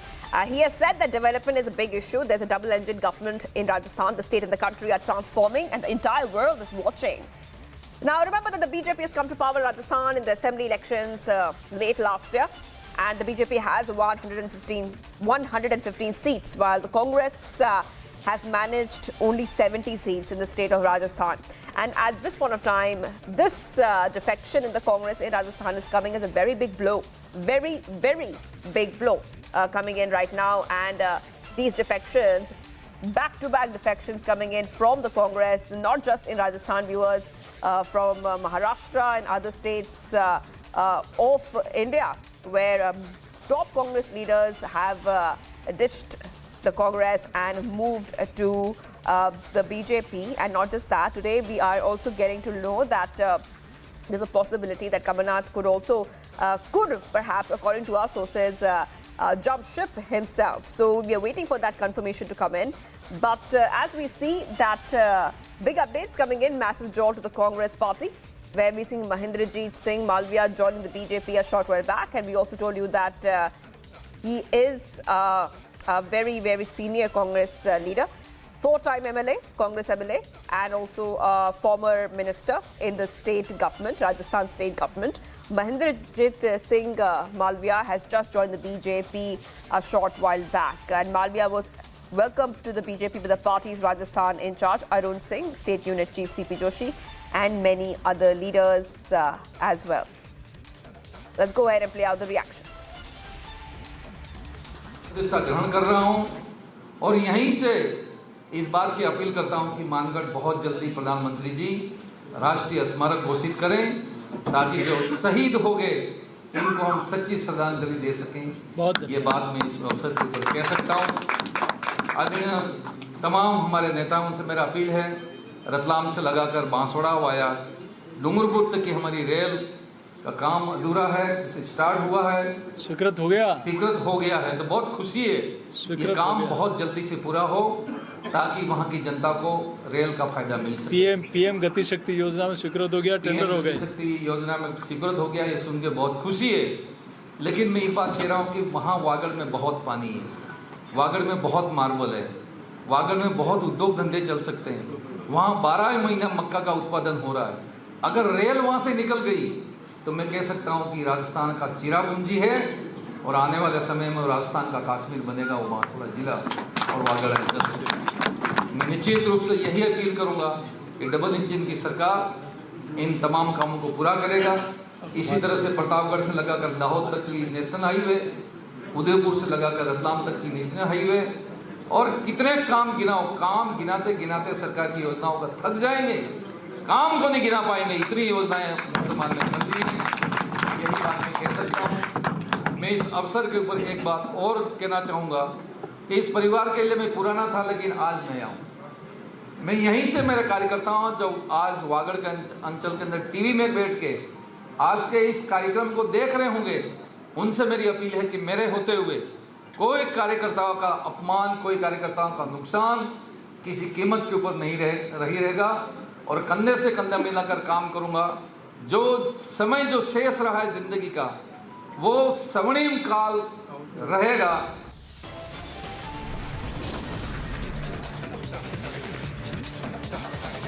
Metro coming up on the other side as we keep getting you top updates. Source-based information says that Kamal Nath could be jumping ship anytime. Today, a big revolt continues within the Congress.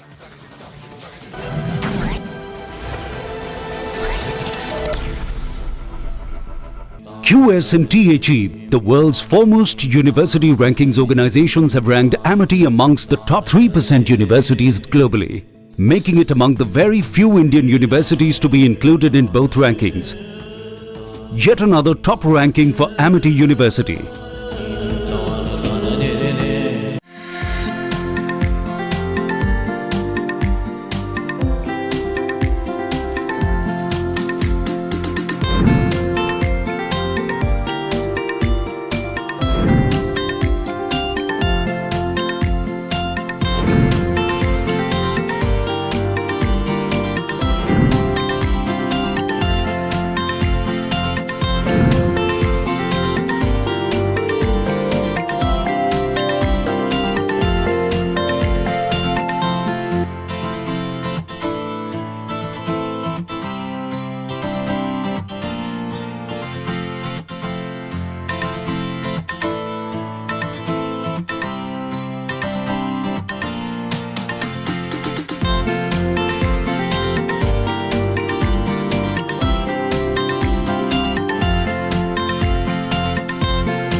Studios, your one-stop destination for all the breaking news updates, and I am Shivangi Shukla.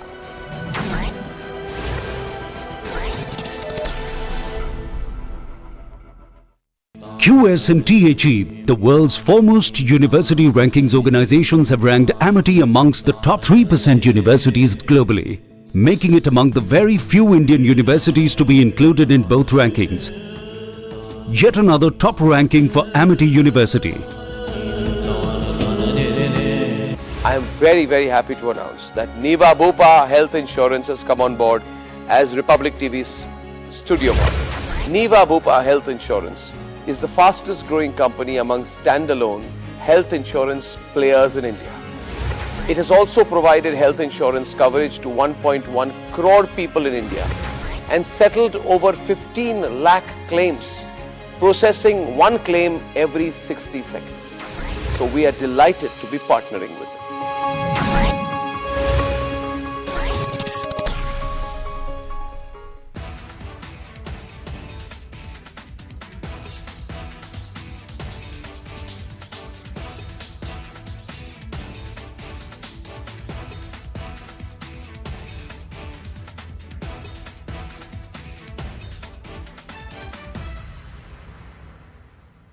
what I want to say to everybody who is here is that let's keep the external environment aside for a moment. Let's look at what within us we can fix. And there is a lot we can. You know, I teach a class on breakthrough leadership, and in that we realize that there are so many things as women which we let become self-limiting for ourselves. You know, the imposter syndrome, for example, affects women more than men. Do you know, Rhythm, that if there is, for example, a job posting, even in your own organization, if a man feels he's even 50% ready, he will apply for it. But a woman will apply for it only if she feels she's 80 or 90% ready. Amazing. So we put so much pressure on ourselves, our own self-limiting beliefs. I think if we start focusing on what is in our control, and there is a lot which is in our control, I think there is no limit to what we can achieve. So we have come a long way in equality and in women representation, but I think there is a long way to go as well. But I think it's a lovely thought. Yes. I also want to ask you, you're heading the very prestigious Shri University. It has over 11 schools. There are also over 10,000 students in them. How do you think women, Professor Kulkarni, can be helped to the grassroots level, even keeping in mind their health and hygiene? How can we take this forward? Yeah, women have an extremely vital role to play. We are all sitting here, mothers, aunts, sisters, friends, and the nurturing of women starts at home. Our mother is our first teacher. So the role women can play today is exceptional. You look at our entire G20 presidency. We had the vertical on W20, the Women 20. We had a vertical on G20 Empower. And our Honorable Prime Minister is now... Super Studio, your one stop for all the breaking news updates. And I am Nikita Sahai. QS and THE, the world's foremost university rankings organizations, have ranked Amity amongst the top 3% universities globally, making it among the very few Indian universities to be included in both rankings. Yet another top ranking for Amity University. But make no mistake, Putin is responsible for Navalny's death. Putin is responsible.